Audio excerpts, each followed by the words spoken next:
flowering of human consciousness evocation Earth, 114 million years ago, one morning just after sunrise, the first flower ever to appear on the planet opens up to receive the rays of the sun. Prior to this momentous event that heralds an evolutionary transformation in the life of plants, the planet had already been covered in vegetation for millions of years. The first flower probably did not survive for long, and flowers must have remained rare and isolated phenomena, since conditions were most likely not yet favorable for a widespread flowering to occur. One day, however, a critical threshold was reached, and suddenly there would have been an explosion of color and scent all over the planet if a perceiving consciousness had been there to witness it. Much later, those delicate and fragrant beings we call flowers would come to play an essential part in the evolution of consciousness of another species. Humans would increasingly be drawn to and fascinated by them. As the consciousness of human beings developed, flowers were most likely the first thing they came to value that had no utilitarian purpose for them, that is to say, was not linked in some way to survival. They provided inspiration to countless artists, poets, and mystics. Jesus tells us to contemplate the flowers and learn from them how to live. The Buddha is said to have given a silent sermon once during which he held up a flower and gazed at it. After a while, one of those present, a monk called Mahakasyapa, began to smile. He is said to have been the only one who had understood the sermon. According to legend, that smile, that is to say, realization, was handed down by 28 successive masters and much later became the origin of Zen. Seeing beauty in a flower could awaken humans, however briefly, to the beauty that is an essential part of their own innermost being, their true nature. The first recognition of beauty was one of the most significant events in the evolution of human consciousness. The feelings of joy and love are intrinsically connected to that recognition. Without our fully realizing it, flowers would become for us an expression in form of that which is most high, most sacred, and ultimately formless within ourselves. Flowers, more fleeting, more ethereal and more delicate than the plants out of which they emerged, would become like messengers from another realm, like a bridge between the world of physical forms and the formless. They not only had a scent that was delicate and pleasing to humans, but also brought a fragrance from the realm of spirit. Using the word enlightenment in a wider sense than the conventionally accepted one, we could look upon flowers as the enlightenment of plants. Any life form in any realm, mineral, vegetable, animal, or human, can be said to undergo enlightenment. It is, however, an extremely rare occurrence since it is more than an evolutionary progression. It also implies a discontinuity in its development, a leap to an entirely different level of being and, most important, a lessening of materiality. What could be heavier and more impenetrable than a rock, the densest of all forms? And yet some rocks undergo a change in their molecular structure, turn into crystals, and so become transparent to the light. Some carbons, under inconceivable heat and pressure, turn into diamonds, and some heavy minerals into other precious stones. Most crawling reptilians, the most earthbound of all creatures, have remained unchanged for millions of years. Some, however, grew feathers and wings and turned into birds, thus defying the force of gravity that had held them for so long. They didn't become better at crawling or walking, but transcended crawling and walking entirely. Since time immemorial, flowers, crystals, precious stones, and birds have held special significance for the human spirit. Like all life forms, they are, of course, temporary manifestations of the underlying one life, one consciousness. Their special significance and the reason why humans feel such fascination for and affinity with them can be attributed to their ethereal quality. Once there is a certain degree of presence, of still and alert attention in human beings' perceptions, they can sense the divine life essence, the one indwelling consciousness or spirit in every creature, every life form, recognize it as one with their own essence and so love it as themselves. Until this happens, however, most humans see only the outer forms, unaware of the inner essence, just as they are unaware of their own essence and identify only with their own physical and psychological form. In the case of a flower, a crystal, precious stone, or bird, however, even someone with little or no presence can occasionally sense that there is more than the mere physical existence of that form, without knowing that this is the reason why he or she is drawn toward it, feels an affinity with it. Because of its ethereal nature, its form obscures the indwelling spirit to a lesser degree than is the case with other life forms. The exception to this are all newborn life forms: babies, puppies, kittens, lambs, and so on. They are fragile, delicate, not yet firmly established in materiality. An innocence, a sweetness, and beauty that are not of this world still shine through them. They delight even relatively insensitive humans. So when you are alert and contemplate a flower, crystal, or bird without naming it mentally, it becomes a window for you into the formless. There is an inner opening, however slight, into the realm of spirit. This is why these three enlightened life forms have played such an important part in the evolution of human consciousness since ancient times. Why, for example, the jewel in the lotus flower is a central symbol of Buddhism, and a white bird, the dove, signifies the Holy Spirit in Christianity. They have been preparing the ground for a more profound shift in planetary consciousness that is destined to take place in the human species. This is the spiritual awakening that we are beginning to witness now. The purpose of this book is humanity ready for a transformation of consciousness, an inner flowering so radical and profound that compared to it the flowering of plants, no matter how beautiful, is only a pale reflection. Can human beings lose the density of their conditioned mind structures and become like crystals or precious stones, so to speak, transparent to the light of consciousness? Can they defy the gravitational pull of materialism and materiality and rise above identification with form that keeps the ego in place and condemns them to imprisonment within their own personality?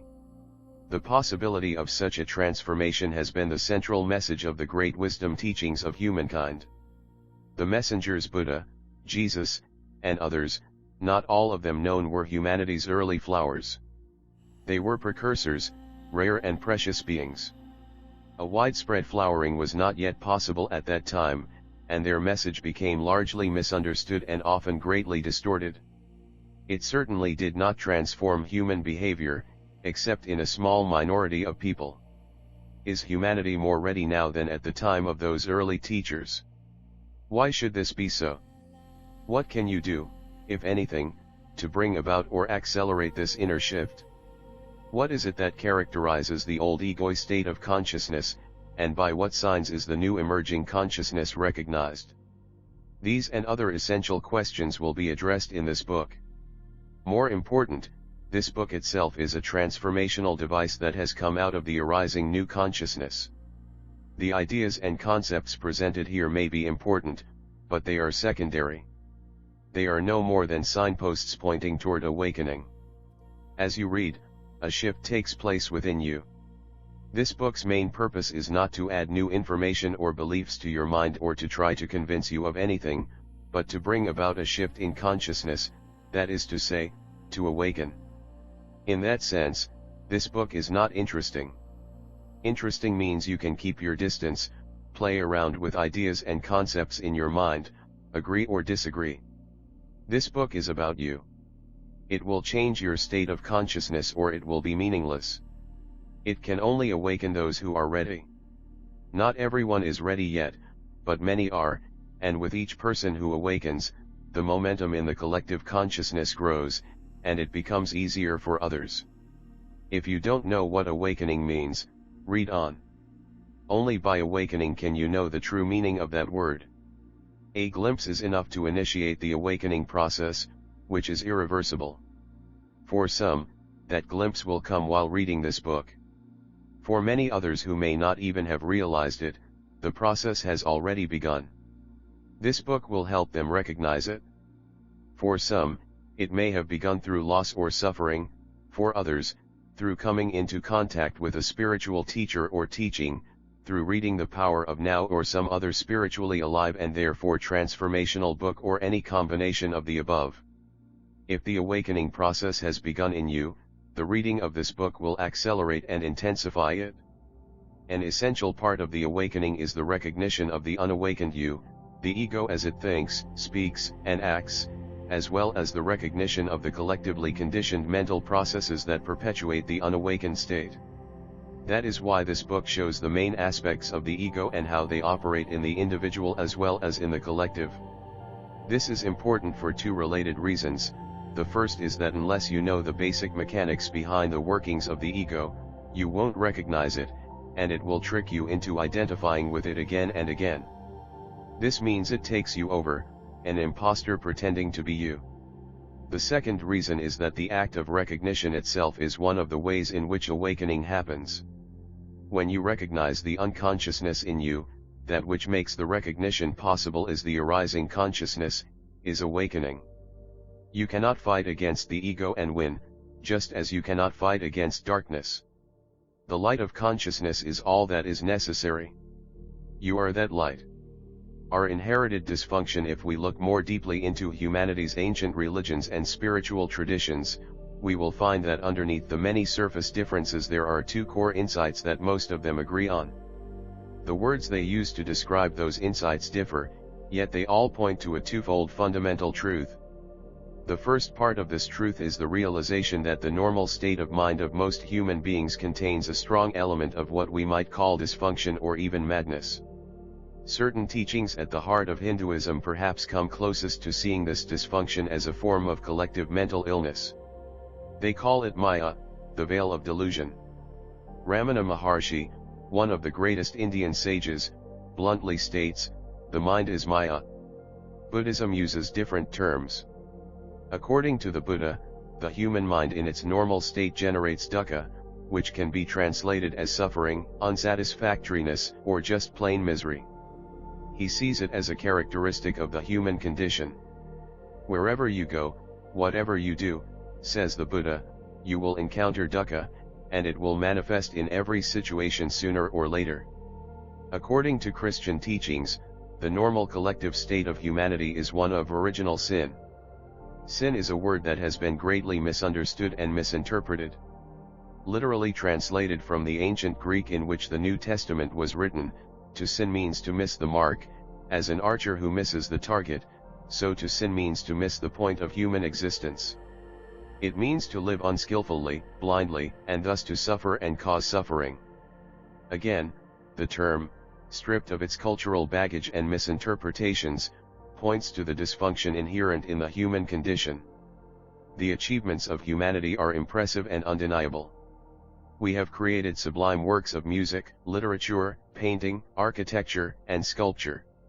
More recently, science and technology have brought about radical changes in the way we live and have enabled us to do and create things that would have been considered miraculous even 200 years ago. No doubt, the human mind is highly intelligent. Yet its very intelligence is tainted by madness. Science and technology have magnified the destructive impact that the dysfunction of the human mind has upon the planet, other life forms, and upon humans themselves. That is why the history of the 20th century is where that dysfunction, that collective insanity, can be most clearly recognized. A further factor is that this dysfunction is actually intensifying and accelerating. The First World War broke out in 1914. Destructive and cruel wars, motivated by fear, greed, and the desire for power, had been common occurrences throughout human history, as had slavery, torture, and widespread violence inflicted for religious and ideological reasons. Humans suffered more at the hands of each other than through natural disasters. By the year 1914, however, the highly intelligent human mind had invented not only the internal combustion engine, but also bombs, machine guns, submarines, flamethrowers, and poison gas. Intelligence in the service of madness. In static trench warfare in France and Belgium, millions of men perished to gain a few miles of mud. When the war was over in 1918, the survivors look in horror and incomprehension upon the devastation left behind, 10 million human beings killed and many more maimed or disfigured. Never before had human madness been so destructive in its effect, so clearly visible. Little did they know that this was only the beginning. By the end of the century, the number of people who died a violent death at the hand of their fellow humans would rise to more than 100 million. They died not only through wars between nations, but also through mass exterminations and genocide, such as the murder of 20 million class enemies, spies, and traitors in the Soviet Union under Stalin, or the unspeakable horrors of the Holocaust in Nazi Germany. They also died in countless smaller internal conflicts, such as the Spanish Civil War or during the Khmer Rouge regime in Cambodia, when a quarter of that country's population was murdered.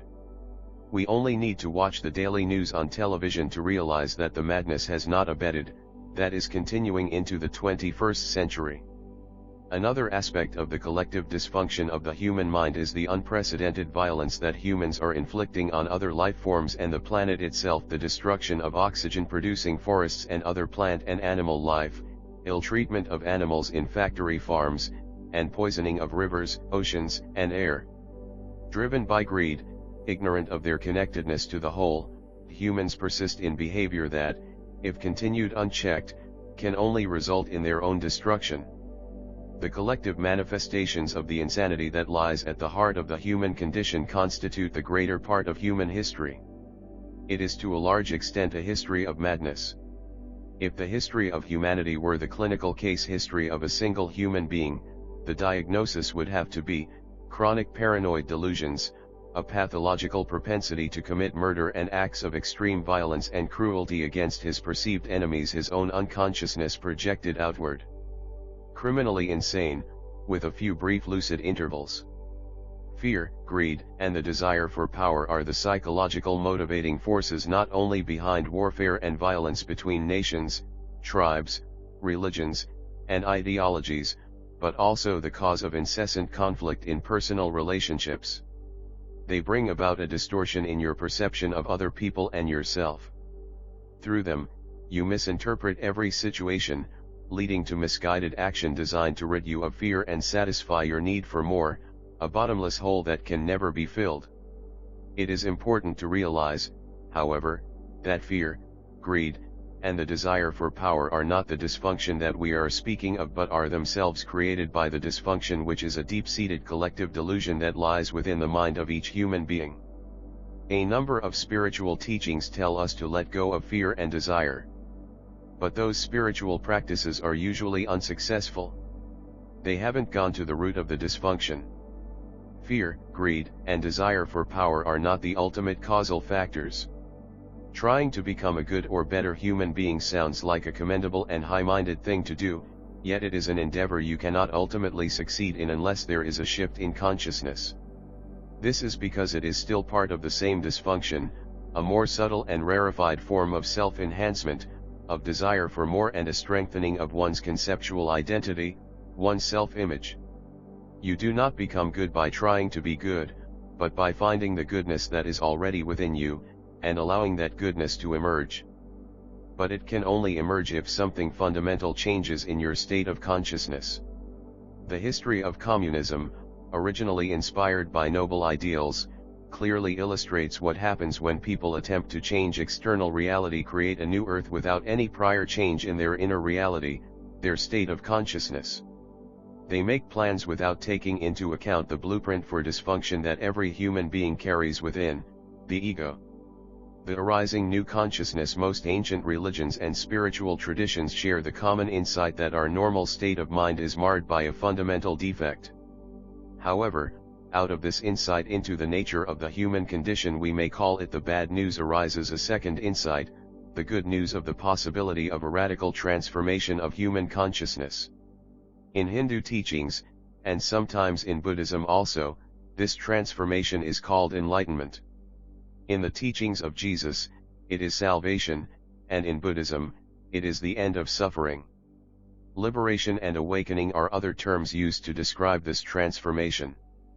The greatest achievement of humanity is not its works of art, science, or technology, but the recognition of its own dysfunction, its own madness. In the distant past, this recognition already came to a few individuals. A man called Gautama Siddhartha, who lived 2,600 years ago in India, was perhaps the first who saw it with absolute clarity. Later the title Buddha was conferred upon him. Buddha means the awakened one. At about the same time, another of humanity's early awakened teachers emerged in China. His name was Lao Tzu. He left a record of his teaching in the form of one of the most profound spiritual books ever written, the Tao Te Ching. To recognize one's own insanity, is of course, the arising of sanity, the beginning of healing and transcendence. A new dimension of consciousness had begun to emerge on the planet, a first tentative flowering. Those rare individuals then spoke to their contemporaries. They spoke of sin, of suffering, of delusion. They said, "Look how you live. See what you are doing, the suffering you create." They then pointed to the possibility of awakening from the collective nightmare of normal human existence. They showed the way. The world was not yet ready for them, and yet they were a vital and necessary part of human awakening. Inevitably, they were mostly misunderstood by their contemporaries, as well as by subsequent generations. Their teachings, although both simple and powerful, became distorted and misinterpreted, in some cases even as they were recorded in writing by their disciples. Over the centuries, many things were added that had nothing to do with the original teachings, but were reflections of a fundamental misunderstanding. Some of the teachers were ridiculed, reviled, or killed, others came to be worshipped as gods. Teachings that pointed the way beyond the dysfunction of the human mind, the way out of the collective insanity, were distorted and became themselves part of the insanity. And so religions, to a large extent, became divisive rather than unifying forces. Instead of bringing about an ending of violence and hatred through a realization of the fundamental oneness of all life, they brought more violence and hatred, more divisions between people as well as between different religions and even within the same religion. They became ideologies, belief systems people could identify with and so use them to enhance their false sense of self. Through them, they could make themselves right and others wrong and thus define their identity through their enemies, the others, the non-believers or wrong believers who not infrequently they saw themselves justified in killing. Man made God in his own image. The eternal, the infinite, and unnameable was reduced to a mental idol that you had to believe in and worship as my God or our God. And yet, in spite of all the insane deeds perpetrated in the name of religion, the truth to which they point still shines at their core. It still shines, however dimly, through layers upon layers of distortion and misinterpretation. It is unlikely, however, that you will be able to perceive it there unless you have at least already had glimpse of that truth within yourself. Throughout history, there have always been rare individuals who experienced a shift in consciousness and so realized within themselves that toward which all religions point. To describe that non-conceptual truth, they then used the conceptual framework of their own religions.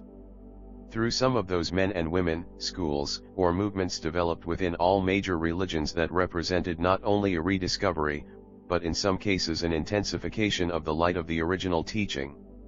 This is how Gnosticism and mysticism came into existence in early and medieval Christianity, Sufism in the Islamic religion, Hasidism and Kabbalah in Judaism, Advaita Vedanta in Hinduism, Zen, and Dzogchen in Buddhism.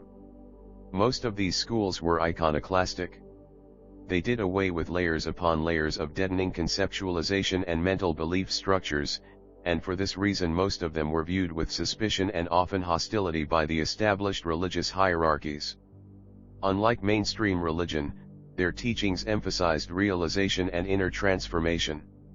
It is through those esoteric schools or movements that the major religions regained the transformative power of the original teachings, although in most cases, only a small minority of people had access to them.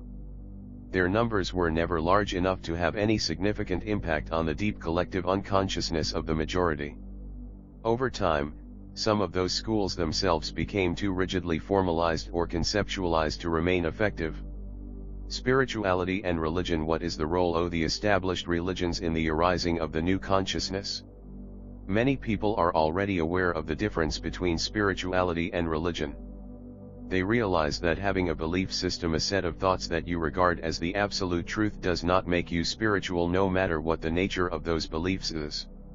In fact, the more you make your thoughts, beliefs, into your identity, the more cut off you are from the spiritual dimension within yourself. Many religious people are stuck at that level. They equate truth with thought, and as they are completely identified with thought, their mind, they claim to be in sole possession of the truth in an unconscious attempt to protect their identity. They don't realize the limitations of thought. Unless you believe, think, exactly as they do, you are wrong in their eyes, and in the not-too-distant past, they would have felt justified in killing you for that. And some still do, even now. The new spirituality, the transformation of consciousness, is arising to a large extent outside of the structures of the existing institutionalized religions. There were always pockets of spirituality even in mind-dominated religions, although the institutionalized hierarchies felt threatened by them and often tried to suppress them. A large-scale opening of spirituality outside of the religious structures is an entirely new development. In the past, this would have been inconceivable, especially in the West, the most mind-dominated of all cultures, where the Christian Church had a virtual franchise on spirituality.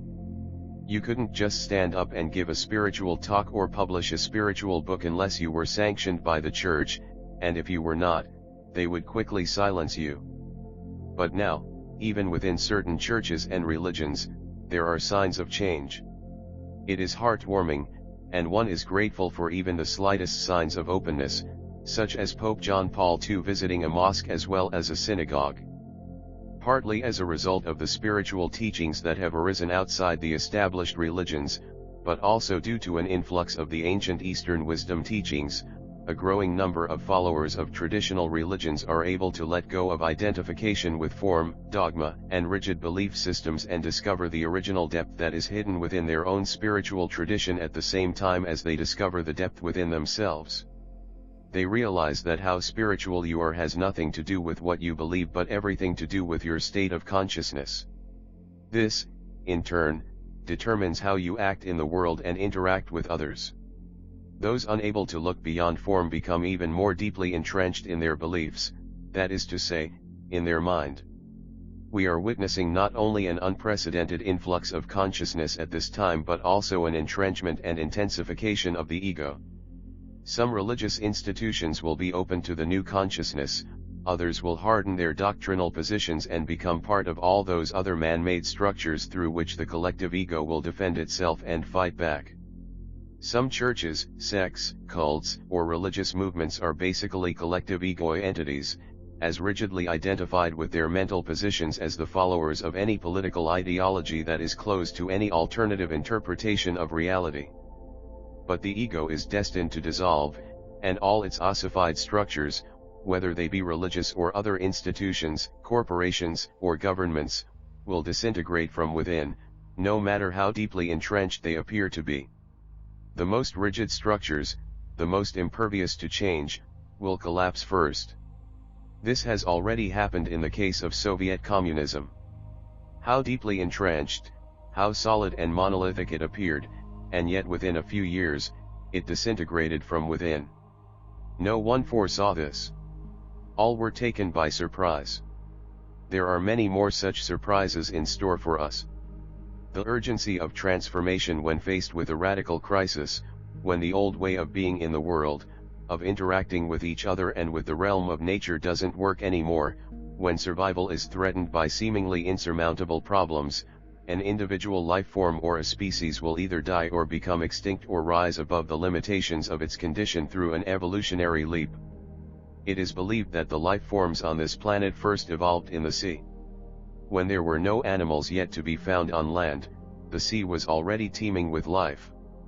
Then at some point, one of the sea creatures must have started to venture onto dry land.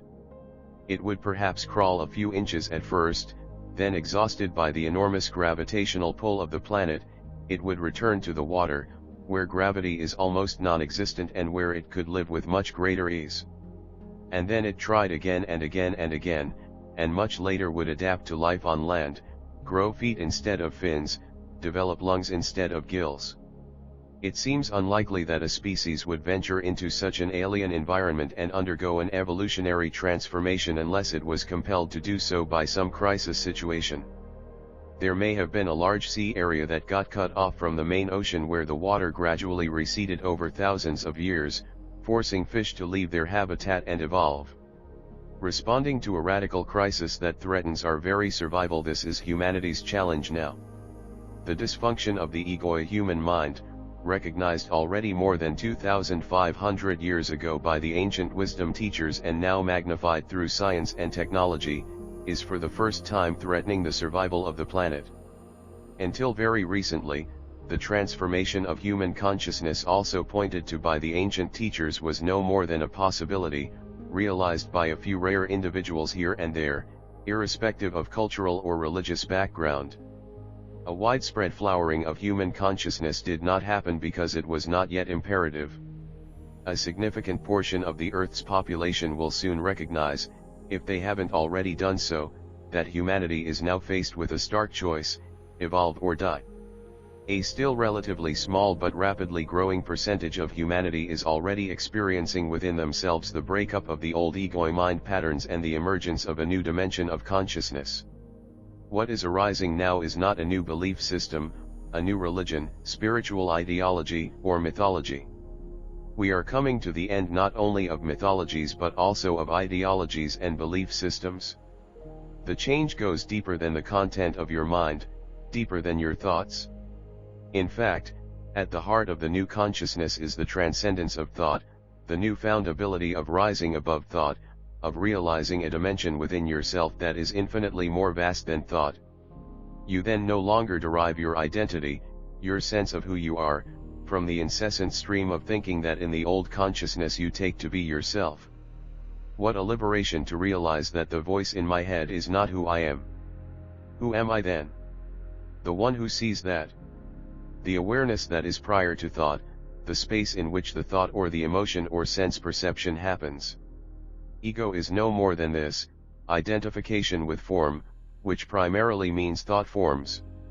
If evil has any reality, and it has a relative, not an absolute, reality, this is also its definition: complete identification with form, physical forms, thought forms, emotional forms.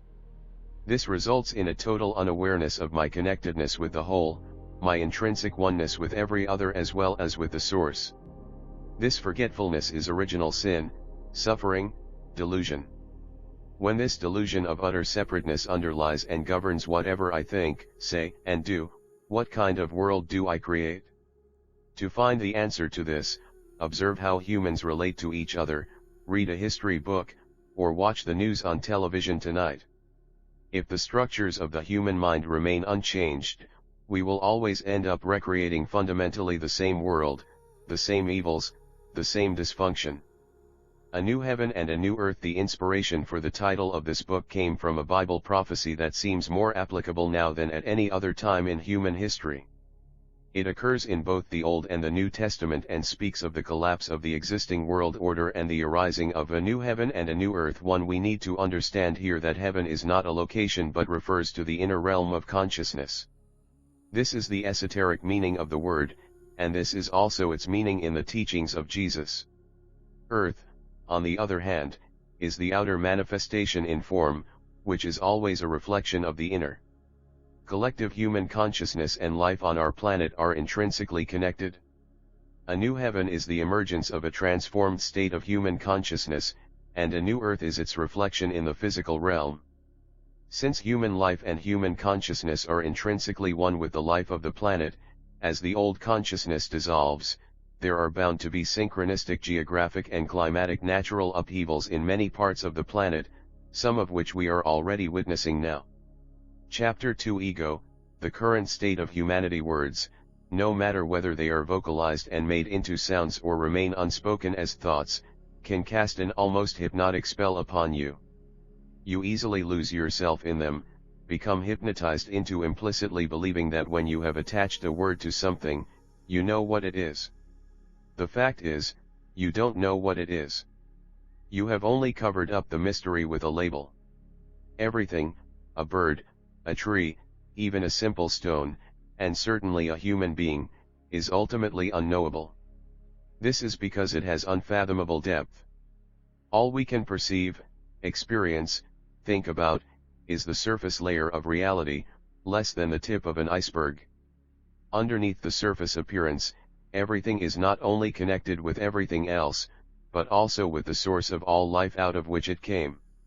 Even a stone, and more easily a flower or a bird, could show you the way back to God, to the source, to yourself. When you look at it or hold it and let it be without imposing a word or mental label on it, a sense of awe, of wonder, arises within you. Its essence silently communicates itself to you and reflects your own essence back to you. This is what great artists sense and succeed in conveying in their art. Van Gogh didn't say, "That's just an old chair." He looked, and looked, and looked. He sensed the beingness of the chair. Then he sat in front of the canvas and took up the brush. The chair itself would have sold for the equivalent of a few dollars. The painting of that same chair today would fetch in excess of $25 million. When you don't cover up the world with words and labels, a sense of the miraculous returns to your life that was lost a long time ago when humanity, instead of using thought, became possessed by thought. A depth returns to your life. Things regain their newness, their freshness. And the greatest miracle is the experiencing of your essential self as prior to any words, thoughts, mental labels, and images. For this to happen, you need to disentangle your sense of I, of beingness, from all the things it has become mixed up with, that is to say, identified with. That disentanglement is what this book is about. The quicker you are in attaching verbal or mental labels to things, people, or situations, the more shallow and lifeless your reality becomes, and the more deadened you become to reality, the miracle of life that continuously unfolds within and around you. In this way, cleverness may be gained, but wisdom is lost, and so are joy, love, creativity, and aliveness. They are concealed in the still gap between the perception and the interpretation. Of course we have to use words and thoughts. They have their own beauty, but do we need to become imprisoned in them? Words reduce reality to something the human mind can grasp, which isn't very much. Language consists of 5 basic sounds produced by the vocal cords. They are the vowels A, E, I, O, U. The other sounds are consonants produced by air pressure, S, F, G, and so forth. Do you believe some combination of such basic sounds could ever explain who you are, or the ultimate purpose of the universe, or even what a tree or stone is in its depth? The illusory self, the word I, embodies the greatest error and the deepest truth, depending on how it is used. In conventional usage, it is not only one of the most frequently used words in the language, together with the related words, me, my, mine, and myself, but also one of the most misleading. In normal everyday usage, I embodies the primordial error, a misperception of who you are, an illusory sense of identity. This is the ego. This illusory sense of self is what Albert Einstein, who had deep insights not only into the reality of space and time but also into human nature, referred to as an optical illusion of consciousness. That illusory self then becomes the basis for all further interpretations, or rather misinterpretations of reality, all thought processes, interactions, and relationships. Your reality becomes a reflection of the original illusion. The good news is, if you can recognize illusion as illusion, it dissolves. The recognition of illusion is also its ending. Its survival depends on your mistaking it for reality. In the seeing of who you are not, the reality of who you are emerges by itself. This is what happens as you slowly and carefully read this and the next chapter, which are about the mechanics of the false self we call the ego. So what is the nature of this illusory self? What you usually refer to when you say I is not who you are. By a monstrous act of reductionism, the infinite depth of who you are is confused with a sound produced by the vocal cords or the thought of I in your mind and whatever that I has identified with. So what do the usual I and the related me, my, or mine refer to? When a young child learns that a sequence of sounds produced by the parent's vocal cords is his or her name, the child begins to equate a word, which in the mind becomes a thought, with who he or she is. At that stage, some children refer to themselves in the third person. Johnny is hungry. Soon after, they learn the magic word I and equate it with their name, which they have already equated with who they are. Then other thoughts come and merge with the original I thought. The next step are thoughts of me and mine to designate things that are somehow part of I. This is identification with objects, which means investing things, but ultimately thoughts that represent things, with a sense of self, thereby deriving an identity from them. When my toy breaks or is taken away, intense suffering arises. Not because of any intrinsic value that the toy has. The child will soon lose interest in it, and it will be replaced by other toys, other objects, but because of the thought of mine. The toy became part of the child's developing sense of self, of I. And so as the child grows up, the original I thought attracts other thoughts to itself, it becomes identified with a gender, possessions, the sense-perceived body, a nationality, race, religion, profession. Other things that I identifies with are roles: mother, father, husband, wife, and so on, accumulated knowledge or opinions, likes and dislikes, and also things that happened to me in the past, the memory of which are thoughts that further define my sense of self as me and my story. These are only some of the things people derive their sense of identity from. They are ultimately no more than thoughts held together precariously by the fact that they are all invested with a sense of self.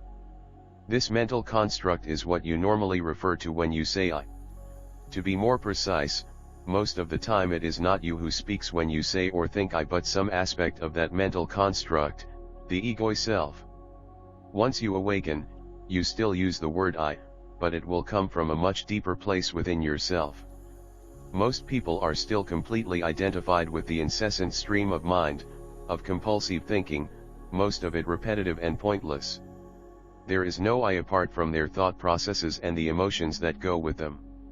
This is the meaning of being spiritually unconscious. When told that there is a voice in their head that never stops speaking, they say, "What voice?" or angrily deny it, which of course is the voice, is the thinker, is the unobserved mind. It could almost be looked upon as an entity that has taken possession of them. Some people never forget the first time they disidentified from their thoughts and thus briefly experienced the shift in identity from being the content of their mind to being the awareness in the background. For others it happens in such a subtle way they hardly notice it, or they just notice an influx of joy or inner peace without knowing the reason. The voice in the head, that first glimpse of awareness, came to me when I was a first-year student at the University of London. I would take the tube, subway, twice a week to go to the university library, usually around 9 o'clock in the morning, toward the end of the rush hour. One time a woman in her early 30s sat opposite me. I had seen her before a few times on that train. One could not help but notice her. Although the train was full, the seats on either side of her were unoccupied, the reason being, no doubt, that she appeared to be quite insane. She looked extremely tense and talked to herself incessantly in a loud and angry voice. She was so absorbed in her thoughts that she was totally unaware, it seemed, of other people or her surroundings. Her head was facing downward and slightly to the left, as if she were addressing someone sitting in the empty seat next to her. Although I don't remember the precise content, her monologue went something like this, and then she said to me, "So I said to her, 'You are a liar. How dare you accuse me of, when you are the one who has always taken advantage of me? I trusted you and you betrayed my trust.'" There was the angry tone in her voice of someone who has been wronged, who needs to defend her position lest she become annihilated. As the train approached Tottenham Court Road station, she stood up and walked toward the door with still no break in the stream of words coming out of her mouth. That was my stop too, so I got off behind her. At street level, she began to walk toward Bedford Square, still engaged in her imaginary dialogue, still angrily accusing and asserting her position. My curiosity aroused, I decided to follow her as long as she was walking in the same general direction I had to go in. Although engrossed in her imaginary dialogue, she seemed to know where she was going. Soon we were within sight of the imposing structure of Senate House, a 1930s high-rise, the university's central administrative building and library. I was shocked. Was it possible that we were going to the same place? Yes, that's where she was heading. Was she a teacher, student, an office worker, A librarian? Maybe she was some psychologist's research project. I never knew the answer. I walked 20 steps behind her, and by the time I entered the building, which ironically was the location of the headquarters of the Mind Police in the film version of George Orwell's novel, 1984, she had already been swallowed up by one of the elevators. I was somewhat taken aback by what I had just witnessed. A mature first-year student at 25, I saw myself as an intellectual in the making, and I was convinced that all the answers to the dilemmas of human existence could be found through the intellect, that is to say, by thinking. I didn't realize yet that thinking without awareness is the main dilemma of human existence. I looked upon the professors as sages who had all the answers and upon the university as the temple of knowledge. How could an insane person like her be part of this? I was still thinking about her when I was in the men's room prior to entering the library. As I was washing my hands, I thought, I hope I don't end up like her. The man next to me looked briefly in my direction, and I suddenly was shocked when I realized that I hadn't just thought those words, but mumbled them aloud. Oh my God, I'm already like her, I thought. Wasn't my mind as incessantly active as hers? There were only minor differences between us. The predominant underlying emotion behind her thinking seemed to be anger. In my case, it was mostly anxiety. She thought out loud. I thought mostly in my head. If she was mad, then everyone was mad, including myself. There were differences in degree only. For a moment, I was able to stand back from my own mind and see it from a deeper perspective, as it were. There was a brief shift from thinking to awareness. I was still in the men's room, but alone now, looking at my face in the mirror. At that moment of detachment from my mind, I laughed out loud. It may have sounded insane, but it was the laughter of sanity, the laughter of the big-bellied Buddha. Life isn't as serious as my mind makes it out to be. That's what the laughter seemed to be saying. But it was only a glimpse, very quickly to be forgotten. I would spend the next 3 years in anxiety and depression, completely identified with my mind. I had to get close to suicide before awareness returned, and then it was much more than a glimpse. I became free of compulsive thinking and of the false, mind-made I.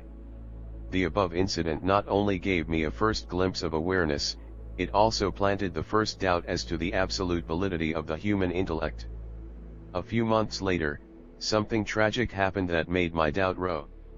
On a Monday morning, we arrived for a lecture to be given by a professor whose mind I admired greatly, only to be told that sadly he had committed suicide sometime during the weekend by shooting himself. I was stunned. He was a highly respected teacher and seemed to have all the answers. However, I could as yet see no alternative to the cultivation of thought. I didn't realize yet that thinking is only a tiny aspect of the consciousness that we are, nor did I know anything about the ego, let alone being able to detect it within myself. Content and structure of the ego mind is completely conditioned by the past. Its conditioning is twofold, it consists of content and structure. In the case of a child who cries in deep suffering because his toy has been taken away, the toy represents content. It is interchangeable with any other content, any other toy or object. The content you identify with is conditioned by your environment, your upbringing, and surrounding culture. Whether the child is rich or poor, whether the toy is a piece of wood shaped like an animal or a sophisticated electronic gadget makes no difference as far as the suffering caused by its loss is concerned. The reason why such acute suffering occurs is concealed in the word my, and it is structural. The unconscious compulsion to enhance one's identity through association with an object is built into the very structure of the ego mind. One of the most basic mind structures through which the ego comes into existence is identification. The word identification is derived from the Latin word idem, meaning same, and facere, which means to make. So when I identify with something, I make it the same. The same as what? The same as I. I endow it with a sense of self, and so it becomes part of my identity. One of the most basic levels of identification is with things, my toy later becomes my car, my house, my clothes, and so on. I try to find myself in things but never quite make it and end up losing myself in them. That is the fate of the ego. Identification with things. The people in the advertising industry know very well that in order to sell things that people don't really need, they must convince them that those things will add something to how they see themselves or are seen by others, in other words, add something to their sense of self. They do this, for example, by telling you that you will stand out from the crowd by using this product and so by implication be more fully yourself. Or they may create an association in your mind between the product and a famous person, or a youthful, attractive, or happy-looking person. Even pictures of old or deceased celebrities in their prime work well for that purpose. The unspoken assumption is that by buying this product, through some magical act of appropriation, you become like them, or rather the surface image of them. And so in many cases you are not buying a product but an identity enhancer. Designer labels are primarily collective identities that you buy into. They are expensive and therefore exclusive. If everybody could buy them, they would lose their psychological value and all you would be left with would be their material value, which likely amounts to a fraction of what you paid. What kind of things you identify with will vary from person to person according to age, gender, income, social class, fashion, the surrounding culture, and so on. What you identify with is all to do with content, whereas, the unconscious compulsion to identify is structural. It is one of the most basic ways in which the ego mind operates. Paradoxically, what keeps the so-called consumer society going is the fact that trying to find yourself through things doesn't work. The ego satisfaction is short-lived and so you keep looking for more, keep buying, keep consuming. Of course, in this physical dimension that our surface selves inhabit, things are a necessary and inescapable part of our lives. We need housing, clothes, furniture, tools, transportation. There may also be things in our lives that we value because of their beauty or inherent quality. We need to honor the world of things, not despise it. Each thing has beingness, is a temporary form that has its origin within the formless one life, the source of all things, all bodies, all forms. In most ancient cultures, people believed that everything, even so-called inanimate objects, had an indwelling spirit, and in this respect they were closer to the truth than we are today. When you live in a world deadened by mental abstraction, you don't sense the aliveness of the universe anymore. Most people don't inhabit a living reality, but a conceptualized one. But we cannot really honor things if we use them as a means to self-enhancement, that is to say, if we try to find ourselves through them. This is exactly what the ego does. Ego identification with things creates attachment to things, obsession with things, which in turn creates our consumer society and economic structures where the only measure of progress is always more. The unchecked striving for more, for endless growth, is a dysfunction and a disease. It is the same dysfunction the cancerous cell manifests, whose only goal is to multiply itself, unaware that it is bringing about its own destruction by destroying the organism of which it is a part. Some economists are so attached to the notion of growth that they can't let go of that word, so they refer to recession as a time of negative growth. A large part of many people's lives is consumed by an obsessive preoccupation with things. This is why one of the ills of our times is object proliferation. When you can feel the life that you are likely to fill up your life with things.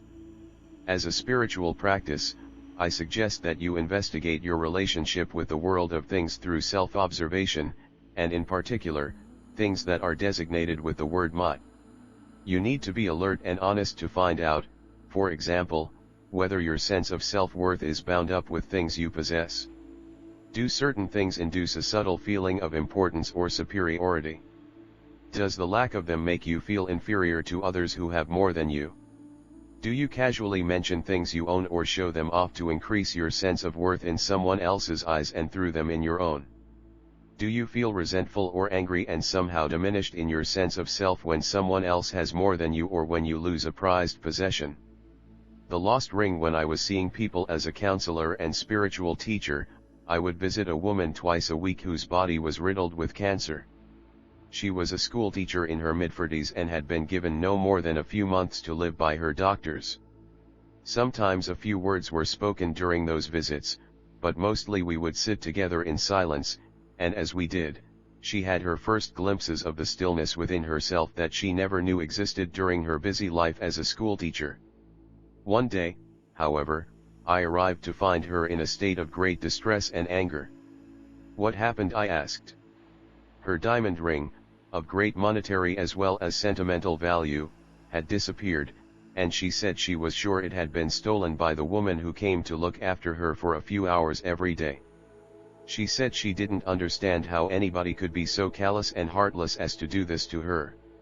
She asked me whether she should confront the woman or whether it would be better to call the police immediately. I said I couldn't tell her what to do, but asked her to find out how important a rig or anything else was at this point in her life. "You don't understand," she said. "This was my grandmother's ring. I used to wear it every day until I got ill and my hands became too swollen. It's more than just a ring to me. How can I not be upset?" The quickness of her response and the anger and defensiveness in her voice were indications that she had not yet become present enough to look within and to disentangle her reaction from the event and observe them both. Her anger and defensiveness were signs that the ego was still speaking through her. I said, "I am going to ask you a few questions, but instead of answering them now, see if you can find the answers within you. I will pause briefly after each question. When an answer comes, it may not necessarily come in the form of words." She said she was ready to listen. I asked, "Do you realize that you will have to let go of the ring at some point, perhaps quite soon? How much more time do you need before you will be ready to let go of it? Will you become less when you let go of it? Has who you are become diminished by the loss?" There were a few minutes of silence after the last question. When she started speaking again, there was a smile on her face, and she seemed at peace. The last question made me realize something important. First I went to my mind for an answer and my mind said, "Yes, of course you have been diminished." Then I asked myself the question again, has who I am become diminished? This time I tried to feel rather than think the answer. And suddenly I could feel my I amness. I have never felt that before. If I can feel the I am so strongly, then who I am hasn't been diminished at all. I can still feel it now, something peaceful but very alive. "That is the joy of being," I said. "You can only feel it when you get out of your head. Being must be felt. It can't be thought. The ego doesn't know about it because thought is what it consists of. The ring was really in your head as a thought that you confused with the sense of I am. You thought the I am or a part of it was in the ring. Whatever the ego seeks and gets attached to are substitutes for the being that it cannot feel. You can value and care for things, but whenever you get attached to them, you will know it's the ego. And you are never really attached to a thing but to a thought that has I, me, or mine in it. Whenever you completely accept a loss, you go beyond ego, and who you are, the I am which is consciousness itself, emerges." She said, "Now I understand something Jesus said that never made much sense to me before, if someone takes your shirt, let him have your coat as well." "That's right," I said. "It doesn't mean you should never lock your door. All it means is that sometimes letting things go is an act of far greater power than defending or hanging on." In the last few weeks of her life, as her body became weaker, she became more and more radiant, as if light were shining through her.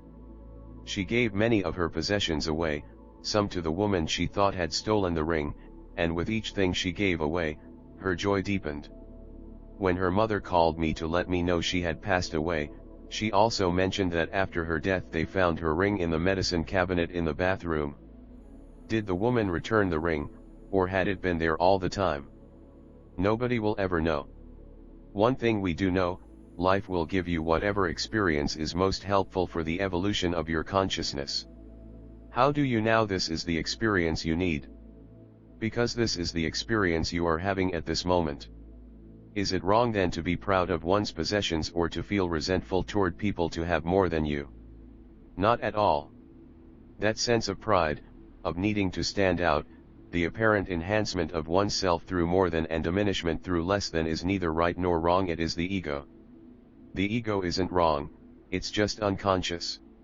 When you observe the ego in yourself, you are beginning to go beyond it. Don't take the ego too seriously. When you detect egoic behavior in yourself, smile. At times you may even laugh. How could humanity have been taken in by this for so long? Above all, know that the ego isn't personal. It isn't who you are. If you consider the ego to be your personal problem, that's just more ego. The illusion of ownership, to own something, what does it really mean? What does it mean to make something mine?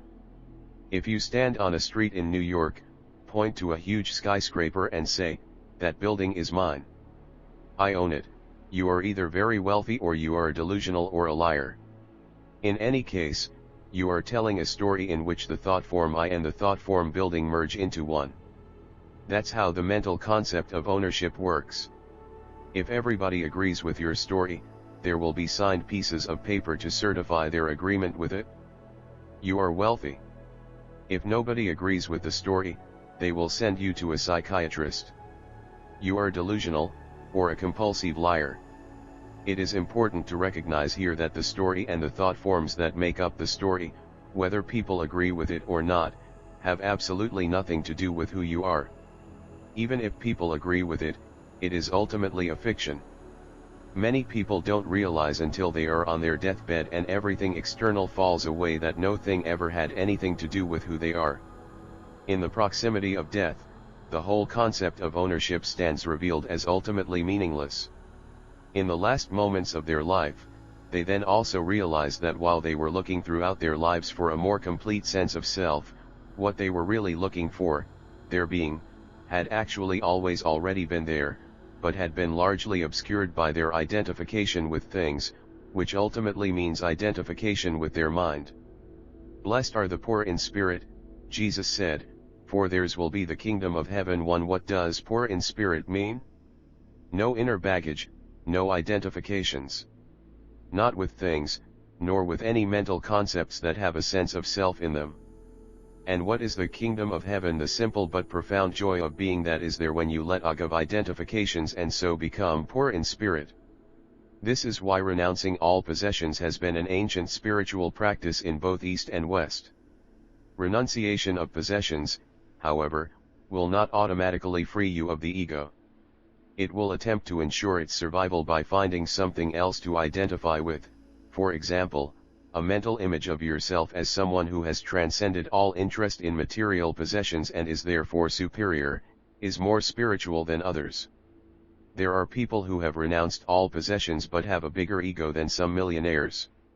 If you take away one kind of identification, the ego will quickly find another. It ultimately doesn't mind what it identifies with as long as it has an identity. Anti-consumerism or anti-private ownership would be another thought form, another mental position, that can replace identification with possessions. Through it you could make yourself right and others wrong. As we shall see later, making yourself right and others wrong is one of the principal egoic mind patterns, one of the main forms of unconsciousness. In other words, the content of the ego may change, the mind structure that keeps it alive does not. One of the unconscious assumptions is that by identifying with an object through the fiction of ownership, the apparent solidity and permanency of that material object will endow your sense of self with greater solidity and permanency. This applies particularly to buildings and even more so to land, since it is the only thing you think you can own that cannot be destroyed. The absurdity of owning something becomes even more apparent in the case of land.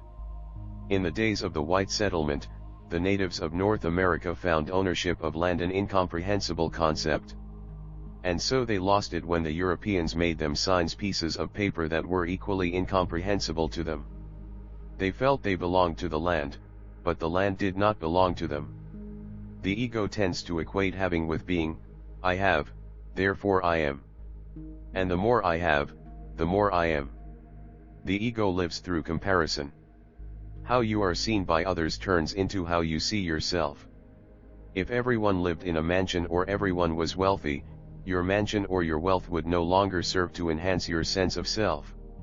You could then move to a simple cabin, give up our wealth, and regain an identity by seeing yourself and being seen as more spiritual than others. How you are seen by others becomes the mirror that tells you what you are like and who you are.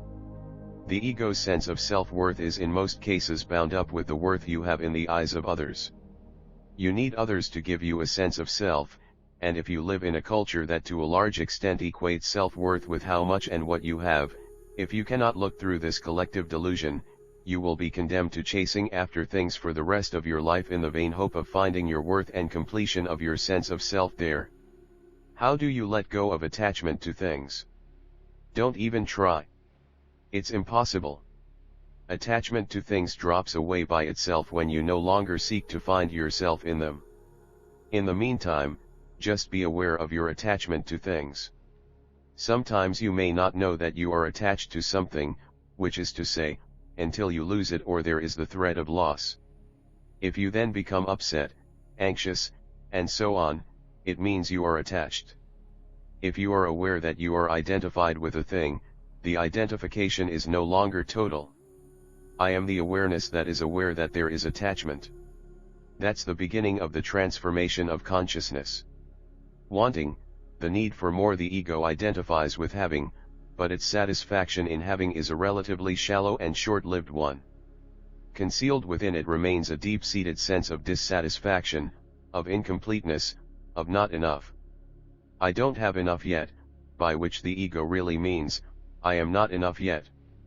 As we have seen, having the concept of ownership is a fiction created by the ego to give itself solidity and permanency and make itself stand out, make itself special. Since you cannot find yourself through having, however, there is another more powerful drive underneath it that pertains to the structure of the ego, the need for more, which we could also call wanting. No ego can last for long without the need for more. Therefore, wanting keeps the ego alive much more than having. The ego wants to want more than it wants to have. And so the shallow satisfaction of having is always replaced by more wanting. This is the psychological need for more, that is to say, more things to identify with. It is an addictive need, not an authentic one. In some cases, the psychological need for more or the feeling of not enough that is so characteristic of the ego becomes transferred to the physical level and so turns into insatiable hunger. The sufferers of bulimia will often make themselves vomit so they can continue eating. Their mind is hungry, not their body. This eating disorder would become healed if the sufferers, instead of being identified with their mind, could get in touch with their body and so feel the true needs of the body rather than the pseudo-needs of the ego mind. Some egos know what they want and pursue their aim with grim and ruthless determination. Genghis Khan, Stalin, Hitler, to give just a few larger-than-life examples. The energy behind their wanting, however, creates an opposing energy of equal intensity that in the end leads to their downfall. In the meantime, they make themselves and many others unhappy, or, in the larger-than-life examples, create hell on earth. Most egos have conflicting wants. They want different things at different times or may not even know what they want except that they don't want what is, the present moment. Unease, restlessness, boredom, anxiety, dissatisfaction, are the result of unfulfilled wanting. Wanting is structural, so no amount of content can provide lasting fulfillment as long as that mental structure remains in place. Intense wanting that has no specific object can often be found in the still developing ego of teenagers, some of whom are in a permanent state of negativity and dissatisfaction. The physical needs for food, water, shelter, clothing, and basic comforts could be easily met for all humans on the planet, were it not for the imbalance of resources created by the insane and rapacious need for more, the greed of the ego. It finds collective expression in the economic structures of this world, such as the huge corporations, which are ego entities that compete with each other for more. Their only blind aim is profit. They pursue that aim with absolute ruthlessness. Nature, animals, people, even their own employees, are no more than digits on a balance sheet, lifeless objects to be used, then discarded. The thought forms of me and mine, of more than, of I want, I need, I must have, and of not enough pertain not to content but to the structure of the ego. The content is interchangeable. As long as you don't recognize those thought forms within yourself, as long as they remain unconscious, you will believe in what they say, you will be condemned to acting out those unconscious thoughts, condemned to seeking and not finding, because when those thought forms operate, no possession, place, person, or condition will ever satisfy you. No content will satisfy you, as long as the ego structure remains in place. No matter what you have or get, you won't be happy. You will always be looking for something else that promises greater fulfillment, that promises to make your incomplete sense of self complete and fill that sense of lack you feel within. Identification with the body apart from objects. Another basic form of identification is with my body. Firstly, the body is male or female, and so the sense of being a man or woman takes up a significant part of most people's sense of self. Gender becomes identity. Identification with gender is encouraged at an early age, and it forces you into a role, into conditioned patterns of behavior that affect all aspects of your life, not just sexuality. It is a role many people become completely trapped in, even more so in some of the traditional societies than in Western culture, where identification with gender is beginning to lessen somewhat. In some traditional cultures, the worst fate a woman can have is to be unwed or barren, and for a man to lack sexual potency and not be able to produce children. Life's fulfillment is perceived to be fulfillment of one's gender identity. In the West, it is the physical appearance of the body that contributes greatly to the sense of who you think you are, its strength or weakness, its perceived beauty or ugliness relative to others. For many people, their sense of self-worth is intimately bound up with their physical strength, good looks, fitness, and external appearance. Many feel a diminished sense of self-worth because they perceive their body as ugly or imperfect. In some cases, the mental image or concept of my body is a complete distortion of reality. A young woman may think of herself as overweight and therefore starve herself when in fact she is quite thin. She cannot see her body anymore. All she sees is the mental concept of her body, which says I am fat or I will become fat. At the root of this condition lies identification with the mind. As people have become more and more mind-identified, which is the intensification of egoid dysfunction, there has also been a dramatic increase in the incidence of anorexia in recent decades. If the sufferer could look at her body without the interfering judgments of her mind, or even recognize those judgments for what they are instead of believing in them, or better still, if she could feel her body from within, this would initiate her healing. Those who are identified with their good looks, physical strength, or abilities experience suffering when those attributes begin to fade and disappear, as of course they will. Their very identity that was based on them is then threatened with collapse. In either case, ugly or beautiful, people derive a significant part of their identity, be it negative or positive, from their body.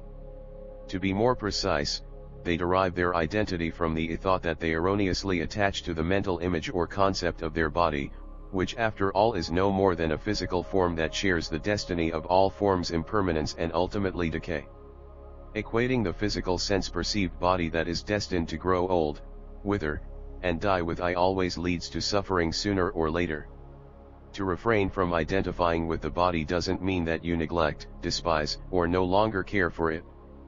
If it is strong, beautiful, or vigorous, you can enjoy and appreciate those attributes while they last. You can also improve the body's condition through right nutrition and exercise. If you don't equate the body with who you are, when beauty fades, vigor diminishes, or the body becomes incapacitated, this will not affect your sense of worth or identity in any way. In fact, as the body begins to weaken, the formless dimension, the light of consciousness, can shine more easily through the fading form. It is not just people with good or near perfect bodies who are likely to equate it with who they are. You can just as easily identify with a problematic body and make the body's imperfection, illness, or disability into your identity. You may then think and speak of yourself as a sufferer of this or that chronic illness or disability. You receive a great deal of attention from doctors and others who constantly confirm to you your conceptual identity as a sufferer or a patient. You then unconsciously cling to the illness because it has become the most important part of who you perceive yourself to be. It has become another thought form with which the ego can identify.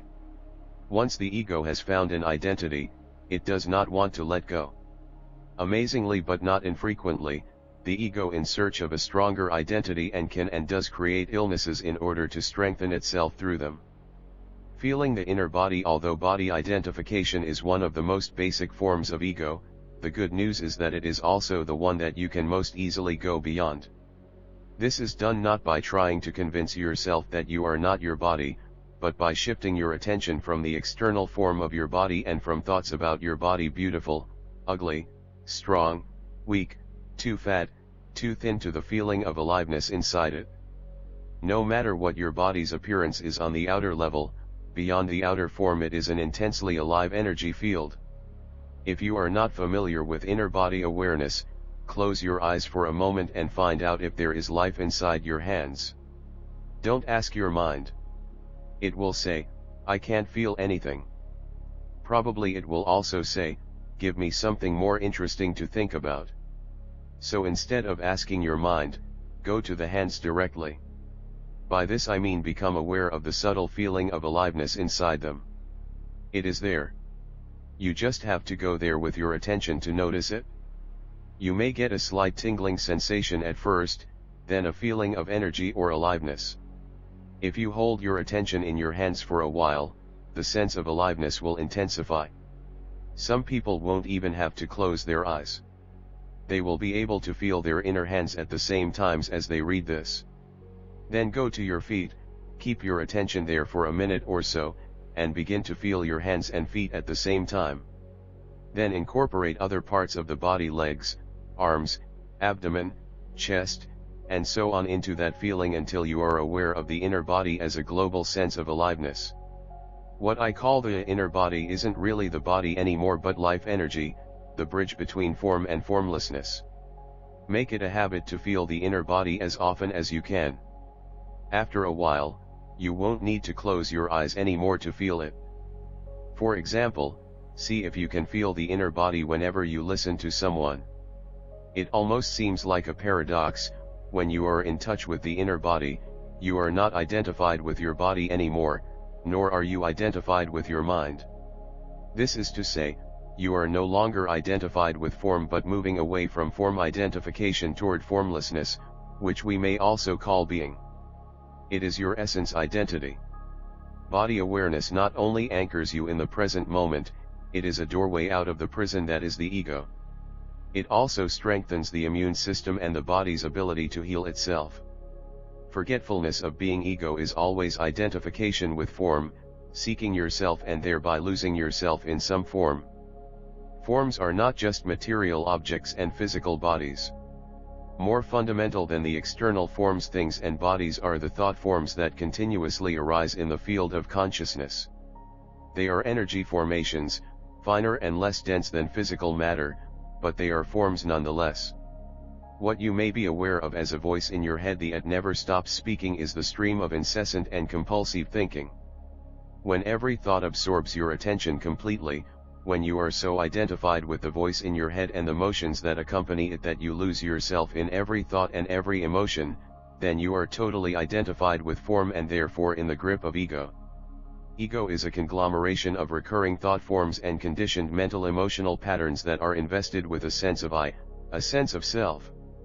Ego arises when your sense of beingness, of I am, which is formless consciousness, gets mixed up with form. This is the meaning of identification. This is forgetfulness of being, the primary error, the illusion of absolute separateness that turns reality into a nightmare. From Descartes' error to Sartre's insight, the 17th century philosopher Descartes, regarded as the founder of modern philosophy, gave expression to this primary error with his famous dictum, which he saw as primary truth: I think, therefore I am. This was the answer he found to the question, is there anything I can know with absolute certainty? He realized that the fact that he was always thinking was beyond doubt, and so he equated thinking with being, that is to say, identity I am with thinking. Instead of the ultimate truth, he had found the root of the ego, but he didn't know that. It took almost 300 years before another famous philosopher saw something in that statement that Descartes, as well as everybody else, had overlooked. His name was Jean-Paul Sartre. He looked at Descartes' statement I think, therefore I am very deeply and suddenly realized, in his own words, the consciousness that says I am is not the consciousness that thinks. What did he mean by that? When you are aware that you are thinking, that awareness is not part of thinking. It is a different dimension of consciousness. And it is that awareness that says I am. If there were nothing but thought in you, you wouldn't even know you are thinking. You would be like a dreamer who doesn't know he is dreaming. You would be as identified with every thought as the dreamer is with every image in the dream.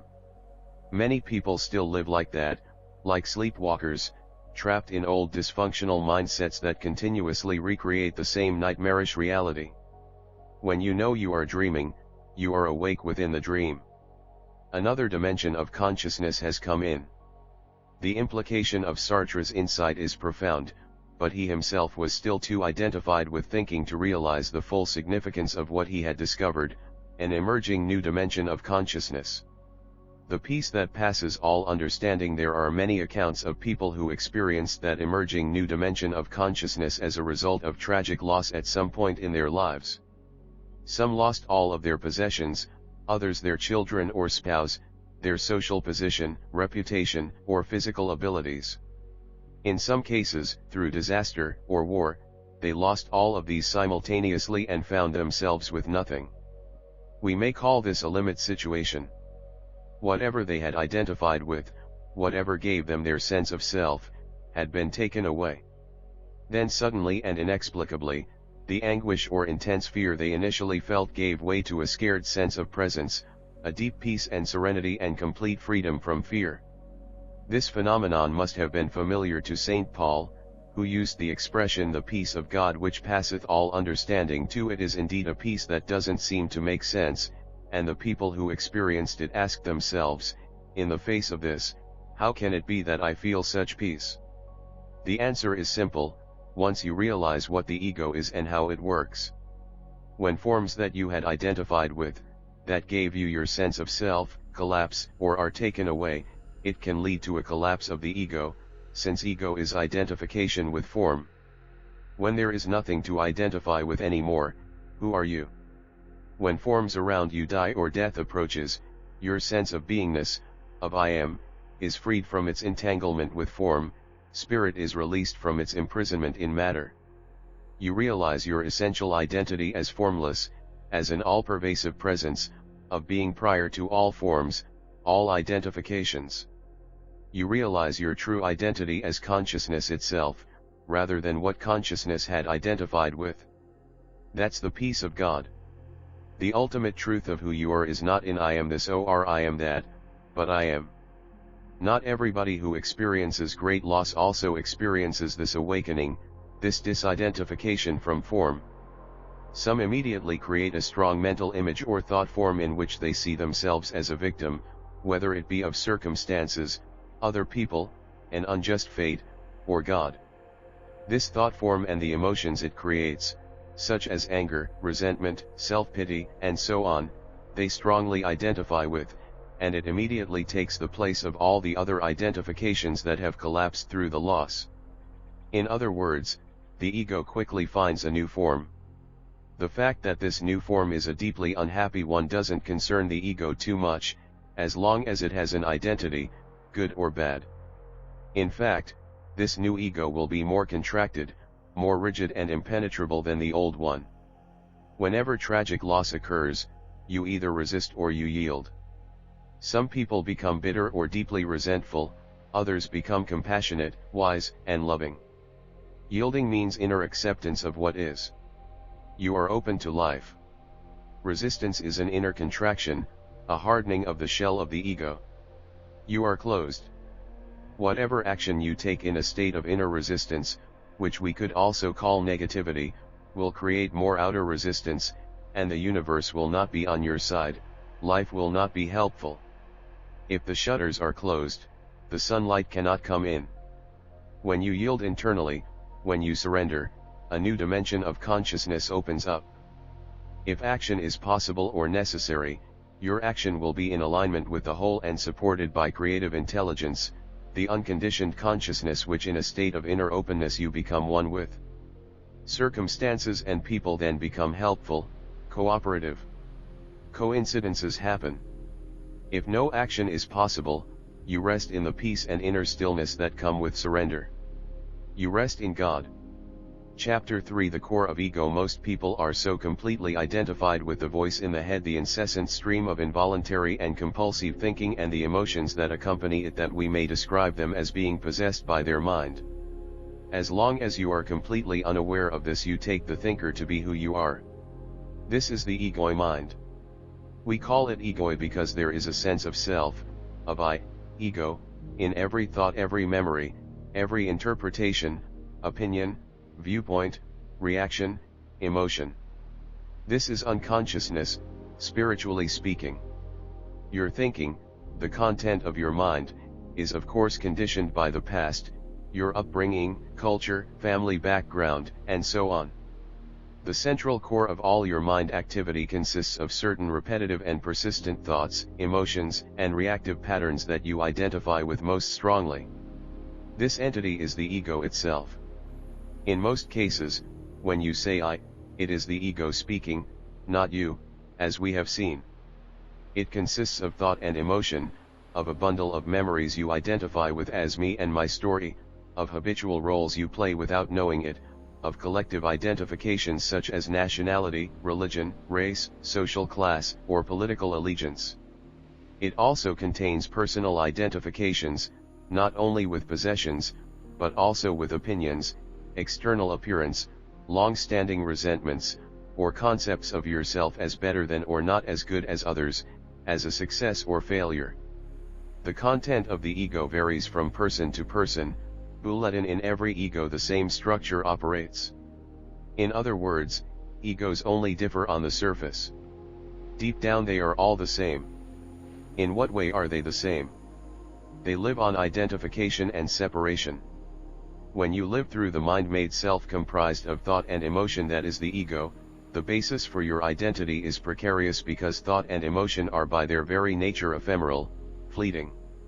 So every ego is continuously struggling for survival, trying to protect and enlarge itself. To uphold the I thought, it needs the opposite thought of the other. The conceptual I cannot survive without the conceptual other. The others are most other when I see them as my enemies. At one end of the scale of this unconscious ego pattern lies the ego compulsive habit of fault-finding and complaining about others. Jesus referred to it when he said, "Why do you see the speck that is in your brother's eye, but do not notice the log that is in your own eye?" One at the other end of the scale, there is physical violence between individuals and warfare between nations. In the Bible, Jesus' question remains unanswered, but the answer is, of course, because when I criticize or condemn another, it makes me feel bigger, superior. Complaining and resentment. Complaining is one of the ego's favorite strategies for strengthening itself. Every complaint is a little story the mind makes up that you completely believe in. Whether you complain aloud or only in thought makes no difference. Some egos that perhaps don't have much else to identify with easily survive on complaining alone. When you are in the grip of such an ego, complaining, especially about other people, is habitual and, of course, unconscious, which means you don't know what you are doing. Applying negative mental labels to people, either to their face or more commonly when you speak about them to others or even just think about them, is often part of this pattern. Name-calling is the crudest form of such labeling and of the ego's need to be right and triumph over others. Jerk, bastard, bitch, all definitive pronouncements that you can't argue with. On the next level down on the scale of unconsciousness, you have shouting and screaming, and not much below that, physical violence. Resentment is the emotion that goes with complaining and the mental labeling of people and adds even more energy to the ego. Resentment means to feel bitter, indignant, aggrieved, or offended. You resent other people's greed, their dishonesty, their lack of integrity, what they are doing, what they did in the past, what they said, what they failed to do, what they should or shouldn't have done. The ego loves it. Instead of overlooking unconsciousness in others, you make it into their identity. Who is doing that?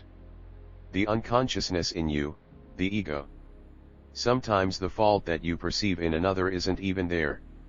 It is a total misinterpretation, a projection by a mind conditioned to see enemies and to make itself right or superior. At other times, the fault may be theirs, but by focusing on it, sometimes to the exclusion of everything else, you amplify it. And what you react to in another, you strengthen in yourself. Non-reaction to the ego in others is one of the most effective ways not only of going beyond ego in yourself but also of dissolving the collective human ego. But you can only be in a state of non-reaction if you can recognize someone's behavior as coming from the ego, as being an expression of the collective human dysfunction. When you realize it's not personal, there is no longer a compulsion to react as if it were. By not reacting to the ego, you will often be able to bring out the sanity in others, which is the unconditioned consciousness as opposed to the conditioned. At times you may have to take practical steps to protect yourself from deeply unconscious people. This you can do without making them into enemies. Your greatest protection, however, is being conscious. Somebody becomes an enemy if you personalize the unconsciousness that is the ego.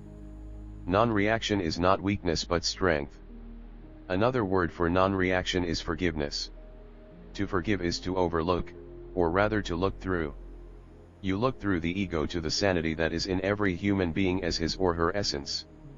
The ego loves to complain and feel resentful not only about other people but also about situations. What you can do to a person, you can also do to a situation, make it into an enemy. The implication is always, this should not be happening, I don't want to be here, I don't want to be doing this, I'm being treated unfairly. And the ego's greatest enemy of all is, of course, the present moment, which is to say, life itself. Complaining is not to be confused with informing someone of a mistake or deficiency so that it can be put right. And to refrain from complaining doesn't necessarily mean putting up with bad quality or behavior. There is no ego in telling the waiter that your soup is cold and needs to be heated up if you stick to the facts, which are always neutral. How dare you serve me cold soup? That's complaining. There is Amy here that loves to feel personally offended by the cold soup and is going to make the most of it, Amy that enjoys making someone wrong. The complaining we are talking about is in the service of the ego, not of change. Sometimes it becomes obvious that the ego doesn't really want change so that it can go on complaining. See if you can catch, that is to say, notice, the voice in the head, perhaps in the very moment it complains about something, and recognize it for what it is, the voice of the ego, no more than a conditioned mind pattern, a thought. Whenever you notice that voice, you will also realize that you are not the voice, but the one who is aware of it. In fact, you are the awareness that is aware of the voice. In the background, there is the awareness. In the foreground, there is the voice, the thinker. In this way you are becoming free of the ego, free of the unobserved mind. The moment you become aware of the ego in you, it is strictly speaking no longer the ego, but just an old, conditioned mind pattern. Ego implies unawareness. Awareness and ego cannot coexist. The old mind pattern or mental habit may still survive and reoccur for a while because it has the momentum of thousands of years of collective human unconsciousness behind it, but every time it is recognized, it is weakened. Reactivity and grievances. Whereas resentment is often the emotion that goes with complaining, it may also be accompanied by a stronger emotion such as anger or some other form of upset. In this way, it becomes more highly charged energetically. Complaining then turns into reactivity, another of the ego's ways of strengthening itself. There are many people who are always waiting for the next thing to react against, to feel annoyed or disturbed about, and it never takes long before they find it. This is an outrage, they say. How dare you? I resent this. They are addicted to upset and anger as others are to a drug. Through reacting against this or that, they assert and strengthen their feeling of self. A long-standing resentment is called a grievance. To carry a grievance is to be in a permanent state of against, and that is why grievances constitute a significant part of many people's ego. Collective grievances can survive for centuries in the psyche of a nation or tribe and fuel a never-ending cycle of violence. A grievance is a strong negative emotion connected to an event in the sometimes distant past that is being kept alive by compulsive thinking, by retelling the story in the head or out loud of what someone did to me or what someone did to us. A grievance will also contaminate other areas of your life.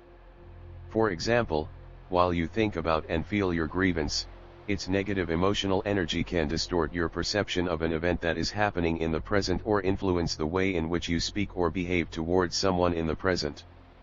One strong grievance is enough to contaminate large areas of your life and keep you in the grip of the ego. It requires honesty to see whether you still harbor grievances, whether there is someone in your life you have not completely forgiven, an enemy. If you do, become aware of the grievance both on the level of thought as well as emotion. That is to say, beware of the thoughts that keep it alive, and feel the emotion that is the body's response to those thoughts. Don't try to let go of the grievance. Trying to let go, to forgive, does not work.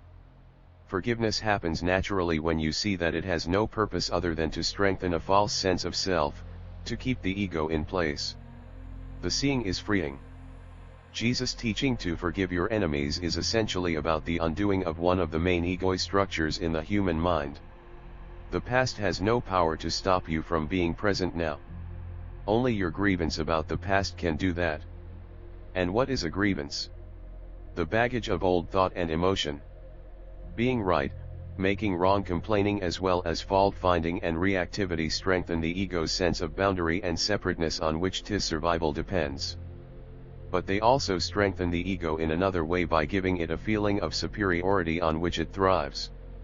It may not be immediately apparent how complaining, say, about a traffic jam, about politicians, about the greedy wealthy or the lazy unemployed, or your colleagues or ex-spouse, men or women, can give you a sense of superiority. Here is why. When you complain, by implication you are right and the person or situation you complain about or react against is wrong. There is nothing that strengthens the ego more than being right. Being right is identification with a mental position, a perspective, an opinion, a judgment, a story. For you to be right, of course, you need someone else to be wrong, and so the ego loves to make wrong in order to be right. In other words, you need to make others wrong in order to get a stronger sense of who you are. Not only a person, but also a situation can be made wrong through complaining and reactivity, which always implies that this should not be happening. Being right places you in a position of imagined moral superiority in relation to the person or situation that is being judged and found wanting. It is that sense of superiority the ego craves and through which it enhances itself. In defense of an illusion, facts undoubtedly exist. If you say, light travels faster than sound, and someone else says the opposite is the case, you are obviously right, and he is wrong. The simple observation that lightning precedes thunder could confirm this. So not only are you right, but you know you are right. Is there any ego involved in this? Possibly, but not necessarily. If you are simply stating what you know to be true, the ego is not involved at all, because there is no identification. Identification with what? With mind and a mental position. Such identification, however, can easily creep in. If you find yourself saying, "Believe me, I know," or "Why do you never believe me?" then the ego has already crept in. It is hiding in the little word "me." A simple statement, light is faster than sound, although true, is now in service of illusion, of ego. It has become contaminated with a false sense of I, it has become personalized, turned into a mental position. The I feels diminished or offended because somebody doesn't believe what I said. Ego takes everything personally. Emotion arises, defensiveness, perhaps even aggression. Are you defending the truth? No, the truth, in any case, needs no defense. The light or sound does not care about what you or anybody else thinks. You are defending yourself, or rather the illusion of yourself, the mind-made substitute. It would be even more accurate to say that the illusion is defending itself. If even the simple and straightforward realm of facts can lend itself to ego distortion and illusion, how much more so the less tangible realm of opinions, viewpoints, and judgments, all of them thought forms that can easily become infused with a sense of I. Every ego confuses opinions and viewpoints with facts. Furthermore, it cannot tell the differences between an event and its reaction to that event. Every ego is a master of selective perception and distorted interpretation. Only through awareness, not through thinking, can you differentiate between fact and opinion. Only through awareness are you able to see, there is the situation and here is the anger I feel about it, and then realize there are other ways of approaching the situation, other ways of seeing it and dealing with it. Only through awareness can you see the totality of the situation or person instead of adopting one limited perspective. Truth, relative or absolute. Beyond the realm of simple and verifiable facts, the certainty that I am right and you are wrong is a dangerous thing in personal relationships as well as in interactions between nations, tribes, religions, and so on. But if the belief I am right, you are wrong is one of the ways in which the ego strengthens itself, if making yourself right and others wrong is a mental dysfunction that perpetuates separation and conflict between human beings, does that mean there is no such thing as right or wrong behavior, action, or belief? And wouldn't that be the moral relativism that some contemporary Christian teachings see as the great evil of our times? The history of Christianity is, of course, a prime example of how the belief that you are in sole possession of the truth, that is to say, right, can corrupt your actions and behavior to the point of insanity. For centuries, torturing and burning people alive if their opinion diverged even in the slightest from church doctrine or narrow interpretations of scripture, the truth, was considered right because the victims were wrong. They were so wrong that they needed to be killed. The truth was considered more important than human life. And what was the truth? A story you had to believe in, which means, a bundle of thoughts. The 1 million people that mad dictator Pol Pot of Cambodia ordered killed included everybody who wore glasses. Why? To him, the Marxist interpretation of history was the absolute truth, and according to his version of it, those who wore glasses belonged to the educated class, the bourgeoisie, the exploiters of the peasants. They needed to be eliminated to make room for a new social order. His truth also was a bundle of thoughts. The Catholic and other churches are actually correct when they identify relativism, the belief that there is no absolute truth to guide human behavior, as one of the evils of our times, but you won't find absolute truth if you look for it where it cannot be found, in doctrines, ideologies, sets of rules, or stories. What do all of these have in common?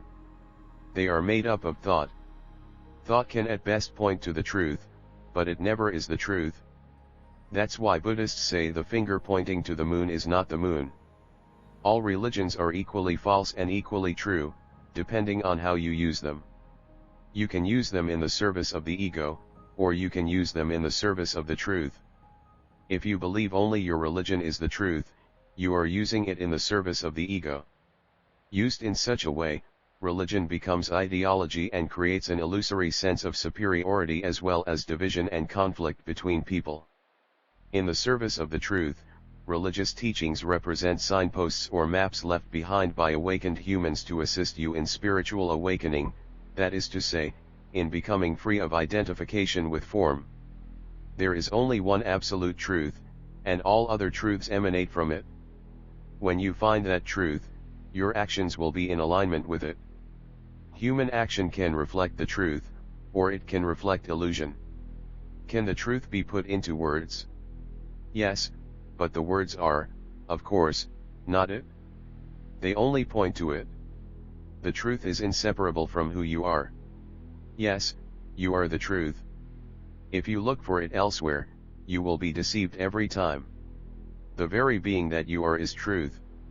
Jesus tried to convey that when he said, "I am the way and the truth and the life." Too, these words uttered by Jesus are one of the most powerful and direct pointers to the truth, if understood correctly. If misinterpreted, however, they become a great obstacle. Jesus speaks of the innermost I am, the essence identity of every man and woman, every life form, in fact. He speaks of the life that you are. Some Christian mystics have called it the Christ within, Buddhists call it your Buddha nature, for Hindus, it is Atman, the indwelling God. When you are in touch with that dimension within yourself, and being in touch with it is your natural state, not some miraculous achievement, all your actions and relationships will reflect the oneness with all life that you sense deep within. This is love. Laws, commandments, rules, and regulations are necessary for those who are cut off from who they are, the truth within. They prevent the worst excesses of the ego, and often they don't even do that. Love and do what you will, said Saint Augustine. Words cannot get much closer to the truth than that. The ego is not personal on a collective level. The mindset we are right and they are wrong is particularly deeply entrenched in those parts of the world where conflict between two nations, races, tribes, religions, or ideologies is long-standing, extreme, and endemic. Both sides of the conflict are equally identified with their own perspective, their own story, that is to say, identified with thought. Both are equally incapable of seeing that another perspective, another story, may exist and also be valid. Israeli writer Y. Halevi speaks of the possibility of accommodating a competing narrative, 3. But in many parts of the world, people are not yet able or willing to do that. Both sides believe themselves to be in possession of the truth. Both regard themselves as victims and the other as evil, and because they have conceptualized and thereby dehumanized the other as the enemy, they can kill and inflict all kinds of violence on the other, even on children, without feeling their humanity and suffering. They become trapped in an insane spiral of perpetration and retribution, action and reaction. Here it becomes obvious that the human ego in its collective aspect as us against them is even more insane than enemy, the individual ego, although the mechanism is the same. By far the greater part of violence that humans have inflicted on each other is not the work of criminals or the mentally deranged, but of normal, respectable citizens in the service of the collective ego. One can go far as to say that on this planet normal equals insane. What is it that lies at the root of this insanity? Complete identification with thought and emotion, that is to say, ego. Greed, selfishness, exploitation, cruelty, and violence are still all pervasive on this planet. When you don't recognize them as individual and collective manifestations of an underlying dysfunction or mental illness, you fall into the error of personalizing them. You construct a conceptual identity for an individual or group, and you say, "This is who he is. This is who they are." When you confuse the ego that you perceive in others with their identity, it is the work of your own ego that uses this misperception to strengthen itself through being right and therefore superior, and through reacting with condemnation, indignation, and often anger against the perceived enemy. All this is enormously satisfying to the ego. It strengthens the sense of separation between yourself and the other, whose otherness has become magnified to such an extent that you can no longer feel your common humanity, nor the rootedness in the one life that you share with each human being, your common divinity. The particular ego patterns that you react to most strongly in others and misperceive as their identity tend to be the same patterns that are also in you, but that you are unable or unwilling to detect within yourself. In that sense, you have much to learn from your enemies. What is it in them that you find most upsetting, most disturbing?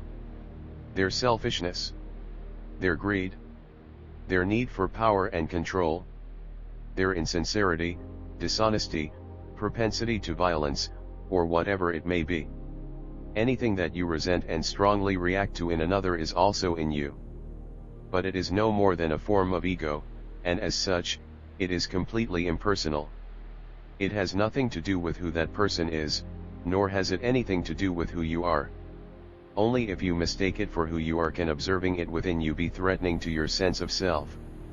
War is a mindset in certain cases, you may need to protect yourself or someone else from being harmed by another, but beware of making it your mission to eradicate evil, as you are likely to turn into the very thing you are fighting against. Fighting unconsciousness will draw you into unconsciousness yourself. Unconsciousness, dysfunctional egoic behavior, can never be defeated by attacking it. Even if you defeat your opponent, the unconsciousness will simply have moved into you, or the opponent reappears in a new disguise. Whatever you fight, you strengthen, and what you resist, persists. These days you frequently hear the expression the war against this or that, and whenever I hear it, I know that it is condemned to failure. There is the war against drugs, the war against crime, the war against terrorism, the war against cancer, the war against poverty, and so on. For example, despite the war against crime and drugs, there has been a dramatic increase in crime and drug-related offenses in the past 25 years.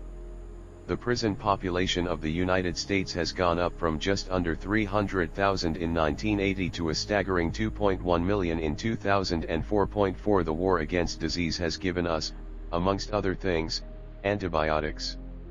At first, they were spectacularly successful, seemingly enabling us to win the war against infectious diseases. Now many experts agree that the widespread and indiscriminate use of antibiotics has created a time bomb, and that antibiotic-resistant strains of bacteria, so-called superbugs, will in all likelihood bring about a re-emergence of those diseases and possibly epidemics. According to the Journal of the American Medical Association, medical treatment is the third leading cause of death after heart disease and cancer in the United States. Homeopathy and Chinese medicine are two examples of possible alternative approaches to disease that do not treat the illness as an enemy and therefore do not create new diseases. War is a mindset, and all action that comes out of such a mindset will either strengthen the enemy, the perceived evil, or, if the war is won, will create a new enemy, a new evil equal to and often worse than the one that was defeated. There is a deep interrelatedness between your state of consciousness and external reality. When you are in the grip of a mindset such as war, your perceptions become extremely selective as well as distorted. In other words, you will see only what you want to see and then misinterpret it. You can imagine what kind of action comes out of such a delusional system? Or instead of imagining it, watch the news on TV tonight. Recognize the ego for what it is, a collective dysfunction, the insanity of the human mind. When you recognize it for what it is, you no longer misperceive it as somebody's identity. Once you see the ego for what it is, it becomes much easier to remain non-reactive toward it. You don't take it personally anymore. There is no complaining, blaming, accusing, or making wrong. Nobody is wrong. It is the ego in someone, that's all. Compassion arises when you recognize that all are suffering from the same sickness of the mind, some more acutely than others. You do not fuel the drama anymore that is part of all egoic relationships. What is its fuel? Reactivity. The ego thrives on it. Do you want peace or drama? You want peace. There is no one who does not want peace. Yet there is something else in you that wants the drama, wants the conflict. You may not be able to feel it at this moment. You may have to wait for a situation or even just a thought that triggers a reaction in you, someone accusing you of this or that, not acknowledging you, encroaching on your territory, questioning the way you do things, an argument about money. Can you then feel the enormous surge of force moving through you, the fear, perhaps being masked by anger or hostility? Can you hear your own voice becoming harsh or shrill, or louder and a few octaves lower? Can you be aware of your mind racing to defend its position, justify, attack, blame? In other words, can you awaken at that moment of unconsciousness? Can you feel that there is something in you that is at war, something that feels threatened and wants to survive at all cost, that needs the drama in order to assert its identity as the victorious character within that theatrical production? Can you feel there is something in you that would rather be right than at peace? Beyond ego, your true identity when the ego is at war, know that it is no more than an illusion that is fighting to survive. That illusion thinks it is you. It is not easy at first to be there as the witnessing presence, especially when the ego is in survival mode or some emotional pattern from the past has become activated, but once you have had a taste of it, you will grow in presence power, and the ego will lose its grip on you. And so a power comes into your life that is far greater than the ego, greater than the mind. All that is required to become free of the ego is to be aware of it, since awareness and ego are incompatible. Awareness is the power that is concealed within the present moment. This is why we may also call it presence. The ultimate purpose of human existence, which is to say, your purpose is to bring that power into this world. And this is also why becoming free of the ego cannot be made into a goal to be attained at some point in the future. Only presence can free you of the ego, and you can only be present now, not yesterday or tomorrow. Only presence can undo the past in you and thus transform your state of consciousness. What is spiritual realization? The belief that you are spirit? No, that's a thought. A little closer to the truth than the thought that believes you are who your birth certificate says you are, but still a thought. Spiritual realization is to see clearly that what I perceive, experience, think, or feel is ultimately not who I am, that I cannot find myself in all those things that continuously pass away. The Buddha was probably the first human being to see this clearly, and so anatta, no self, became one of the central points of his teaching. And when Jesus said, "Deny thyself," what he meant was, negate, and thus undo, the illusion of self. If the self-ego were truly who I am, it would be absurd to deny it. What remains is the light of consciousness in which perceptions, experiences, thoughts, and feelings come and go. That is being, that is the deeper, true I. When I know myself as that, whatever happens in my life is no longer of absolute but only of relative importance. I honor it, but it loses its absolute seriousness, its heaviness. The only thing that ultimately matters is this: can I sense my essential beingness, the I am, in the background of my life at all times? To be more accurate, can I sense the I am that I am at this moment? Can I sense my essential identity as consciousness itself? Or am I losing myself in what happens, losing myself in the mind, in the world? All structures are unstable whatever form it takes. The unconscious drive behind ego is to strengthen the image of who I think I am, the phantom self that came into existence when thought a great blessing as well as a great curse began to take over and obscured the simple yet profound joy of connectedness with being, the source, God. Whatever behavior the ego manifests, the hidden motivating force is always the same: the need to stand out, be special, be in control, the need for power, for attention, for more. And, of course, the need to feel a sense of separation, that is to say, the need for opposition, enemies. The ego always wants something from other people or situations. There is always a hidden agenda, always a sense of not enough yet, of insufficiency and lack that needs to be filled. It uses people and situations to get what it wants, and even when it succeeds, it is never satisfied for long. Often it is thwarted in its aims, and for the most part the gap between I want and what is becomes a constant source of upset and anguish. The famous and now classic pop song, "I Can't Get No Satisfaction," is the song of the ego. The underlying emotion that governs all the activity of the ego is fear. The fear of being nobody, the fear of non-existence, the fear of death. All its activities are ultimately designed to eliminate this fear, but the most the ego can ever do is to cover it up temporarily with an intimate relationship, a new possession, or winning at this or that. Illusion will never satisfy you. Only the truth of who you are, if realized, will set you free. Why fear?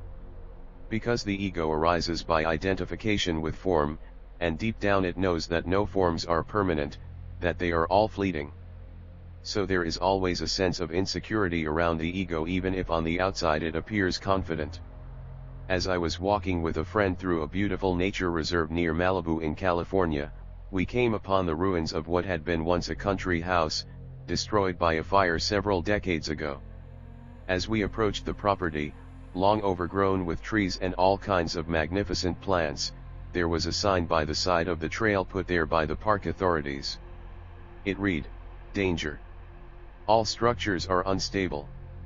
I said to my friend, "That's a profound sutra, sacred scripture. And we stood there in awe. Once you realize and accept that all structures, forms, are unstable, even the seemingly solid material ones, peace arises within you. This is because the recognition of the impermanence of all forms awakens you to the dimension of the formless within yourself, that which is beyond death. Jesus called it eternal life. The ego's need to feel superior. There are many subtle but easily overlooked forms of ego that you may observe in other people and, more important, in yourself. Remember, the moment you become aware of the go in yourself, that emerging awareness is who you are beyond ego, the deeper I. The recognition of the false is already the arising of the real. For example, you are about to tell someone the news of what happened. Guess what? You don't know yet? Let me tell you. If you are alert enough, present enough, you may be able to detect a momentary sense of satisfaction within yourself just before imparting the news, even if it is bad news. It is due to the fact that for a brief moment there is, in the eyes of the ego, an imbalance in your favor between you and the other person.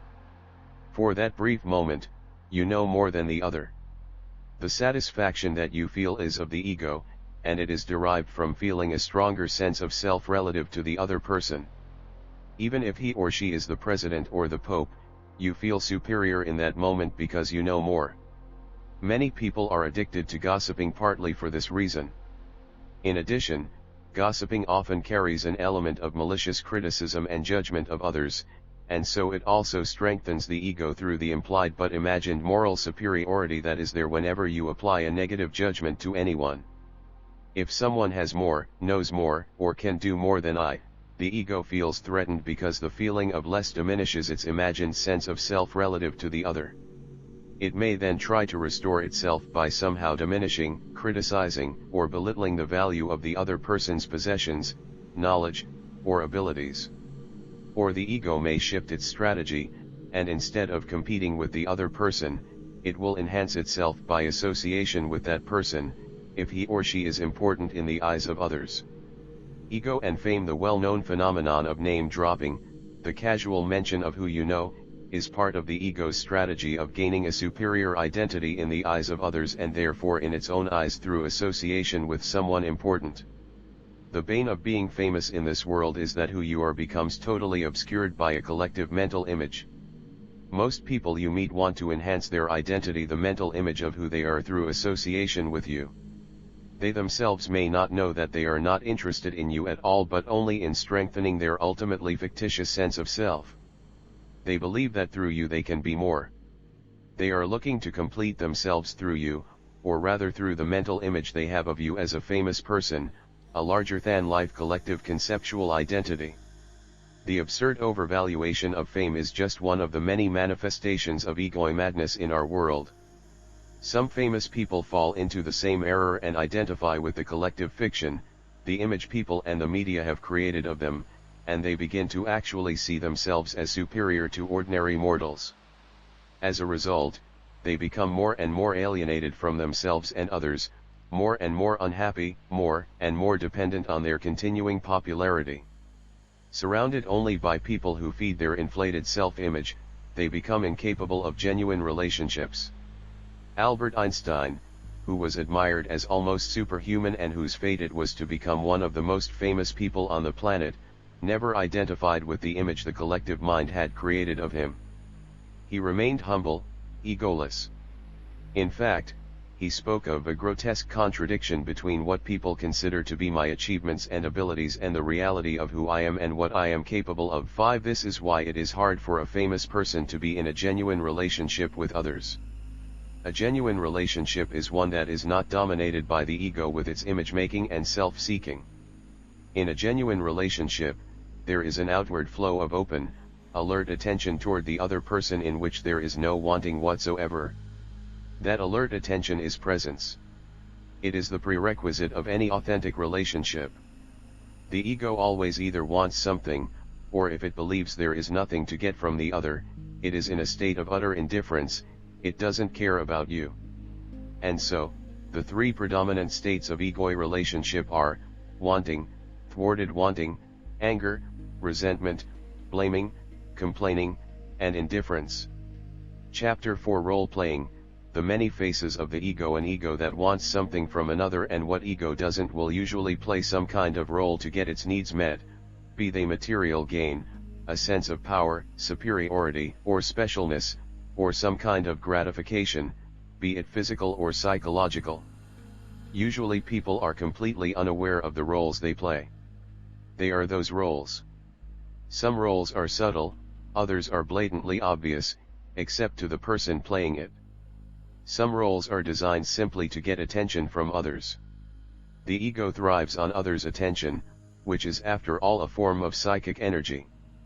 The ego doesn't know that the source of all energy is within you, so it seeks it outside. It is not the formless attention which is presence that the ego seeks, but attention in some form, such as recognition, praise, admiration, or just to be noticed in some way, to have its existence acknowledged. A shy person who is afraid of the attention of others is not free of ego, but has an ambivalent ego that both wants and fears attention from others. The fear is that the attention may take the form of disapproval or criticism, that is to say, something that diminishes the sense of self rather than enhances it. So the shy person's fear of attention is greater than his or her need of attention. Shyness often goes with a self-concept that is predominantly negative, the belief of being inadequate. Any conceptual sense of self seeing myself as this or that is ego, whether predominantly positive, I am the greatest, or negative, I am no good. Behind every positive self-concept is the hidden fear of not being good enough. Behind every negative self-concept it's the hidden desire of being the greatest or better than others. Behind the confident ego's feeling of and continuing need for superiority is the unconscious fear of inferiority. Conversely, the shy, inadequate ego that feels inferior has a strong hidden desire for superiority. Many people fluctuate between feelings of inferiority and superiority, depending on situations or the people they come into contact with. All you need to know and observe in yourself is this: whenever you feel superior or inferior to anyone, that's the ego in you. Villain, victim, lover. Some egos, if they cannot get praise or admiration, will settle for other forms of attention and play roles to elicit them. If they cannot get positive attention, they may seek negative attention instead, for example, by provoking a negative reaction in someone else. Some children already do that too. They misbehave to get attention. The playing of negative roles becomes particularly pronounced whenever the ego is magnified by an active pain body, that is to say, emotional pain from the past that wants to renew itself through experiencing more pain. Some egos perpetrate crimes in their search for fame. They seek attention through notoriety and other people's condemnation. Please tell me that I exist, that I am not insignificant, they seem to say. Such pathological forms of ego are only more extreme versions of normal egos. A very common role is the one of victim, and the form of attention it seeks is sympathy or pity or others' interest in my problems, me and my story. Seeing oneself as a victim is an element in many ego patterns, such as complaining, being offended, outraged, and so on. Of course, once I am identified with a story in which I assigned myself the role of victim, I don't want it to end, and so, as every therapist knows, the ego does not want an end to its problems because they are a part of its identity.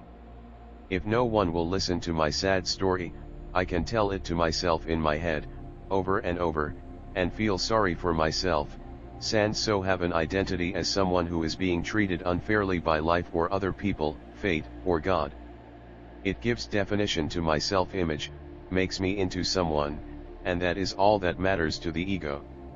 In the early stages of many so-called romantic relationships, role-playing is quite common in order to attract and keep whoever is perceived by the ego as the one who is going to make me happy, make me feel special, and fulfill all my needs. I'll play who you want me to be, and you'll play who I want you to be. That's the unspoken and unconscious agreement. However, role-playing is hard work, and so those roles cannot be sustained indefinitely, especially once you start living together. When those roles slip, what do you see? Unfortunately, in most cases, not yet the true essence of that being, but that which overs up the true essence, the raw ego divested of its roles, with its pain body, and its thwarted wanting, which now turns into anger, most likely directed at the spouse or partner for having failed to remove the underlying fear and sense of lack that is an intrinsic part of the ego's sense of self. What is commonly called falling in love is in most cases an intensification of ego wanting and needing. You become addicted to another person, or rather to your image of that person. It has nothing to do with true love, which contains no wanting whatsoever. The Spanish language is the most honest in regard to conventional notions of love. Te quiero means I want you as well as I love you. The other expression for I love you, te amo, which does not have this ambiguity, is rarely used, perhaps because true love is just as rare. Letting go of self-definitions as tribal cultures developed into the ancient civilizations, certain functions began to be allotted to certain people: ruler, priest or priestess, warrior, farmer, merchant, craftsman, laborer, and so on. A class system developed. Your function, which in most cases you were born into, determined your identity, determined who you were in the eyes of others, as well as in your own eyes.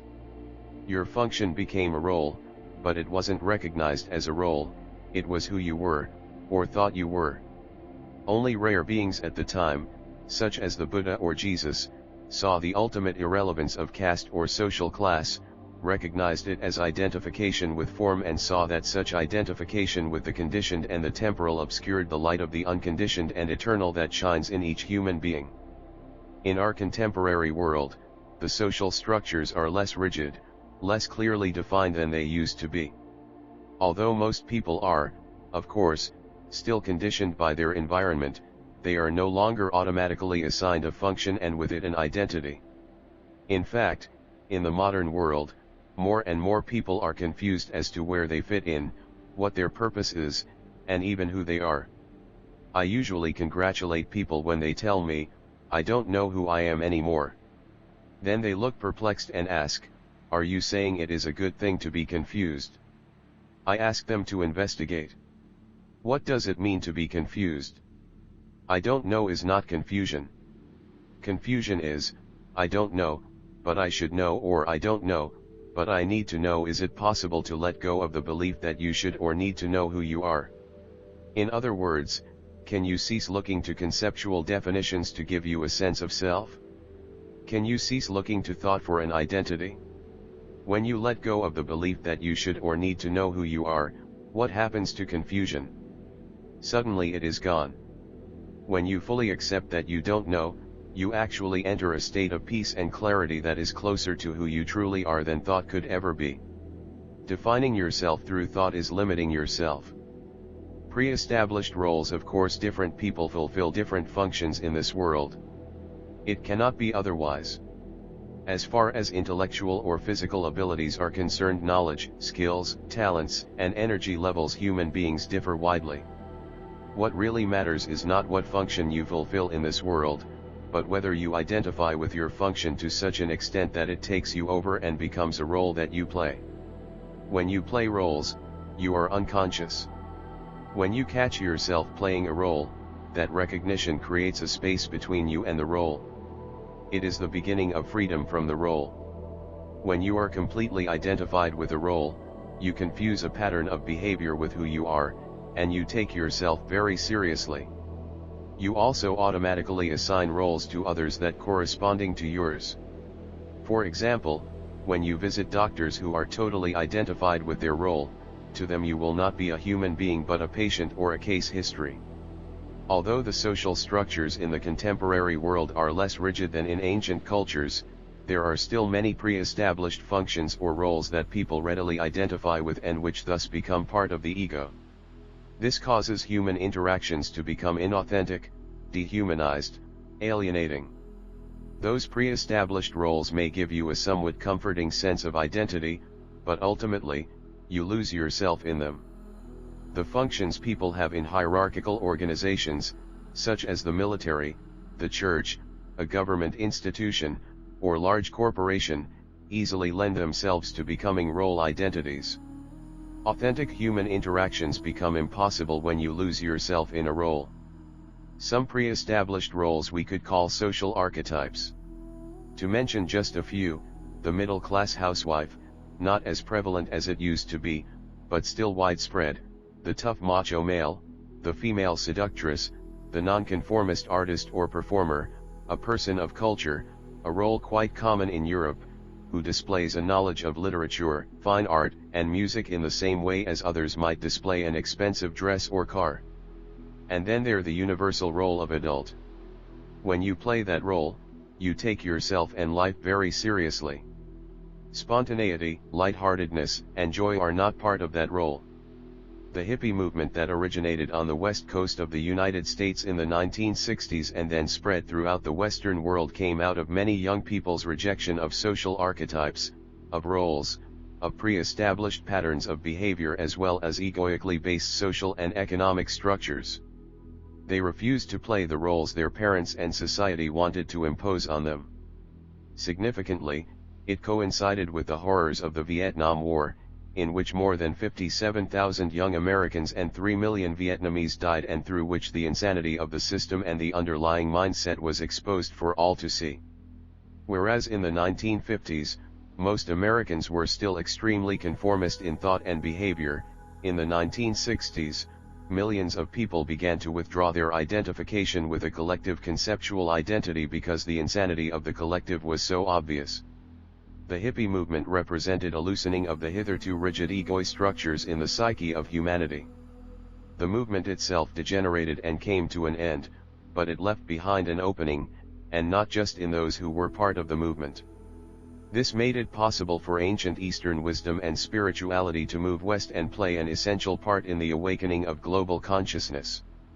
Temporary roles: if you are awake enough, aware enough, to be able to observe how you interact with other people, you may detect subtle changes in your speech, attitude, and behavior depending on the person you are interacting with. At first, it may be easier to observe this in others, then you may also detect it in yourself. The way in which you speak to the chairman of the company may be different in subtle ways from how you speak to the janitor. How you speak to a child may be different from how you speak to an adult. Why is that? You are playing roles. You are not yourself, neither with the chairman nor with the janitor or the child. When you walk into a store to buy something, when you go to a restaurant, the bank, the post office, you may find yourself slipping into pre-established social roles. You become a customer and speak and act as such. And you may be treated by the salesperson or waiter, who is also playing a role, as a customer. A range of conditioned patterns of behavior come into effect between two human beings that determine the nature of the interaction. Instead of human beings, conceptual mental images are interacting with each other. The more identified people are with their respective roles, the more inauthentic the relationships become. You have a mental image not only of who the other person is, but also of who you are, especially in relation to the person you are interacting with.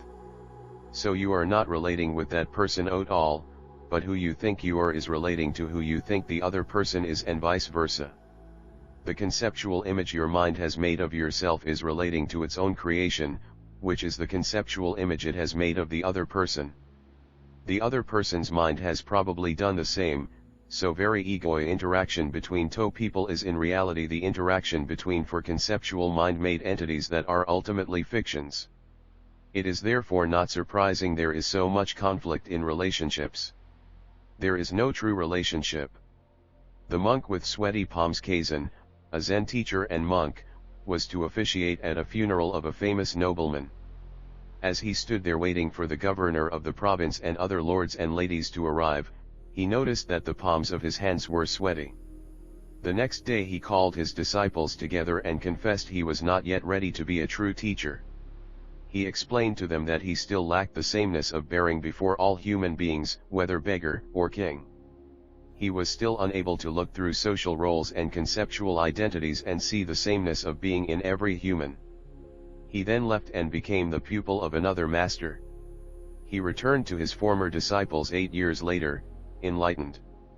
Happiness as a role vs true happiness. How are you? Just great. Couldn't be better. True or false? In many cases, happiness is a role people play, and behind the smiling facade, there is a great deal of pain. Depression, breakdowns, and overreactions are common when unhappiness is covered up behind a smiling exterior and brilliant white teeth, when there is denial, sometimes even to oneself, that there is much unhappiness. Just fine is a role the ego plays more commonly in America than in certain other countries where being and looking miserable is almost the norm and therefore more socially acceptable. It is probably an exaggeration, but I am told that in the capital of one Nordic country you run the risk of being arrested for drunken behavior if you smile at strangers in the street. If there is unhappiness in you, first you need to acknowledge that it is there. But don't say, "I'm unhappy."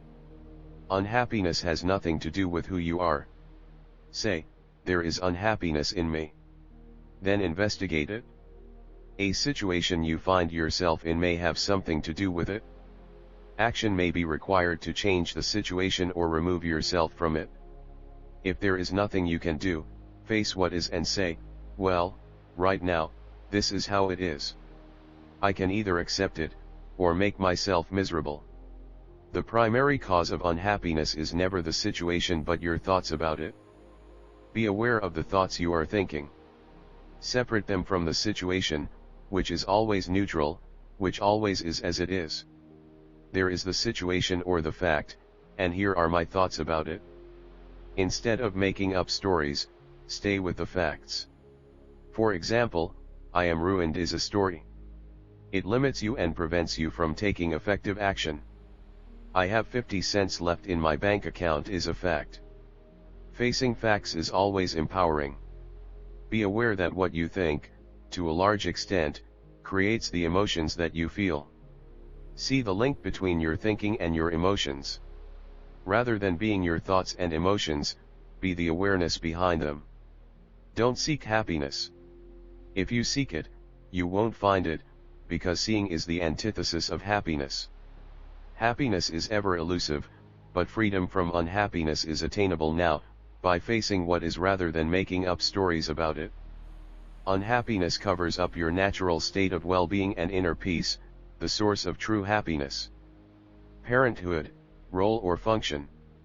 Many adults play roles when they speak to young children. They use silly words and sounds. They talk down to the child.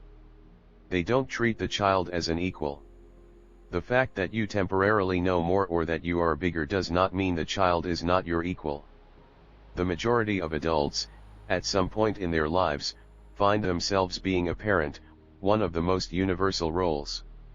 The all-important question is, are you able to fulfill the function of being a parent, and fulfill it well, without identifying with that function, that is, without it becoming a role? Part of the necessary function of being a parent is looking after the needs of the child, preventing the child from getting into danger, and at times telling the child what to do and not to do. When being a parent becomes an identity, however, when your sense of self is entirely or largely derived from it, the function easily becomes overemphasized, exaggerated, and takes you over. Giving children what they need becomes excessive and turns into spoiling. Preventing them from getting into danger becomes overprotectiveness and interferes with their need to explore the world and try things out for themselves. Telling children what to do or not to do becomes controlling, overbearing. What is more, the role-playing identity remains in place long after the need for those particular functions has passed. Parents then cannot let go of being a parent even when the child grows into an adult. They can't let go of the need to be needed by their child. Even when the adult child is 40 years old, parents can't let go of the notion "I know what's best for you." The role of parent is still being played compulsively, and so there is no authentic relationship.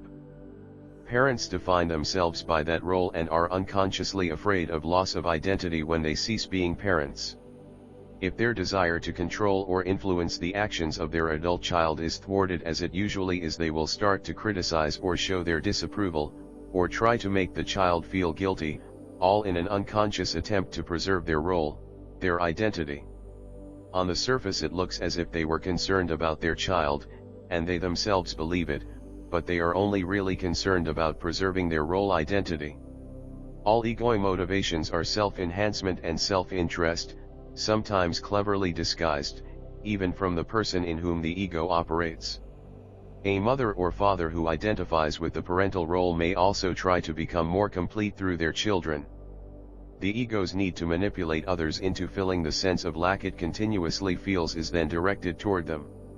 If the mostly unconscious assumptions and motivations behind the parents' compulsion to manipulate their children were made conscious and voiced, they would probably include some or all of the following: I want you to achieve what I never achieved, I want you to be somebody in the eyes of the world, so that I too can be somebody through you. Don't disappoint me.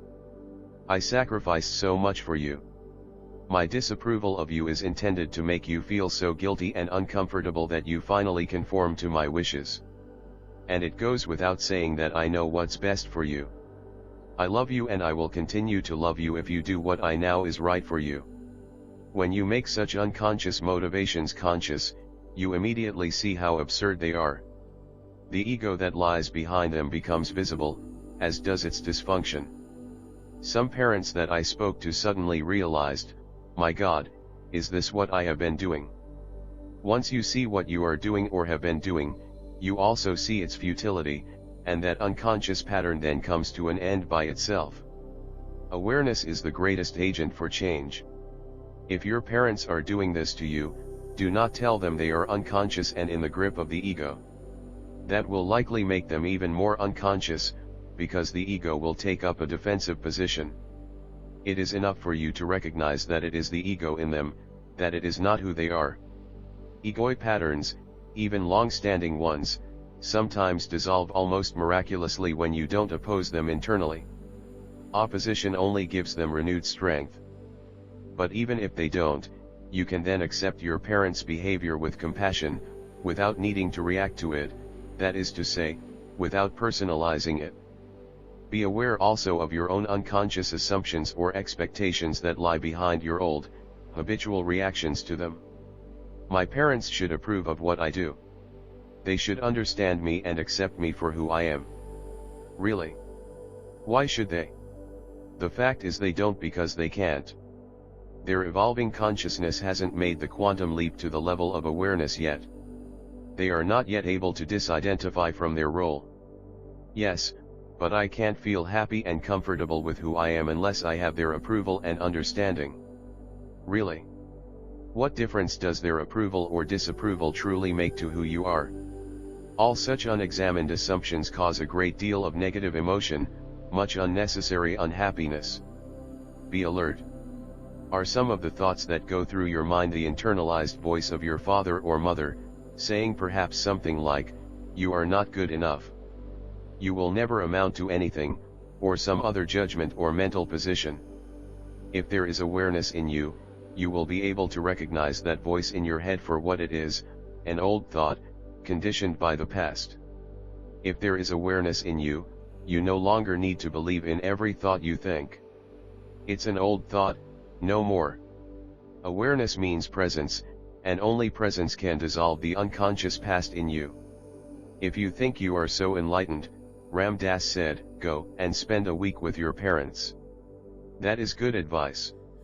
The relationship with your parents is not only the primordial relationship that sets the tone for all subsequent relationships, it is also a good test for your degree of presence. The more shared past there is in a relationship, the more present you need to be, otherwise, you will be forced to relive the past again and again. Conscious suffering. If you have young children, give them help, guidance, and protection to the best of your ability, but even more important, give them space to be. They come into this world through you, but they are not yours. The belief "I know what's best for you" may be true when they are very young, but the older they get, the less true it becomes. The more expectations you have of how their life should unfold, the more you are in your mind instead of being present for them. Eventually, they will make mistakes, and they will experience some form of suffering, as all humans do. In fact, they may be mistakes only from your perspective. What to you is a mistake may be exactly what your children need to do or experience. Give them as much help and guidance as you can, but realize that you may also at times have to allow them to make mistakes, especially as they begin to reach adulthood. At times, you may also have to allow them to suffer. Suffering may come to them out of the blue, or it may come as the consequence of their own mistakes. Wouldn't it be wonderful if you could spare them from all suffering? No, it wouldn't. They would not evolve as human beings and would remain shallow, identified with the external form of things. Suffering drives you deeper. The paradox is that suffering is caused by identification with form and erodes identification with form. A lot of it is caused by the ego, although eventually suffering destroys the ego, but not until you suffer consciously. Humanity is destined to go beyond suffering, but not in the way the ego thinks. One of the ego's many erroneous assumptions, one of its many deluded thoughts is, I should not have to suffer. Sometimes the thought gets transferred to someone close to you, my child should not have to suffer. That thought itself lies at the root of suffering. Suffering has a noble purpose, the evolution of consciousness and the burning up of the ego. The man on the cross is an archetypal image. He is every man and every woman. As long as you resist suffering, it is a slow process because the resistance creates more ego to burn up. When you accept suffering, however, there is an acceleration of that process which is brought about by the fact that you suffer consciously. You can accept suffering for yourself, or you can accept it for someone else, such as your child or parent. In the midst of conscious suffering, there is already the transmutation. The fire of suffering becomes the light of consciousness. The ego says, I shouldn't have to suffer, and that thought makes you suffer so much more. It is a distortion of the truth, which is always paradoxical. The truth is that you need to say yes to suffering before you can transcend it. Conscious parenting. Many children harbor hidden anger and resentment toward their parents, and often the cause is inauthenticity in the relationship. The child has a deep longing for the parent to be there as a human being, not as a role, no matter how conscientiously that role is being played. You may be doing all the right things and the best you can for your child, but even doing the best you can is not enough. In fact, doing is never enough if you neglect being. The ego knows nothing of being but believes you will eventually be saved by doing. If you are in the grip of the ego, you believe that by doing more and more you will eventually accumulate enough doings to make yourself feel complete at some point in the future. You won't. You will only lose yourself in doing. The entire civilization is losing itself in doing that is not rooted in being, and thus becomes futile. How do you bring being into the life of a busy family, into the relationship with your child?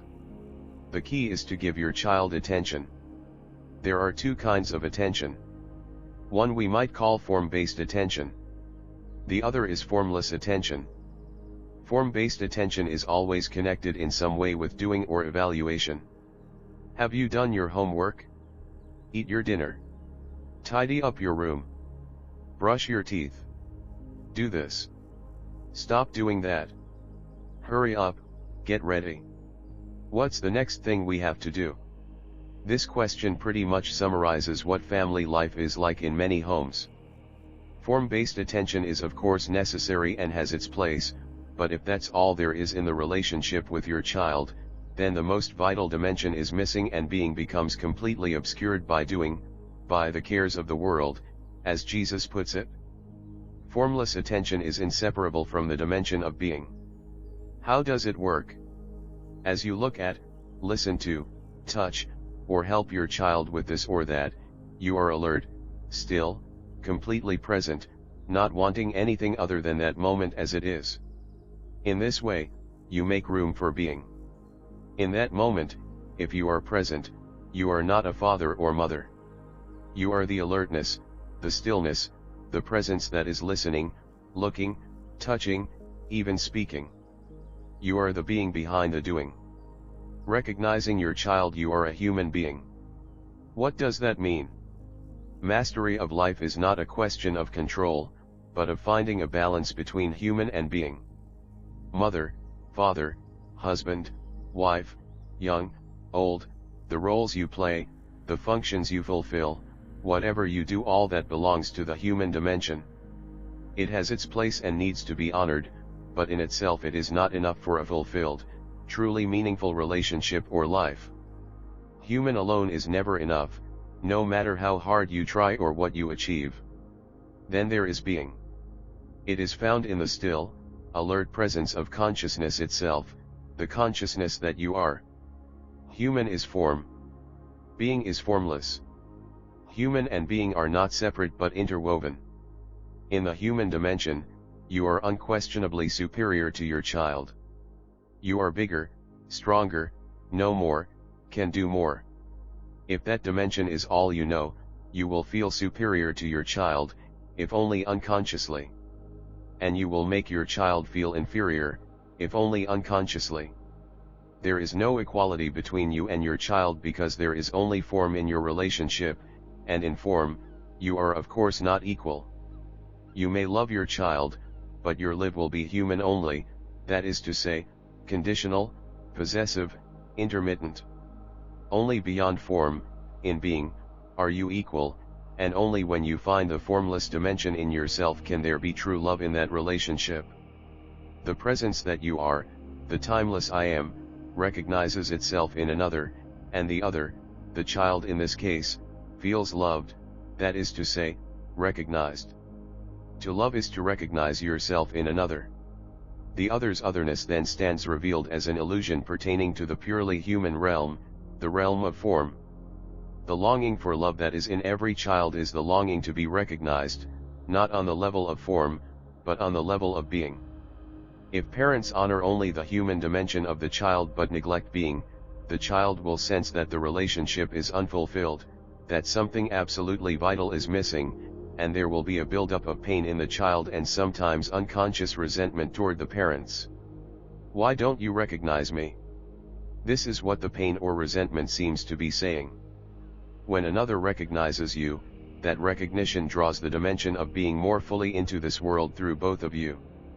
That is the love that redeems the world. I have been speaking of this with specific reference to the relationship with your child, but it equally applies, of course, to all relationships. It has been said God is love, but that is not absolutely correct. God is the one life in and beyond the countless forms of life. Love implies duality, lover and beloved, subject and object. So love is the recognition of oneness in the world of duality. This is the birth of God into the world of form. Love makes the world less worldly, less dense, more transparent to the divine dimension, the light of consciousness itself. Giving up role-playing to do whatever is required of you in any situation without it becoming a role that you identify with is an essential lesson in the art of living that each one of us is here to learn. You become most powerful in whatever you do if the action is performed for its own sake rather than as a means to protect, enhance, or conform to your role identity. Every role is a fictitious sense of self, and through it everything becomes personalized and thus corrupted and distorted by the mind-made little me and whatever role it happens to be playing. Most of the people who are in positions of power in this world, such as politicians, TV personalities, business as well as religious leaders, are completely identified with their role, with a few notable exceptions. They may be considered VIPs, but they are no more than unconscious players in the ego game, a game that looks so important yet is ultimately devoid of true purpose. It is, in the words of Shakespeare, a tale told by an idiot, full of sound and fury, signifying nothing. One amazingly, Shakespeare arrived at this conclusion without having the benefit of television. If the ego earth drama has any purpose at all, it is an indirect one. It creates more and more suffering on the planet, and suffering, although largely ego-created, is in the end also ego-destructive. It is the fire in which the ego burns itself up. In a world of role-playing personalities, those few people who don't project a mind-made image and other are some even on TV, in the media, and the business world but function from the deeper core of their being, those who do not attempt to appear more than they are but are simply themselves, stand out as remarkable and are the only ones who truly make a difference in this world. They are the bringers of the new consciousness. Whatever they do becomes empowered because it is in alignment with the purpose of the whole. Their influence, however, goes far beyond what they do, far beyond their function. Their mere presence, simple, natural, unassuming, has a transformational effect on whoever they come into contact with. When you don't play roles, it means there is no self, ego, in what you do. There is no secondary agenda, protection or strengthening of yourself. As a result, your actions have far greater power. You are totally focused on the situation. You become one with it. You don't try to be anybody in particular. You are most powerful, most effective, when you are completely yourself. But don't try to be yourself, that's another role. It's called natural, spontaneous me. As soon as you are trying to be this or that, you are playing a role. Just be yourself is good advice, but it can also be misleading. The mind will come in and say, let's see. How can I be myself? Then, the mind will develop some kind of strategy, how to be myself. Another role. How can I be myself, is, in fact, the wrong yourself. It implies you have to do something to be yourself. But how doesn't apply here because you are yourself already. Just stop adding unnecessary baggage to who you already are. But I don't know who I am. I don't know what it means to be myself. If you can be absolutely comfortable with not knowing who you are, then what's left is who you are, the being behind a human, a field of pure potentiality other than something that is already defined. Give up defining yourself to yourself or to others. You won't die. You will come to life. And don't be concerned with how others define you. When they define you, they are limiting themselves, so it's their problem.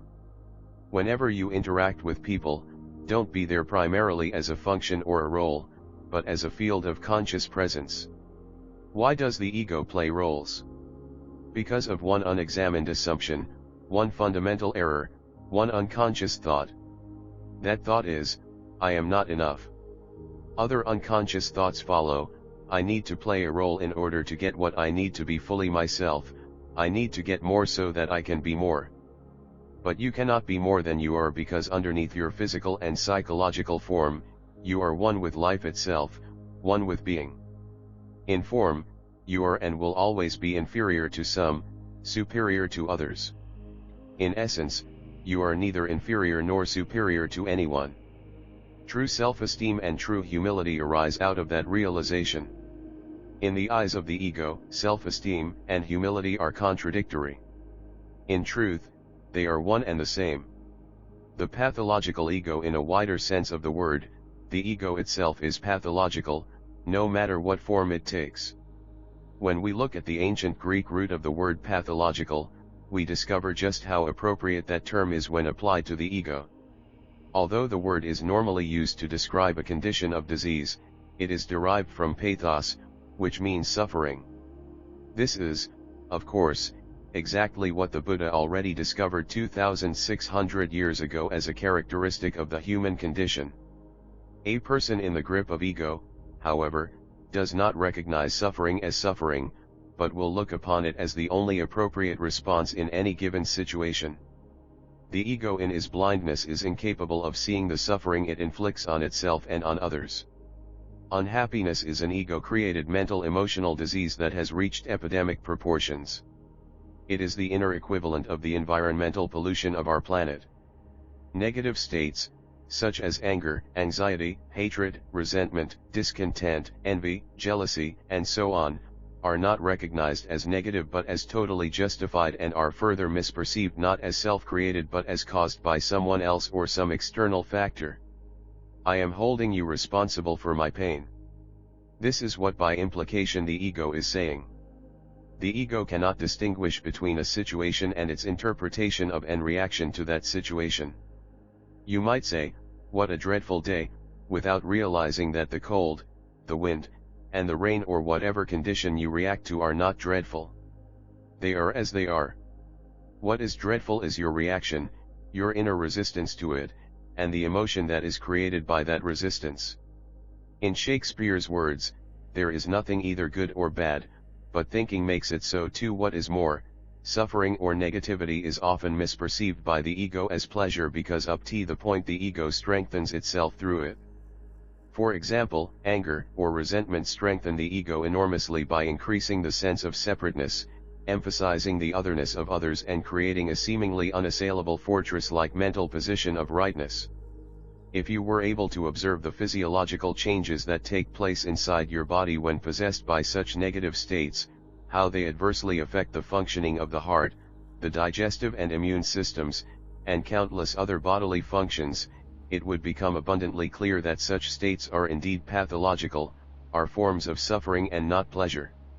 Whenever you are in a negative state, there is something in you that wants the negativity, that perceives it as pleasurable, or that believes it will get you what you want. Otherwise, who would want to hang on to negativity, make themselves and others miserable, and create disease in the body? So, whenever there is negativity in you, if you can be aware at that moment that there is something in you that takes pleasure in it or believes it has a useful purpose, you are becoming aware of the ego directly. The moment this happens, your identity has shifted from ego to awareness. This means the ego is shrinking and awareness is growing. If in the midst of negativity you are able to realize at this moment I am creating suffering for myself, it will be enough to raise you above the limitations of conditioned ego states and reactions.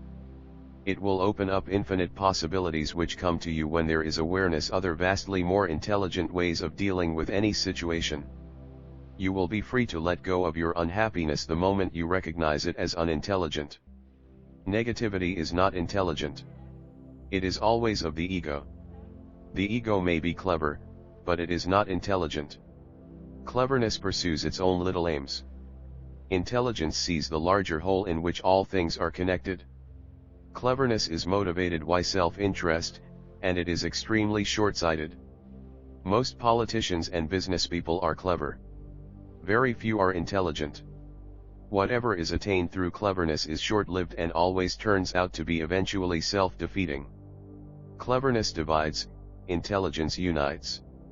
The background unhappiness, the ego, creates separation, and separation creates suffering. The ego is therefore clearly pathological. Apart from the obvious ones such as anger, hatred, and so on, there are other more subtle forms of negativity that are so common they are usually not recognized as SCH, for example, impatience, irritation, nervousness, and being fed up. They constitute the background unhappiness that is many people's predominant inner state. You need to be extremely alert and absolutely present to be able to detect them. Whenever you do, it is a moment of awakening, of disidentification from the mind. Here is one of the most common negative states that is easily overlooked, precisely because it is so common, so normal. You may be familiar with it. Do you often experience a feeling of discontent that could best be described as a kind of background resentment? It may be either specific or non-specific. Many people spend a large part of their lives in that state. They are so identified with it that they cannot stand back and see it. Underlying that feeling are certain unconsciously held beliefs, that is to say, thoughts. You think these thoughts in the same way that you dream your dreams when you are asleep. In other words, you don't know you are thinking those thoughts, just as the dreamer doesn't know he is dreaming. Here are some of the most common unconscious thoughts that feed the feeling of discontent or background resentment. I have stripped away the content from those thoughts so that the bare structure remains. They become more clearly visible that way. Whenever there is unhappiness in the background of your life, or even in the foreground, you can see which of these thoughts applies and fill in your own content according to your personal situation.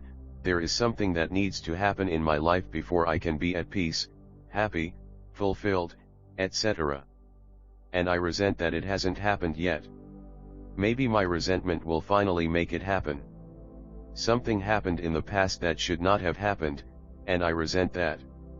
If that hadn't happened, I would be at peace now. Something is happening now that should not be happening, and it is preventing me from being at peace now. Often the unconscious beliefs are directed toward a person, and so happening becomes doing. You should do this or that so that I can be at peace.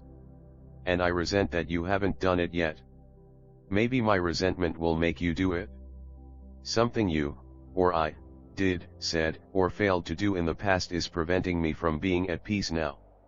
What you are doing or failing to do now is preventing me from being at peace.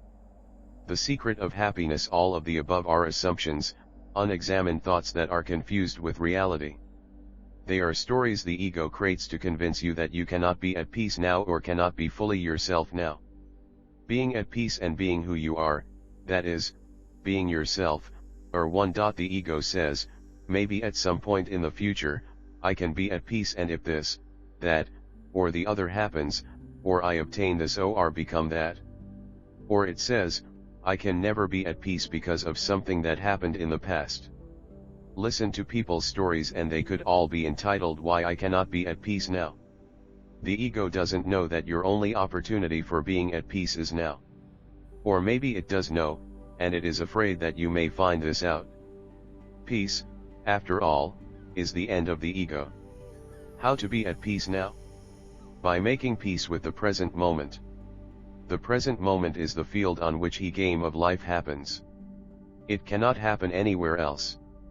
Once you have made peace with the present moment, see what happens, what you can do or choose to do, or rather what life does through you. There are 3 words that convey the secret of the art of living, the secret of all success and happiness: one with life. Being one with life is being one with now. You then realize that you don't live your life, but life lives you. Life is the dancer, and you are the dance. The ego loves its resentment of reality. What is reality? Whatever is. Buddha called it Tadata, the suchness of life, which is no more than the suchness of this moment. Opposition toward that suchness is one of the main features of the ego. It creates the negativity that the ego thrives on, the unhappiness that it loves. In this way, you make yourself and others suffer and don't even know that you are doing it, don't know that you are creating hell on earth. To create suffering without recognizing it, this is the essence of unconscious living, this is being totally in the grip of the ego. The extent of the ego's inability to recognize itself and see what it is doing is staggering and unbelievable. It will do exactly what it condemns others for and not see it. When it is pointed out, it will use angry denial, clever arguments, and self-justifications to distort the facts. People do it, corporations do it, governments do it. When all else fails, the ego will resort to shouting or even to physical violence. Send in the Marines. We can now understand the deep wisdom in Jesus' words on the cross, "Forgive them, for they know not what they do." To end the misery that has afflicted the human condition for thousands of years, you have to start with yourself and take responsibility for your inner state at any given moment. That means now. Ask yourself, is there negativity in me at this moment? Then, become alert, attentive to your thoughts as well as your emotions. Watch out for the low-level unhappiness in whatever form it had I mentioned earlier, such as discontent, nervousness, being fed up, and so on. Watch out for thoughts that appear to justify or explain this unhappiness but in reality cause it. The moment you become aware of a negative state within yourself, it does not mean you have failed. It means that you have succeeded. Until that awareness happens, there is identification with inner states, and such identification is ego. With awareness comes disidentification from thoughts, emotions, and reactions. This is not to be confused with denial. The thoughts, emotions, or reactions are recognized, and in the moment of recognizing, disidentification happens automatically. Your sense of self, of who you are, then undergoes a shift. Before you were the thoughts, emotions, and reactions, now you are the awareness, the conscious presence that witnesses those states. One day I will be free of the ego. Who is talking? The ego. To become free of the ego is not really a big job but a very small one. All you need to do is be aware of your thoughts and emotions as they happen. This is not really a doing, but an alert seeing. In that sense, it is true that there is nothing you can do to become free of the ego. When that shift happens, which is the shift from thinking to awareness, an intelligence far greater than the ego's cleverness begins to operate in your life. Emotions and even thoughts become depersonalized through awareness. Their impersonal nature is recognized. There is no longer a self in them. They are just human emotions, human thoughts. Your entire personal history, which is ultimately no more than a story, a bundle of thoughts and emotions, becomes of secondary importance and no longer occupies the forefront of your consciousness. It no longer forms the basis for your sense of identity. You are the light of presence, the awareness that is prior to and deeper than any thoughts and emotions. Pathological forms of ego. As we have seen, the ego is in its essential nature pathological, if we use the word in its wider sense to denote dysfunction and suffering. Many mental disorders consist of the same ego traits that operate in a normal person, except that they have become so pronounced that their pathological nature is now obvious to anyone, except the sufferer. For example, many normal people tell certain kinds of lies from time to time in order to appear more important, more special, and to enhance this image in the mind of others, who they know, what their achievements, abilities, and possessions are, and whatever else the ego uses to identify with. Some people, however, driven by the ego's feeling of insufficiency and its need to have or be more, lie habitually and compulsively. Most of what they tell you about themselves, their story, is a complete fantasy, a fictitious edifice the ego has designed for itself to feel bigger, more special. Their grandiose and inflated self-image can sometimes fool others, but usually not for long. It is then quickly recognized by most people as a complete fiction. The mental illness that is called paranoid schizophrenia, or paranoia for short, is essentially an exaggerated form of ego. It usually consists of a fictitious story the mind has invented to make sense of a persistent underlying feeling of fear. The main element of the story is the belief that certain people, sometimes large numbers or almost everyone, are plotting against me, or are conspiring to control or kill me. The story often has an inner consistency and logic so that it sometimes fools others into believing it too. Sometimes organizations or entire nations have paranoid belief systems at their very basis. The ego's fear and distrust of other people, its tendency to emphasize the otherness of others by focusing on their perceived faults and make those faults into their identity, is taken a little further and makes others into inhuman monsters. The ego needs others, but its dilemma is that deep down it hates and fears them. Jean-Paul Sartre's statement "hell is other people" is the voice of the ego. The person suffering from paranoia experiences that hell most acutely, but everyone in whom the ego patterns still operate will feel it to some degree. The stronger the ego in you, the more likely it is that in your perception other people are the main source of problems in your life. It is also more than likely that you will make life difficult for others. But, of course, you won't be able to see that. It is always others who seem to be doing it to you. The mental illness we call paranoia also manifests another symptom that is an element of every ego, although in paranoia it takes on a more extreme form. The more the sufferer sees himself persecuted, spied on, or threatened by others, the more pronounced becomes his sense of being the center of the universe around whom everything revolves, and the more special and important he feels as the imagined focal point of so many people's attention.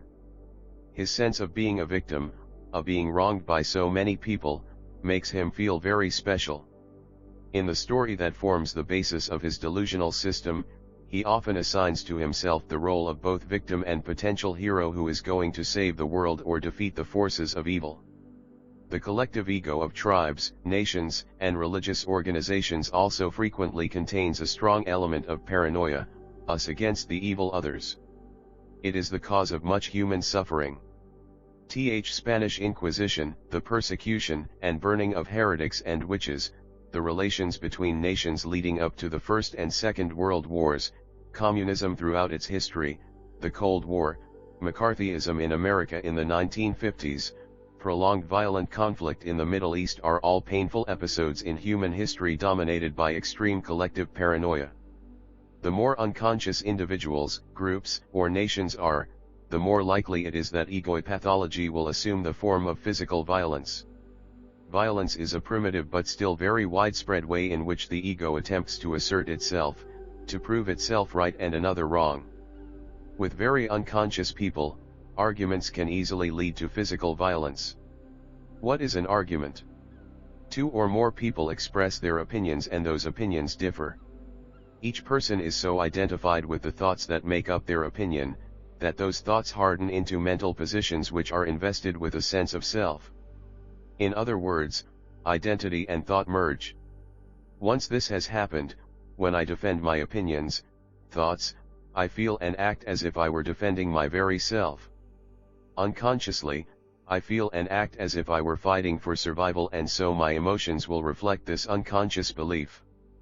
They become turbulent. I am upset, angry, defensive, or aggressive. I need to win at all costs lest I become annihilated. That's the illusion. The ego doesn't know that mind and mental positions have nothing to do with who you are, because the ego is the unobserved mind itself. In Zen they say, don't seek the truth. Just cease to cherish opinions. What does that mean? Let go of identification with your mind. Who you are beyond the mind then emerges by itself. Work with and without ego. Most people have moments when they are free of ego. Those who are exceptionally good at what they do may be completely or largely free of ego while performing their work. They may not know it, but their work has become a spiritual practice. Most of them are present while they do their work and fall back into relative unconsciousness in their private life. This means their state of presence is for the time being confined to one area of their life. I have met teachers, artists, nurses, doctors, scientists, social workers, waiters, hairdressers, business owners, and salespeople who perform their work admirably without any self-seeking, fully responding to whatever the moment requires of them. They are one with what they do, one with the now, one with the people or the task they serve. The influence such people have upon others goes far beyond the function they perform. They bring about a lessening of the ego in everyone who comes into contact with them. Even people with heavy egos sometimes begin to relax, let down their guard, and stop playing their roles when they interact with them. It comes as no surprise that those people who work without ego are extraordinarily successful at what they do. Anybody who is one with what he or she does is building the new earth. I have also met many others who may be technically good at what they do but whose ego constantly sabotages their work. Only part of their attention is on the work they perform, the other part is on themselves. Their ego demands personal recognition and wastes energy in resentment if it doesn't get enough, and it's never enough. Is someone else getting more recognition than me? Or their main focus of attention is profit or power, and their work is no more than a means to that end. When work is no more than a means to an end, it cannot be of high quality. When obstacles or difficulties arise in their work, when things don't go according to expectation, when other people or circumstances are not helpful or cooperative, instead of immediately becoming one with the new situation and responding to the requirements of the present moment, they react against the situation and so separate themselves from it. There is a me that feels personally offended or resentful, and a huge amount of energy is burned up in useless protest or anger, energy that could be used for solving the situation if it were not being misused by the ego. What is more, this anti-energy creates new obstacles, new opposition. Many people are truly their own worst enemy. People unknowingly sabotage their own work when they withhold help or information from others or try to undermine them lest they become more successful or get more credit than me. Cooperation is alien to the ego, except when there is a secondary motive. The ego doesn't know that the more you include others, the more smoothly things flow and the more easily things come to you. When you give little or no help to others or put obstacles in their path, the universe in the form of people and circumstances gives little or no help to you because you have cut yourself off from the whole. The ego's unconscious core feeling of not enough causes it to react to someone else's success as if that success had taken something away from me. It doesn't know that your resentment of another person's success curtails your own chances of success. In order to attract success, you need to welcome it wherever you see it. The ego in illness. An illness can either strengthen or weaken the ego. If you complain, feel self-pity, or resent being ill, your ego becomes stronger. It also becomes stronger if you make the illness part of your conceptual identity. I am a sufferer of such and such a disease. Ah, so now we know who you are. Some people, on the other hand, who in normal life have a big ego, suddenly become gentle and kind and much nicer people when they are ill. They may gain insights they may never have had in their normal life. They may access their inner knowing and contentment and speak words of wisdom. Then, when they get better, energy returns and so does the ego. When you are ill, your energy level is quite low, and the intelligence of the organism may take over and use the remaining energy for the healing of the body, and so there is not enough left for the mind, that is to say, ego thinking and emotion. The ego burns up considerable amounts of energy. In some cases, however, the ego retains the little energy that remains and uses it for its own purposes. Needless to say, those people who experience a strengthening of the ego in illness take much longer to recover. Some never do, and so the illness becomes chronic and a permanent part of their false sense of self. The collective ego. How hard it is to live with yourself. One of the ways in which the ego attempts to escape the unsatisfactoriness of personal selfhood is to enlarge and strengthen its sense of self by identifying with a group, a nation, a political party, corporation, institution, sect, club, gang, football team. In some cases the personal ego seems to dissolve completely as someone dedicates his or her life to working selflessly for the greater good of the collective without demanding personal rewards, recognition, or aggrandizement. What a relief to be freed of the dreadful burden of personal self. The members of the collective feel happy and fulfilled, no matter how hard they work, how many sacrifices they make. They appear to have gone beyond ego. The question is, have they truly become free, or has the ego simply shifted from the personal to the collective? A collective ego manifests the same characteristics as the personal ego, such as the need for conflict and enemies, the need for more, the need to be right against others who are wrong, and so on. Sooner or later, the collective will come into conflict with other collectives, because it unconsciously seeks conflict and it needs opposition to define its boundary and thus its identity. Its members will then experience the suffering that inevitably comes in the wake of any ego-motivated action. At that point, they may wake up and realize that their collective has a strong element of insanity. It can be painful at first to suddenly wake up and realize that the collective you had identified with and worked for is actually insane.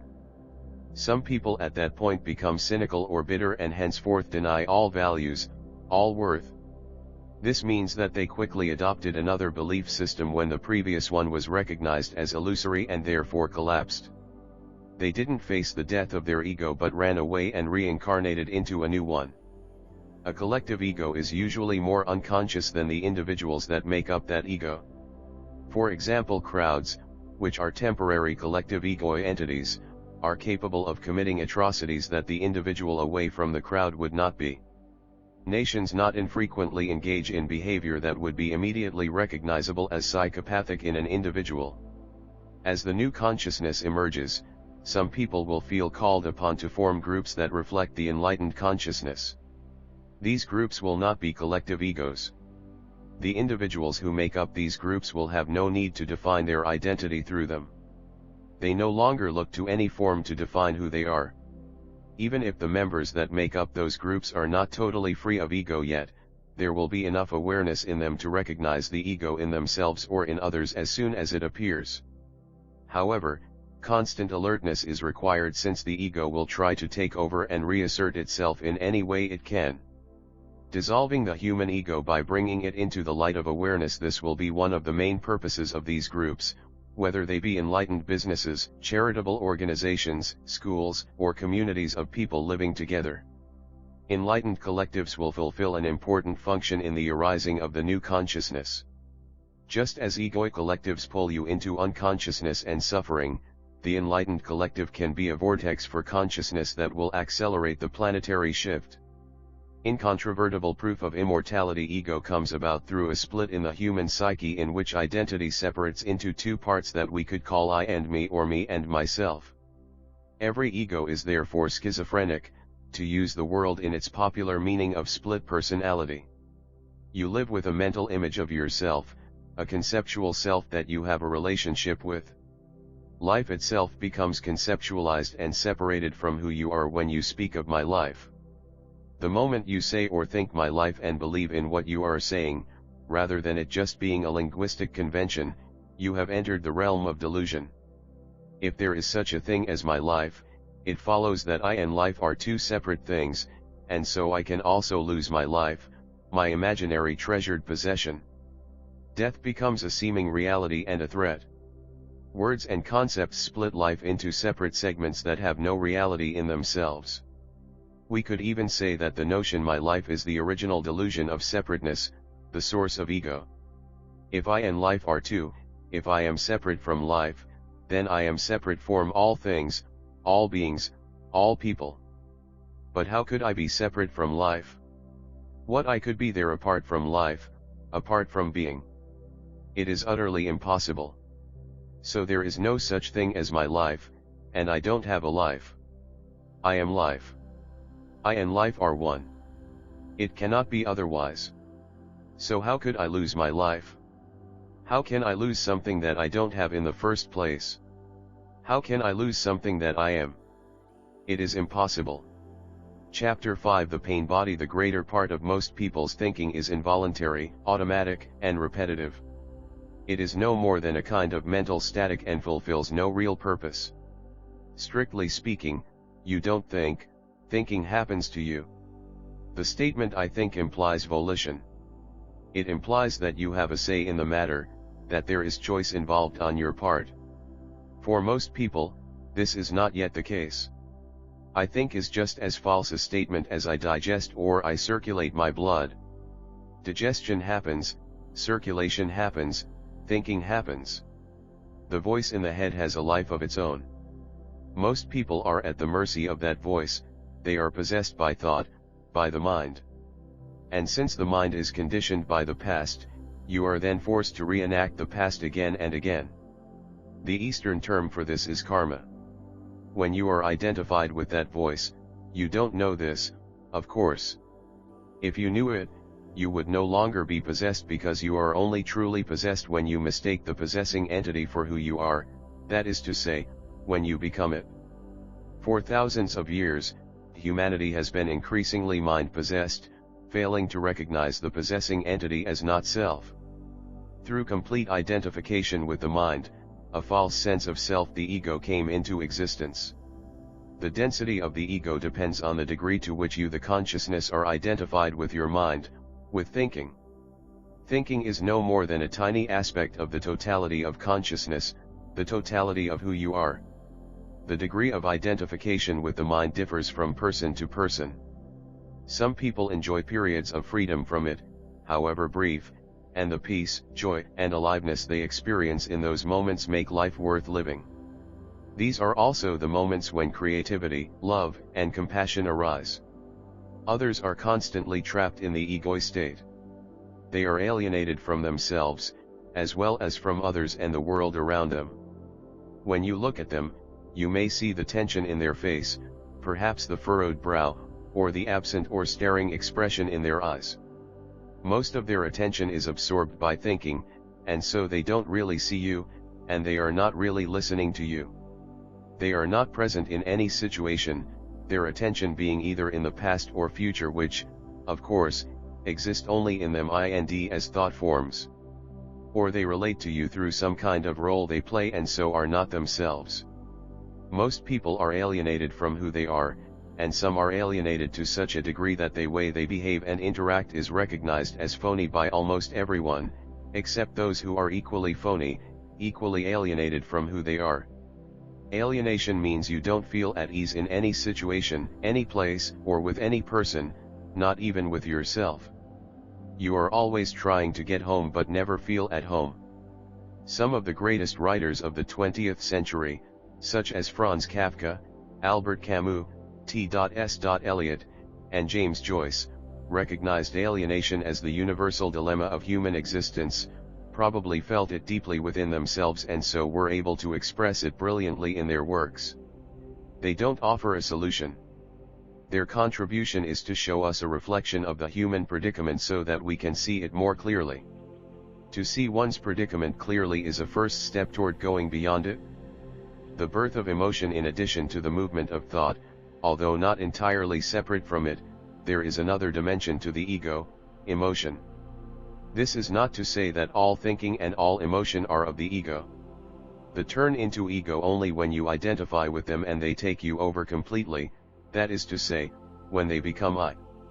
The physical organism, your body, has its own intelligence, as does the organism of every other life form. And that intelligence reacts to what your mind is saying, reacts to your thoughts. So emotion is the body's reaction to your mind. The body's intelligence is, of course, an inseparable part of universal intelligence, one of its countless manifestations. It gives temporary cohesion to the atoms and molecules that make up your physical organism. It is the organizing principle behind the workings of all the organs of the body, the conversion of oxygen and food into energy, the heartbeat and circulation of blood, the immune system that protects the body from invaders, the translation of sensory input into nerve impulses that are sent to the brain, decoded there, and reassembled into a coherent inner picture of outer reality. All these, as well as thousands of others simultaneously occurring functions, are coordinated perfectly by that intelligence. You don't run your body. The intelligence does. It also is in charge of the organism's responses to its environment. This is true for any life form. It is the same intelligence that brought the plant into physical form and then manifests as the flower that comes out of the plant, the flower that opens its petals in the morning to receive the rays of the sun and closes them at nighttime.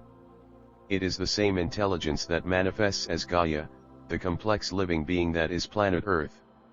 This intelligence gives rise to instinctive reactions of the organism to any threat or challenge. It produces responses in animals that appear to be akin to human emotions, anger, fear, pleasure. These instinctive responses could be considered primordial forms of emotion. In certain situations, human beings experience instinctive responses in the same way that animals do. In the face of danger, when the survival of the organism is threatened, the heart beats faster, the muscles contract, breathing becomes rapid in preparation for fight or flight. Primordial fear. When being cornered, a sudden flare-up of intense energy gives strength to the body that it didn't have before. Primordial anger. These instinctive responses appear akin to emotions, but are not emotions in the true sense of the word. The fundamental difference between an instinctive response and an emotion is this: an instinctive response is the body's direct response to some external situation. An emotion, on the other hand, is the body's response to a thought. Indirectly, an emotion can also be a response to an actual situation or event, but it will be a response to the event seen through the filter of a mental interpretation, the filter of thought, that is to say, through the mental concepts of good and bad, like and dislike, me and mine. For example, it is likely you won't feel any emotion when you are told that someone's car has been stolen, but when it is your car, you will probably feel upset. It is amazing how much emotion a little mental concept like my can generate. Although the body is very intelligent, it cannot tell the difference between an actual situation and a thought. It reacts to every thought as if it were a reality. It doesn't know it is just a thought. To the body, a worrisome, fearful thought means I am in danger, and it responds accordingly, even though you may be lying in a warm and comfortable bed at night. Heart beats faster, muscles contract, breathing becomes rapid. There is a buildup of energy, but since the danger is only a mental fiction, the energy has no outlet. part of it is fed back to the mind and generates even more anxious thought. The rest of the energy turns toxic and interferes with the harmonious functioning of the body. Emotions and the ego. The ego is not only the unobserved mind, the voice in the head which pretends to be you, but also the unobserved emotions that are the body's reaction to what the voice in the head is saying. We have already seen what kind of thinking the ego voice engages in most of the time and the dysfunction inherent in the structure of its thought processes, regardless of content. This dysfunctional thinking is what the body reacts to with negative emotion. The voice in the head tells a story that the body believes in and reacts to.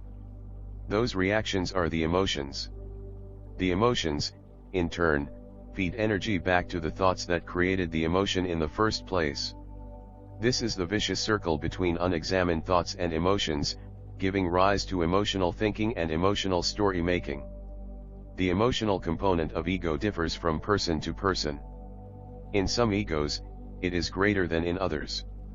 Thoughts that trigger emotional responses in the body may sometimes come so fast that before the mind has had time to voice them, the body has already responded with an emotion, and the emotion has turned into a reaction.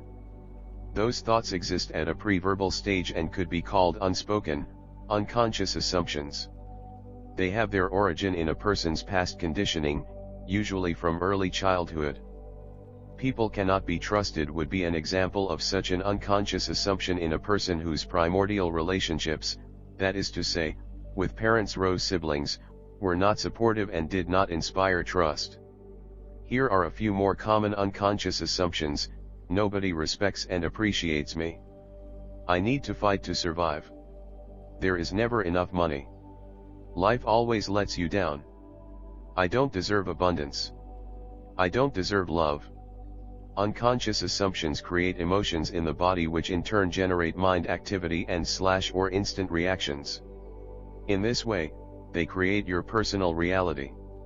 The voice of the ego continuously disrupts the body's natural state of well-being. Almost every human body is under a great deal of strain and stress, not because it is threatened by some external factor but from within the mind. The body has an ego attached to it, and it cannot but respond to all the dysfunctional thought patterns that make up the ego. Thus, a stream of negative emotion accompanies the stream of incessant and compulsive thinking. What is a negative emotion? An emotion that is toxic to the body and interferes with its balance and harmonious functioning. Fear, anxiety, anger, bearing a grudge, sadness, hatred, or intense dislike, jealousy, envy all disrupt the energy flow through the body, affect the heart, the immune system, digestion, production of hormones, and so on. Even mainstream medicine, although it knows very little about how the ego operates, yet is beginning to recognize the connection between negative emotional states and physical disease. An emotion that does harm to the body also infects the people you come into contact with, and indirectly, though a process of chain reaction, countless others you never meet. There is a generic term for all negative emotions: unhappiness. Do positive emotions then have the opposite effect on the physical body? Do they strengthen the immune system, invigorate and heal the body? They do, indeed, but we need to differentiate between positive emotions that are ego-generated and deeper emotions that emanate from your natural state of connectedness with being. Positive emotions generated by the ego already contain within themselves their opposite, into which they can quickly turn. Here are some examples. What the ego calls love is possessiveness and addictive clinging that can turn into hate within a second. Anticipation about an upcoming event, which is the ego's overvaluation of future, easily turns into its opposite, letdown or disappointment when the event is over or doesn't fulfill the ego's expectations. Praise and recognition make you feel alive and happy one day, being criticized or ignored make you dejected and unhappy the next. The pleasure of a wild party turns into bleakness and a hangover the next morning. There is no good without bad, no high without low. Ego-generated emotions are derived from the mind's identification with external factors, which are, of course, all unstable and liable to change at any moment. The deeper emotions are not really emotions at all but states of being. Emotions exist within the realm of opposites. States of being can be obscured, but they have no opposite. They emanate from within you as the love, joy, and peace that are aspects of your true nature. The duck with a human mind in the power of now.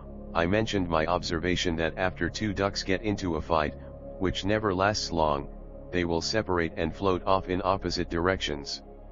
Then each duck will flap its wings vigorously a few times, thus releasing the surplus energy that built up during the fight.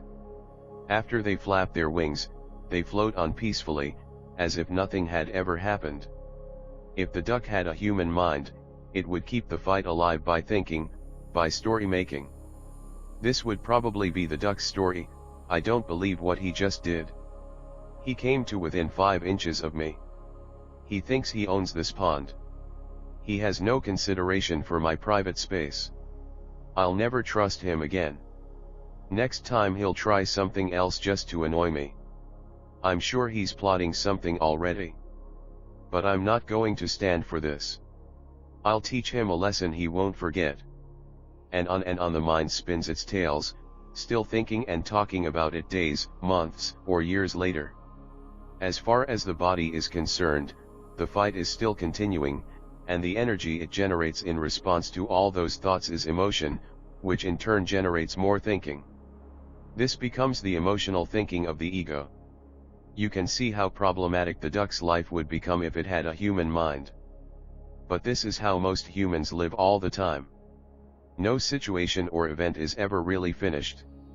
The mind and the mind made me and my story keep it going. We are a species that has lost its way.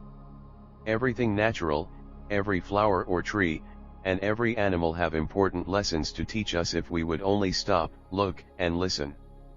Our duck's lesson is this: flap your wings, which translates as let go of the story and return to the only place of power, the present moment.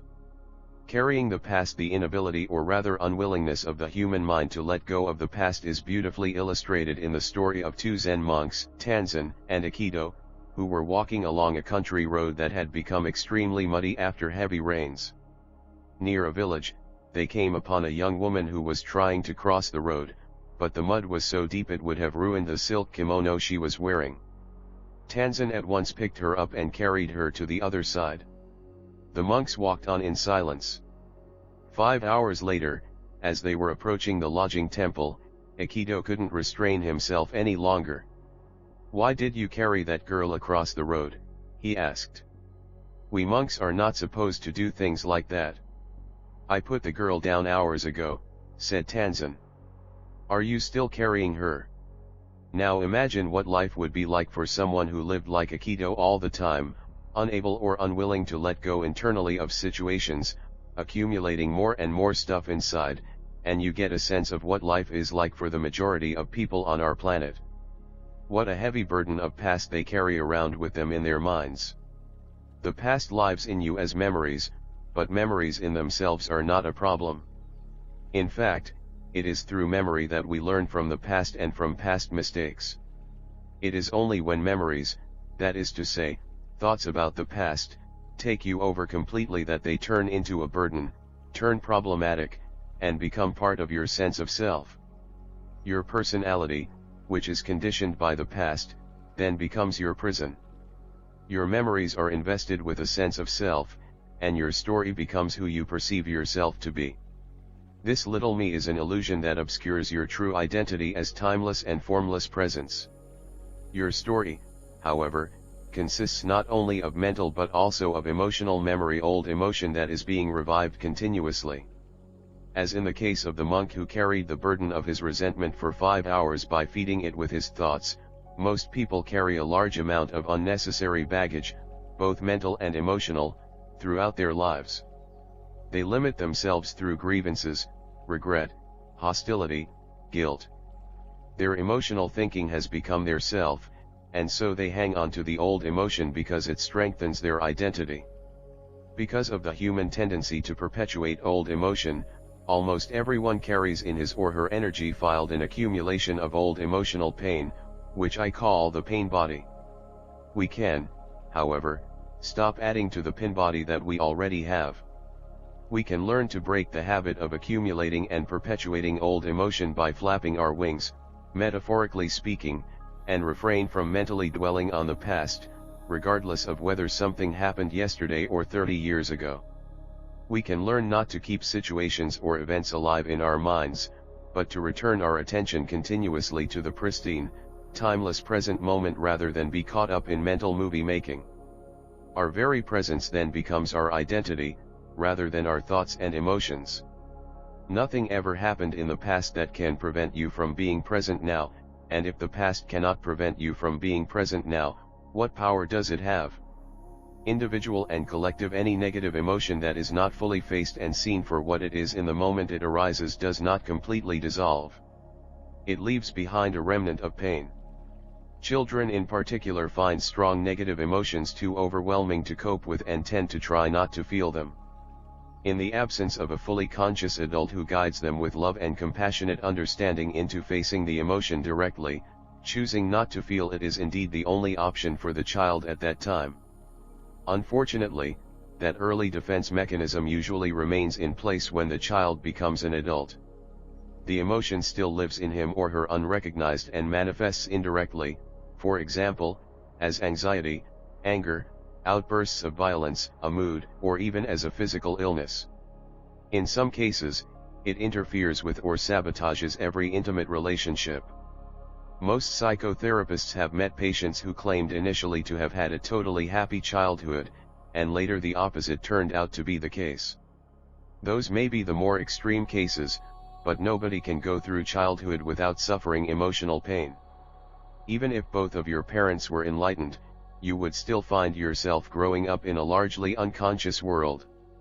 The remnants of pain left behind by every strong negative emotion that is not fully faced, accepted, and then let go of join together to form an energy field that lives in the very cells of your body.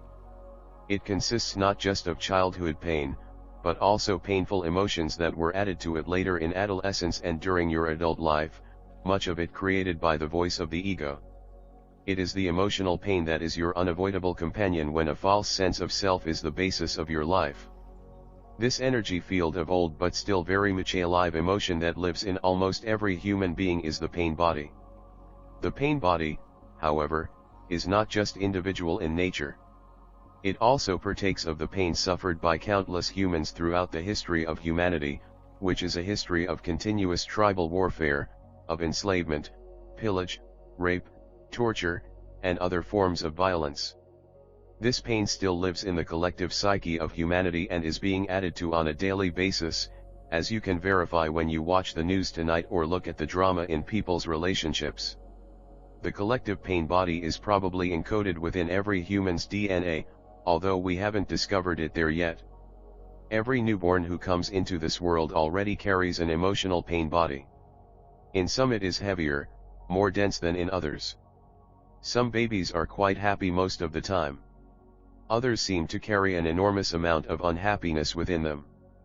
It is true that some babies cry a great deal because they are not given enough love and attention, but others cry for no apparent reason, almost as if they were trying to make everyone around them as unhappy as they are, and often they succeed. They have come into this world with a heavy share of human pain. Other babies may cry frequently because they can sense the emanation of their mother's and father's negative emotion, and it causes them pain and also causes their pain body to grow already by absorbing energy from the parents' pain bodies. Whatever the case may be, as the baby's physical body grows, so does the pain body.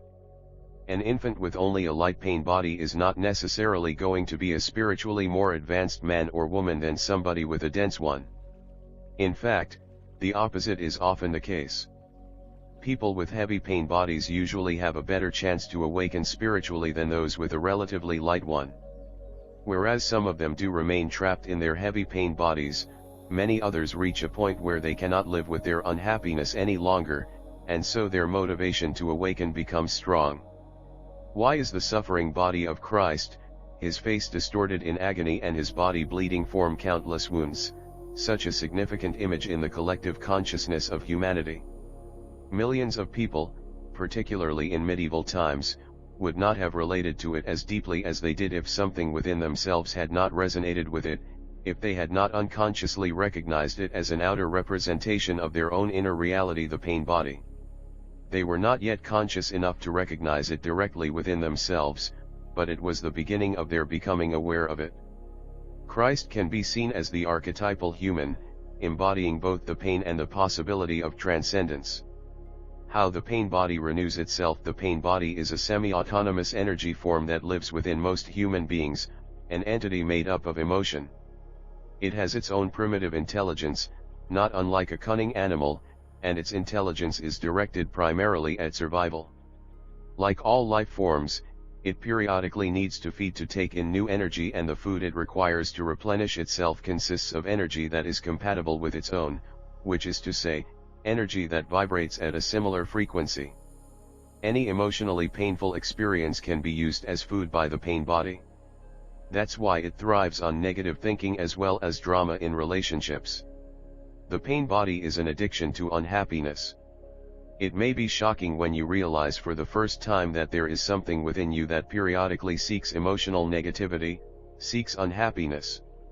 You need even more awareness to see it in yourself than to recognize it in another person. Once the unhappiness has taken you over, not only do you not want an end to it, but you want to make others just as miserable as you are in order to feed on their negative emotional reactions.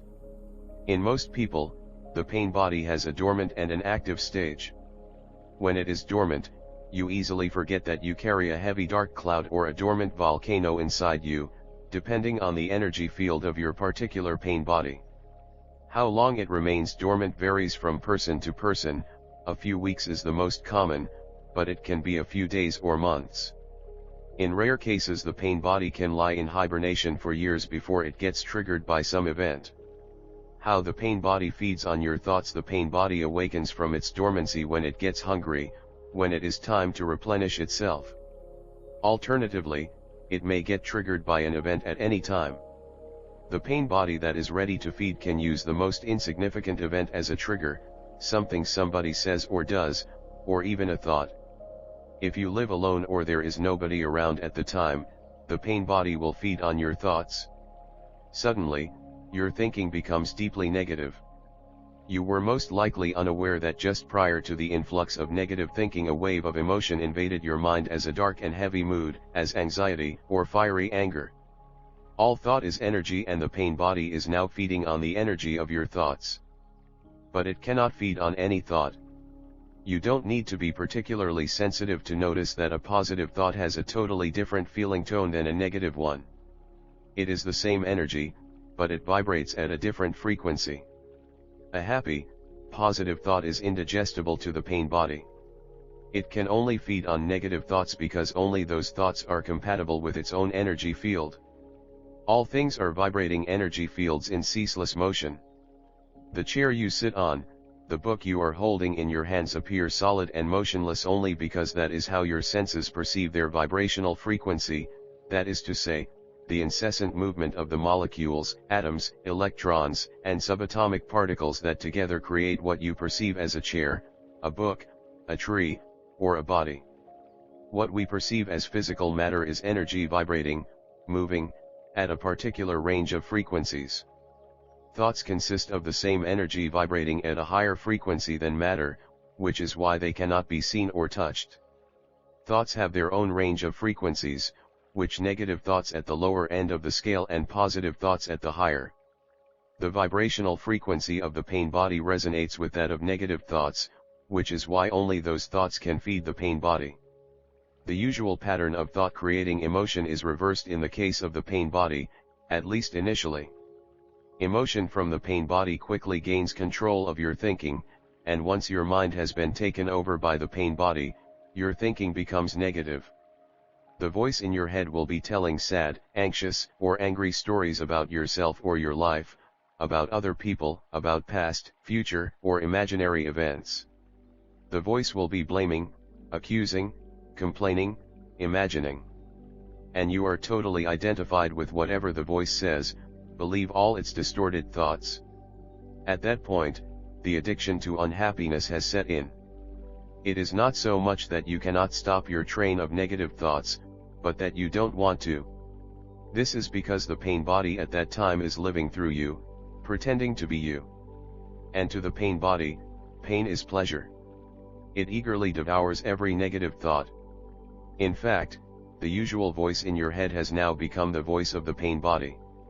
It has taken over the internal dialogue. A vicious circle becomes established between the pain body and your thinking. Every thought feeds the pain body, and in turn the pain body generates more thoughts.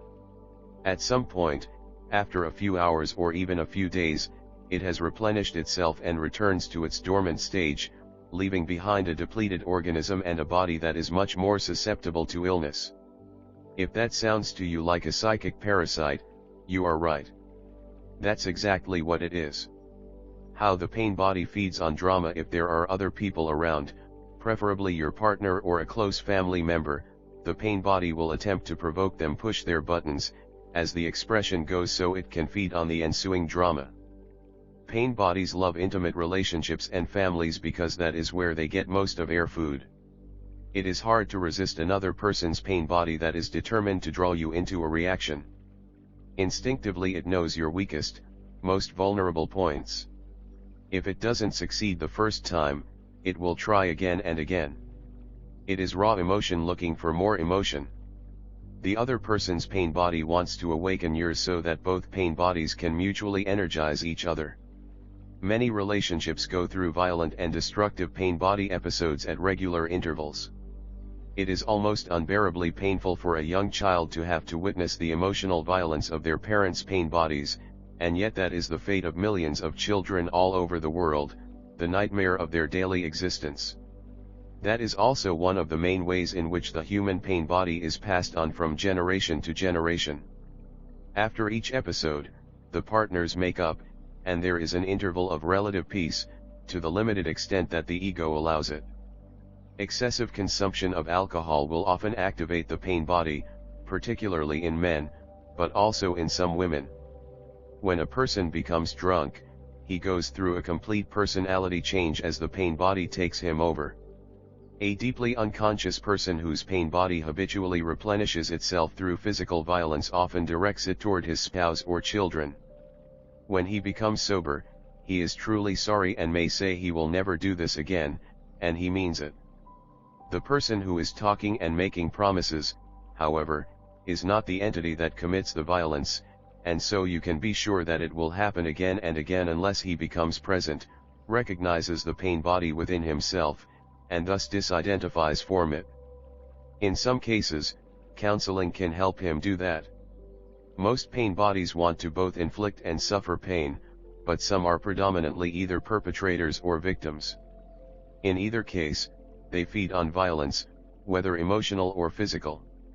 Some couples who may think they have fallen in love are actually feeling drawn to each other because their respective pain bodies complement each other.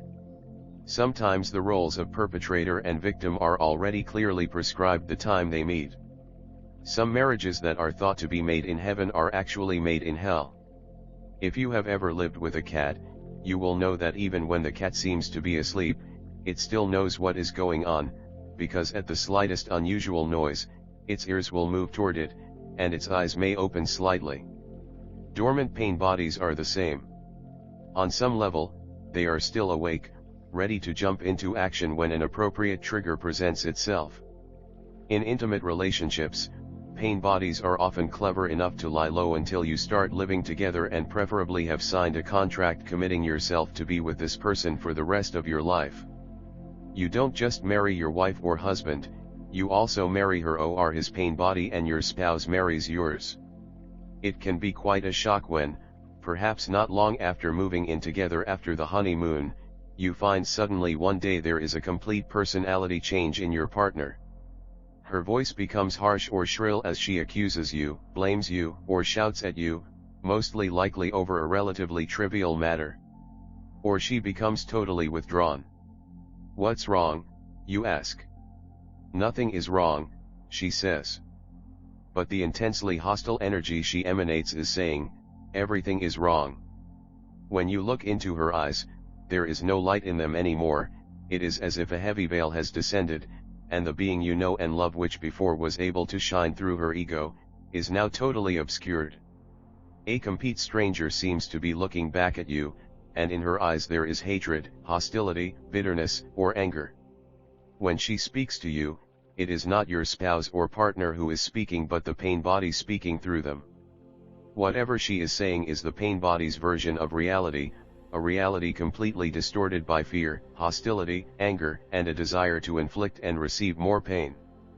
At this point you may wonder whether this is your partner's real face that you had never seen before and whether you made a dreadful mistake in choosing this person. It is, of course, not the real face, just the pain body that temporarily has taken possession.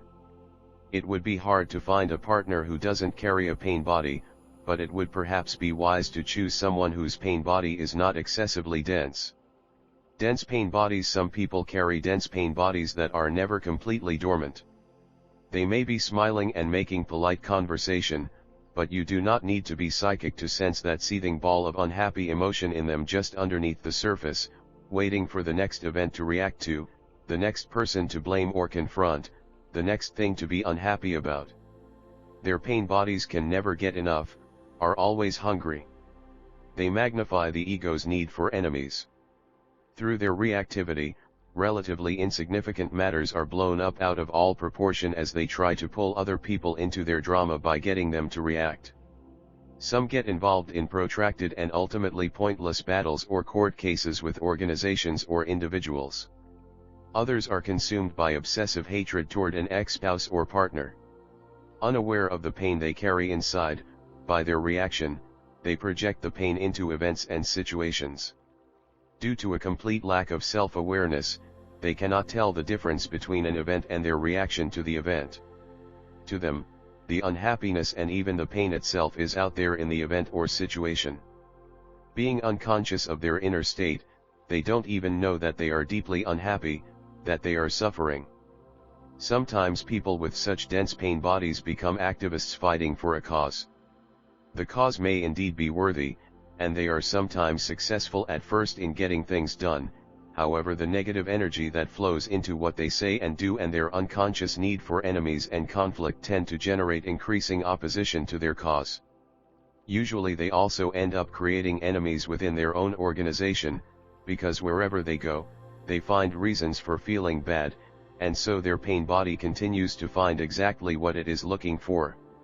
Entertainment, the media, and the pain body. If you were not familiar with our contemporary civilization, if you had come here from another age or another planet, one of the things that would amaze you is that millions of people love and pay money to watch humans kill and inflict pain on each other and call it entertainment. Why do violent films attract such large audiences? There is an entire industry, a large part of which fuels the human addiction to unhappiness. People obviously watch those films because they want to feel bad. What is it in humans that loves to feel bad and calls it good? The pain body, of course. A large part of the entertainment industry caters to it. So, in addition to reactivity, negative thinking, and personal drama, the pain body also renews itself vicariously through the cinema and television screen. Pain bodies write and produce these films, and pain bodies pay to watch them. Is it always wrong to show and watch violence on television and the cinema screen? Does all such violence cater to the pain body? At the current evolutionary stage of humanity, violence is still not only all-pervasive but even on the increase, as the old egoic consciousness, amplified by the collective pain body, intensifies prior to its inevitable demise. If films show violence in its wider context, if they show its origin and its consequences, show what it does to the victim as well as the perpetrator, show the collective unconsciousness that lies behind it and is passed on from generation to generation, the anger and hatred that lives in humans as the pain body, then those films can fulfill a vital function in the awakening of humanity. They can act as a mirror in which humanity sees its own insanity. That in you which recognizes madness as madness, even if it is your own, is sanity, is the arising awareness, is the end of insanity. Such films do exist and they do not fuel the pain body. Some of the best anti-war films are films that show the reality of war rather than a glamorized version of it. The pain body can only feed on films in which violence is portrayed as normal or even desirable human behavior, or that glorify violence with the sole purpose of generating negative emotion in the viewer and so become a fix for the pain-addicted pain body. The popular tabloid press does not primarily sell news but negative emotion food for the pain body. Outrage screams the 3-inch headline, or bastards. The British tabloid press excels at this. They know that negative emotion sells far more papers than news does. There is a tendency in the news media in general, including television, to thrive on negative news. The worse things get, the more excited the presenters become, and often the negative excitement is generated by the media itself. Pain bodies just love it. The collective female pain body. The collective dimension of the pain body has different strands in it. Tribes, nations, races, all have their own collective pain body, some heavier than others, and most members of that tribe, nation, or race have a share in it to a greater or lesser degree. Almost every woman has her share in the collective female pain body, which tends to become activated particularly just prior to the time of menstruation. At that time many women become overwhelmed by intense negative emotion. The suppression of the feminine principle, especially over the past 2,000 years, has enabled the ego to gain absolute supremacy in the collective human psyche. Although women have egos, of course, the ego can take root and grow more easily in the male form than in the female. This is because women are less mind-identified than men. They are more in touch with the inner body and the intelligence of the organism where the intuitive faculties originate. The female form is less rigidly encapsulated than the male, has greater openness and sensitivity toward other life forms, and is more attuned to the natural world. If the balance between male and female energies had not been destroyed on our planet, the ego's growth would have been greatly curtailed. We would not have declared war on nature, and we would not be so completely alienated from our being. Nobody knows the exact figure because records were not kept, but it seems certain that during a 300-year period between 3 and 5 million women were tortured and killed by the Holy Inquisition, an institution founded by the Roman Catholic Church to suppress heresy. This sure ranks together with the Holocaust as one of the darkest chapters in human history. It was enough for a woman to show a love for animals, walk alone in the fields or woods, or gather medicinal plants to be branded a witch, then tortured and burned at the stake. The sacred feminine was declared demonic, and an entire dimension largely disappeared from human experience. Other cultures and religions, such as Judaism, Islam, and even Buddhism, also suppressed the female dimension, although in a less violent way. Women's status was reduced to being child-bearers and men's property. Males who denied the feminine even within themselves were now running the world, a world that was totally out of balance. The rest is history, or rather a case history of insanity. Who was responsible for this fear of the feminine that could only be described as acute collective paranoia? We could say, of course, men were responsible. But then why in many ancient pre-Christian civilizations such as the Sumerian, Egyptian, and Celtic were women respected and the feminine principle not feared but revered? What is it that suddenly made men feel threatened by the female? The evolving ego in them. It knew it could gain full control of our planet only through the male form, and to do so, it had to render the female powerless.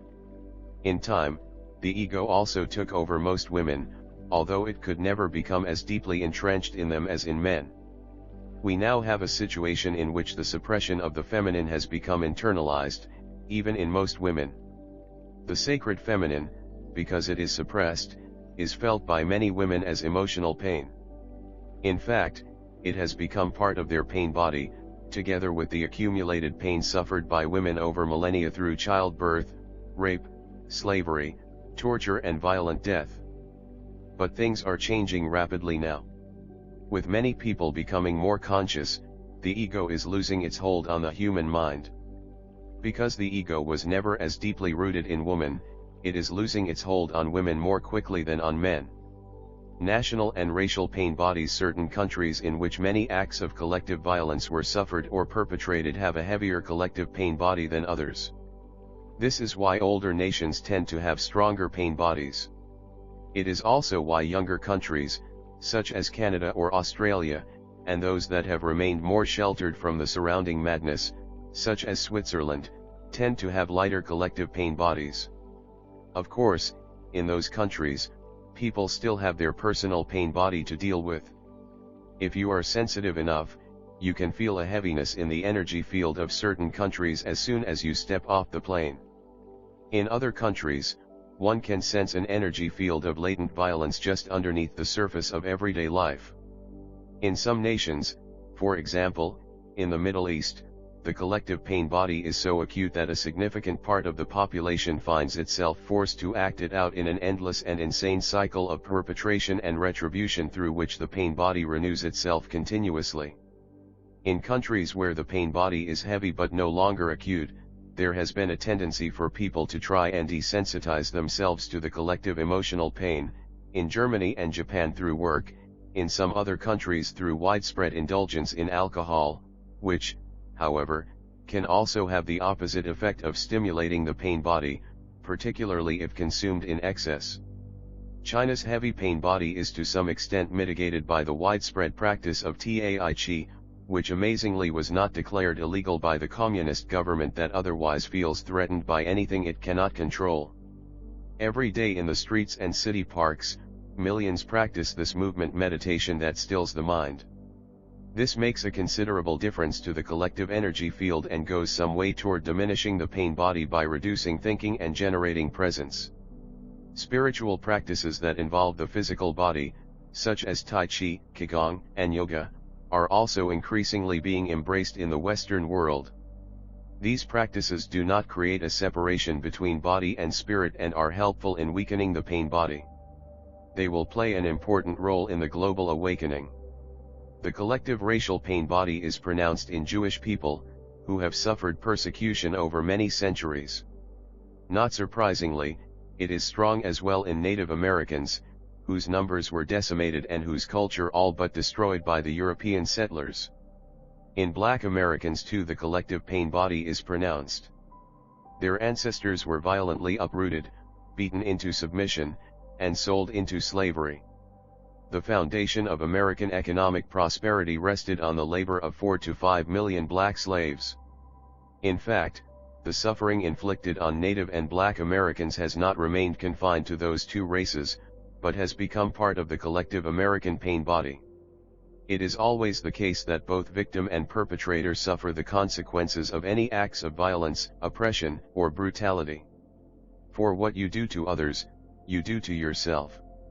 It doesn't really matter what proportion of your pain body belongs to your nation or race and what proportion is personal. In either case, you can only go beyond it by taking responsibility for your inner state now. Even if blame seems more than justified, as long as you blame others, you keep feeding the pain body with your thoughts and remain trapped in your ego. There is only one perpetrator of evil on the planet, human unconsciousness. That realization is true forgiveness. With forgiveness, your victim identity dissolves, and your true power emerges, the power of presence. Instead of blaming the darkness, you bring in the light. Chapter 6 Breaking Free. The beginning of freedom from the pain body lies first of all in the realization that you have a pain body. Then, more important, in your ability to stay present enough, alert enough, to notice the pain body in yourself as a heavy influx of negative emotion when it becomes active. When it is recognized, it can no longer pretend to be you and live and renew itself through you. It is your conscious presence that breaks the identification with the pain body. When you don't identify with it, the pain body can no longer control your thinking and so cannot renew itself anymore by feeding on your thoughts. The pain body in most cases does not dissolve immediately, but once you have severed the link between it and your thinking, the pain body begins to lose energy. Your thinking ceases to be clouded by emotion, your present perceptions are no longer distorted by the past.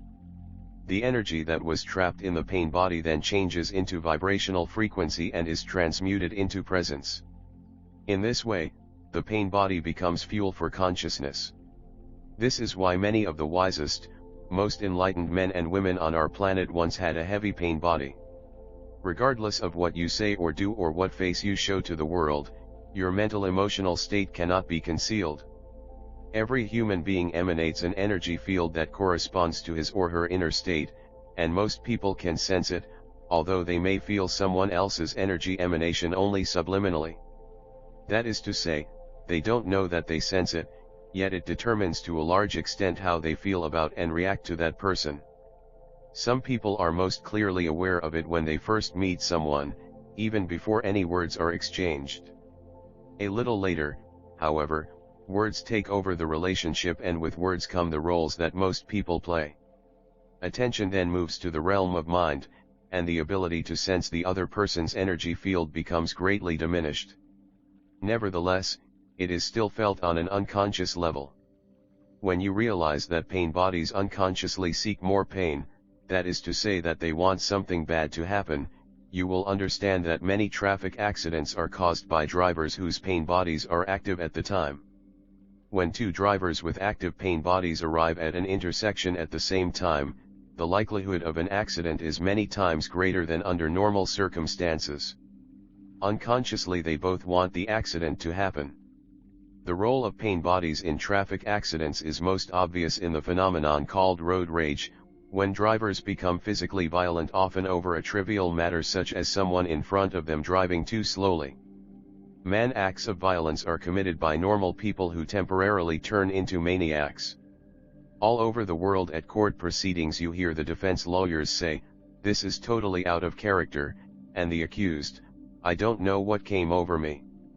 To my knowledge so far, no defense lawyer has said to the judge, "Although the day may not be far off, this is a case of diminished responsibility. My client's pain body was activated, and he did not know what he was doing. In fact, he didn't do it. His pain body did." Does this mean that people are not responsible for what they do when possessed by the pain body? My answer is, how can they be? How can you be responsible when you are unconscious, when you don't know what you are doing? However, in the greater scheme of things, human beings are meant to evolve into conscious beings, and those who don't will suffer the consequences of their unconsciousness. They are out of alignment with the evolutionary impulse of the universe. And even that is only relatively true. From a higher perspective, it is not possible to be out of alignment with the evolution of the universe, and even human unconsciousness and the suffering it generates is part of that evolution. When you can't stand the endless cycle of suffering anymore, you being to awaken. So the pain body too has its necessary place in the larger picture. Presence: a woman in her 30s came to see me. As she greeted me, I could sense the pain behind her polite and superficial smile. She started telling me her story, and within 1 second her smile changed into a grimace of pain. Then, she began to sob uncontrollably. She said she felt lonely and unfulfilled. There was much anger and sadness. As a child she had been abused by a physically violent father. I saw quickly that her pain was not caused by her present life circumstances but by an extraordinarily heavy pain body. Her pain body had become the filter through which she viewed her life situation. She was not yet able to see the link between the emotional pain and her thoughts, being completely identified with both. She could not yet see that she was feeding the pain body with her thoughts. In other words, she lived with the burden of a deeply unhappy self. At some level, however, she must have realized that her pain originated within herself, that she was a burden to herself. She was ready to awaken, and this is why she had come. I directed the focus of her attention to what she was feeling inside her body and asked her to sense the emotion directly, instead of through the filter of her unhappy thoughts, her unhappy story. She said she had come expecting me to show her the way out of her unhappiness, not into it. Reluctantly, however, she did what I asked her to do. Tears were rolling down her face, her whole body was shaking. "At this moment, this is what you feel," I said. "There is nothing you can do about the fact that at this moment this is what you feel. Now, instead of wanting this moment to be different from the way it is, which adds more pain to the pain that is already there, is it possible for you to completely accept that this is what you feel right now?" She was quiet for a moment. Suddenly she looked impatient, as if she was about to get up, and said angrily, "No, I don't want to accept this." "Who is speaking?" I asked her. "You or the unhappiness in you?" Can you see that your unhappiness about being unhappy is just another layer of unhappiness? She became quiet again. I am not asking you to do anything. All I'm asking is that you find out whether it is possible for you to allow those feelings to be there. In other words, and this may sound strange, if you don't mind being unhappy, what happens to the unhappiness? Don't you want to find out? She looked puzzled briefly, and after a minute or so of sitting silently, I suddenly noticed a significant shift in her energy field. She said, "This is weird. I'm still unhappy, but now there is space around it. It seems to matter less." This was the first time I heard somebody put it like that, there is space around my unhappiness. That space, of course, comes when there is inner acceptance of whatever you are experiencing in the present moment. I didn't say much else, allowing her to be with the experience. Later she came to understand that the moment she stopped identifying with the feeling, the old painful emotion that lived in her, the moment she put her attention on it directly without trying to resist it, it could no longer control her thinking and so become mixed up with a mentally constructed story called the unhappy me. Another dimension had come into her life that transcended her personal past, the dimension of presence. Since you cannot be unhappy without an unhappy story, this was the end of her unhappiness. It was also the beginning of the end of her pain body. Emotion in itself is not unhappiness. Only emotion plus an unhappy story is unhappiness. When our session came to an end, it was fulfilling to know that I had just witnessed the arising of presence in another human being. The very reason for our existence in human form is to bring that dimension of consciousness into this world. I had also witnessed a diminishment of the pain body, not through fighting it but through bringing light of consciousness to it. A few minutes after my visitor left, a friend arrived to drop something off. As soon as she came into the room she said, "What happened here? The energy feels heavy and murky. It almost makes me feel sick. You need to open the windows, burn some incense." I explained that I had just witnessed a major release in someone with a very dense pain body and that what she felt must be some of the energy that was released during our session. My friend, however, didn't want to stay and listen. She wanted to get away as soon as possible. I opened the windows and went out to have dinner at a small Indian restaurant nearby. What happened there was a clear, further confirmation of what I already know, that on some level, all seemingly individual human pain bodies are connected. Although the form this particular confirmation took did come as a shock. The return of the pain body, I sat down at a table and ordered a meal. There were a few other guests. At a nearby table, there was a middle-aged man in a wheelchair who was just finishing his meal. He glanced at me once, briefly but intensely. A few minutes passed. Suddenly he became restless, agitated, his body began twitching. The waiter came to take his plate. The man started arguing with him. The food was no good. It was dreadful. "Then why did you eat it?" asked the waiter. And that really set him off. He started shouting, became abusive.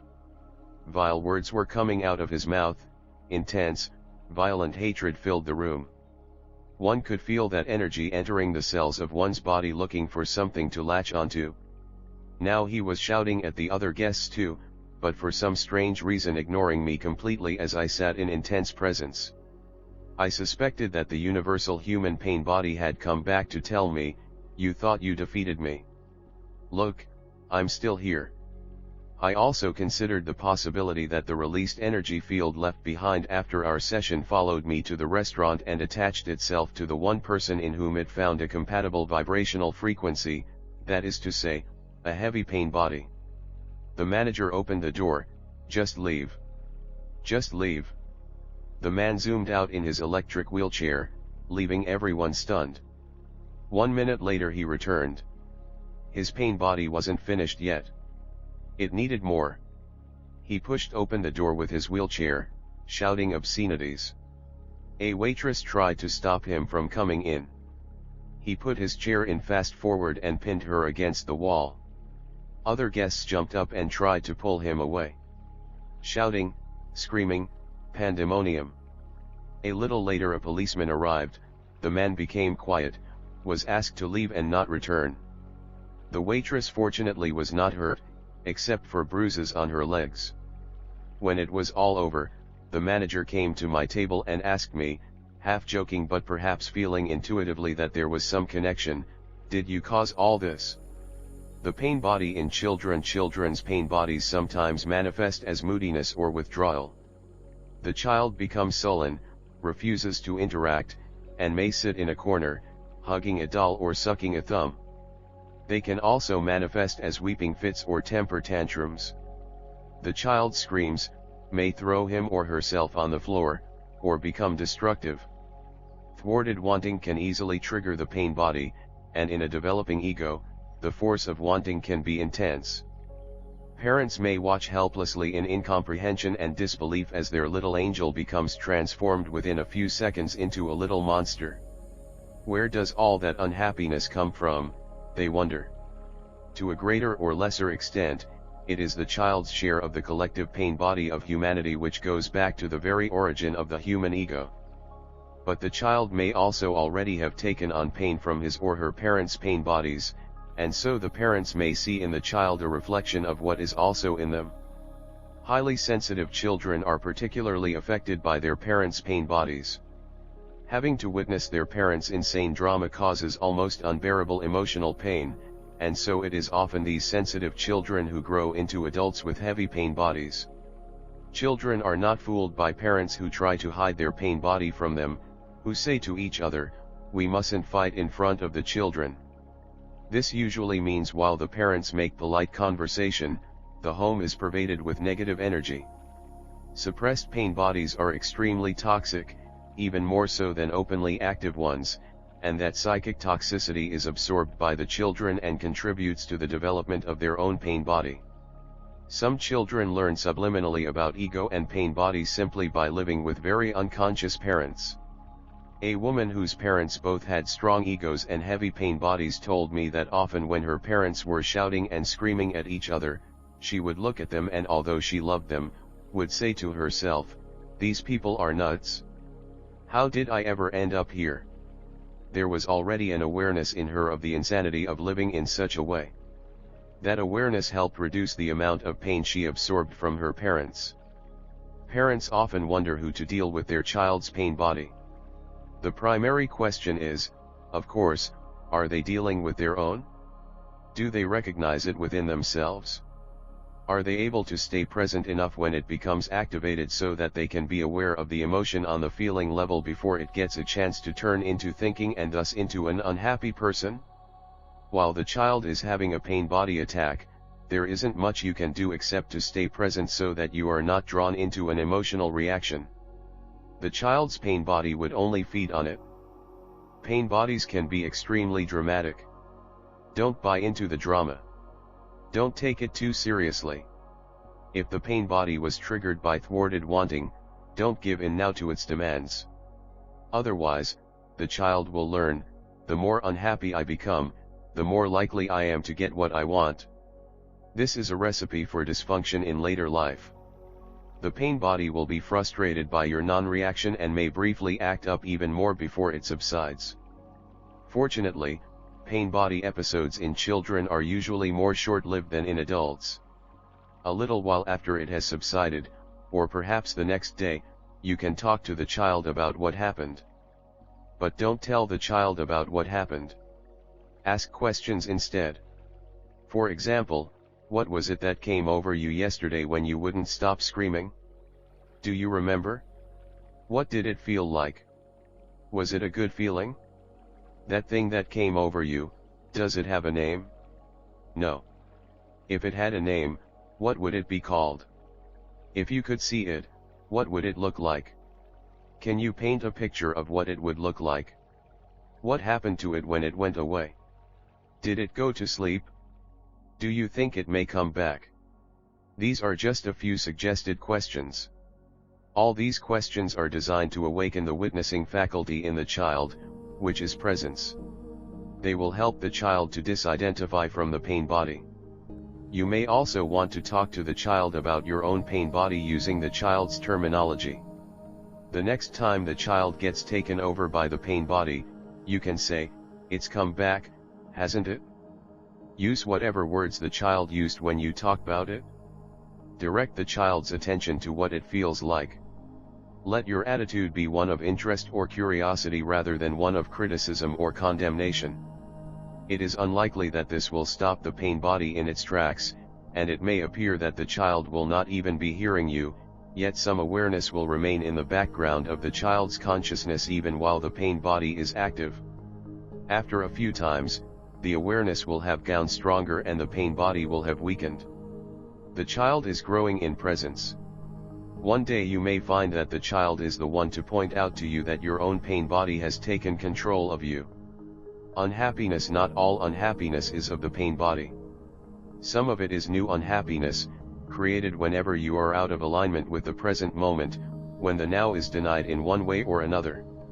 When you recognize that the present moment is always already the case and therefore inevitable, you can bring an uncompromising inner yes to it and so not only create no further unhappiness, but, with inner resistance gone, find yourself empowered by life itself. The pain body's unhappiness is always clearly out of proportion to the apparent cause. In other words, it is an overreaction. This is how it is recognized, although not usually by the sufferer, the person possessed. Someone with a heavy pain body easily finds reasons for being upset, angry, hurt, sad, or fearful. Relatively insignificant things that someone else would shrug off with a smile or not even notice become the apparent cause of intense unhappiness.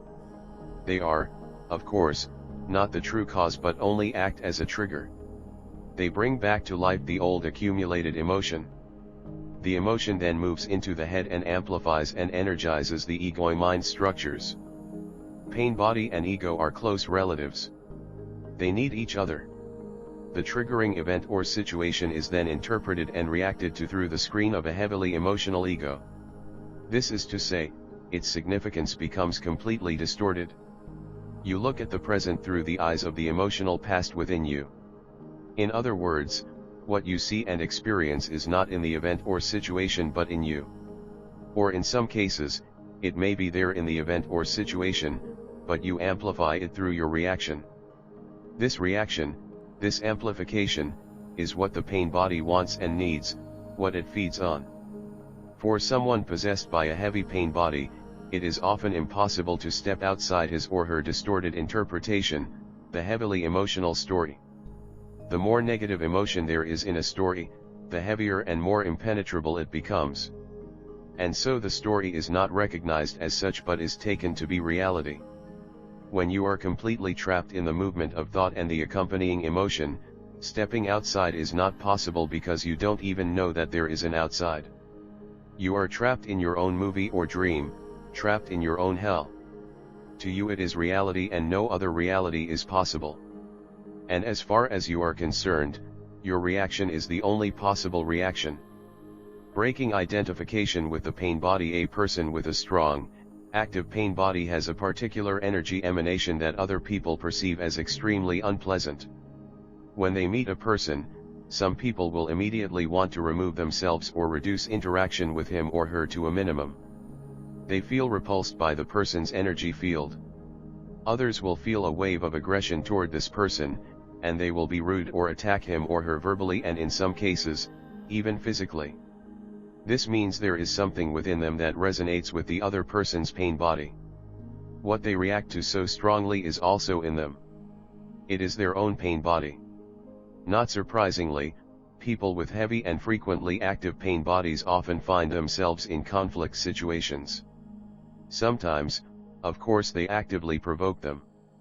But at other times, they may not actually do anything. The negativity they emanate is enough to attract hostility and generate conflict. It requires a high degree of presence to avoid reacting when confronted by someone with such an active pain body. If you are able to stay present, it sometimes happens that your presence enables the other person to disidentify from his or her own pain body and thus experience the miracle of a sudden awakening. Although the awakening may be short-lived, the awakening process will have become initiated. One of the first such awakenings that I witnessed happened many years ago. My doorbell rang close to 11 o'clock at night. My neighbor Ethel's anxiety-laden voice came through the intercom. "We need to talk. This is very important. Please let me in." Ethel was middle-aged, intelligent, and highly educated. She also had a strong ego and a heavy pain body. She escaped from Nazi Germany when she was an adolescent, and many of her family members perished in the concentration camps. Ethel sat down on my sofa, agitated, her hands trembling. She took letters and documents out of the file she carried with her and spread them out all over the sofa and floor. At once I had the strange sensation as if a dimmer switch had turned the inside of my entire body to maximum power.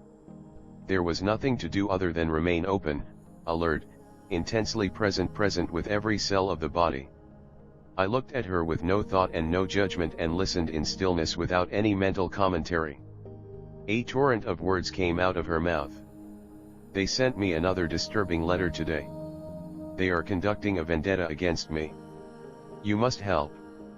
We need to fight them together. Their crooked lawyers will stop at nothing. I will lose my home. They are threatening me with dispossession." It transpired that she refused to pay the service charge because the property managers had filed to carry out some repairs. They in turn threatened to take her to court. She talked for 10 minutes or so. I sat, looked, and listened. Suddenly she stopped talking, looked at the papers all around her as if she had just woken up from a dream. She became calm and gentle. Her entire energy file changed. Then she looked at me and said, "This isn't important at all, is it?" "No, it isn't," I said. She sat quietly for a couple more minutes, then picked up her papers and left. The next morning she stopped me in the street, looking at me somewhat suspiciously. "What did you do to me?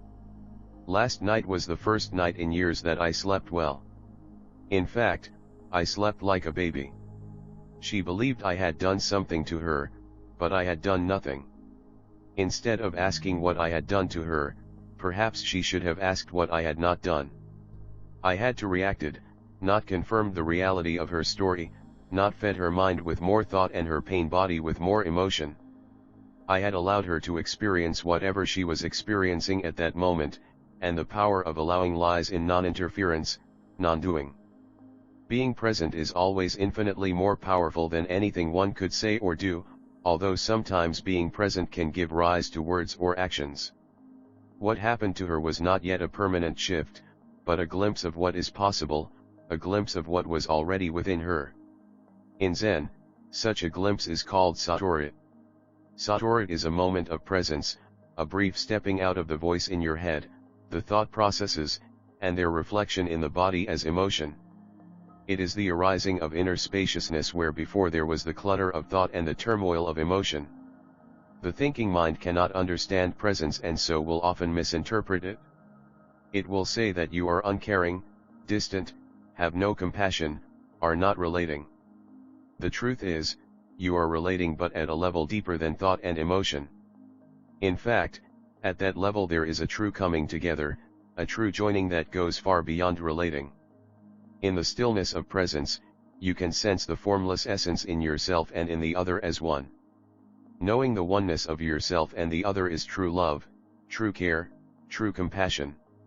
Triggers. Some pain bodies react to only one particular kind of trigger or situation, which is usually one that resonates with a certain kind of emotional pain suffered in the past. For example, if a child grows up with parents for whom financial issues are the source of frequent drama and conflict, he or she may absorb the parents' fear around money and develop a pain body that is triggered whenever financial issues are involved. The child or adult gets upset or angry even over insignificant amounts of money. Behind the upset or anger lies issues of survival and intense fear. I have seen spiritual, that is to say, relatively conscious, people who started to shout, blame, and make accusations the moment they picked up the phone to talk to their stockbroker or realtor. Just as there is a health warning on every package of cigarettes, Perhaps there should be similar warnings on every banknote and bank statement. Money can activate the pain body and cause complete unconsciousness. Someone who in childhood was neglected or abandoned by one or both parents will likely develop a pain body that becomes triggered in any situation that resonates even remotely with their primordial pain of abandonment. A friend arriving a few minutes late to pick them up at the airport or a spouse coming home late can trigger a major pain body attack. If their partner or spouse leaves them or dies, the emotional pain they experience goes far beyond the pain that is natural in such a situation. It may be intense anguish, long-lasting, incapacitating depression, or obsessive anger. A woman who in childhood was physically abused by her father might find that her pain body becomes easily activated in any close relationship with a man.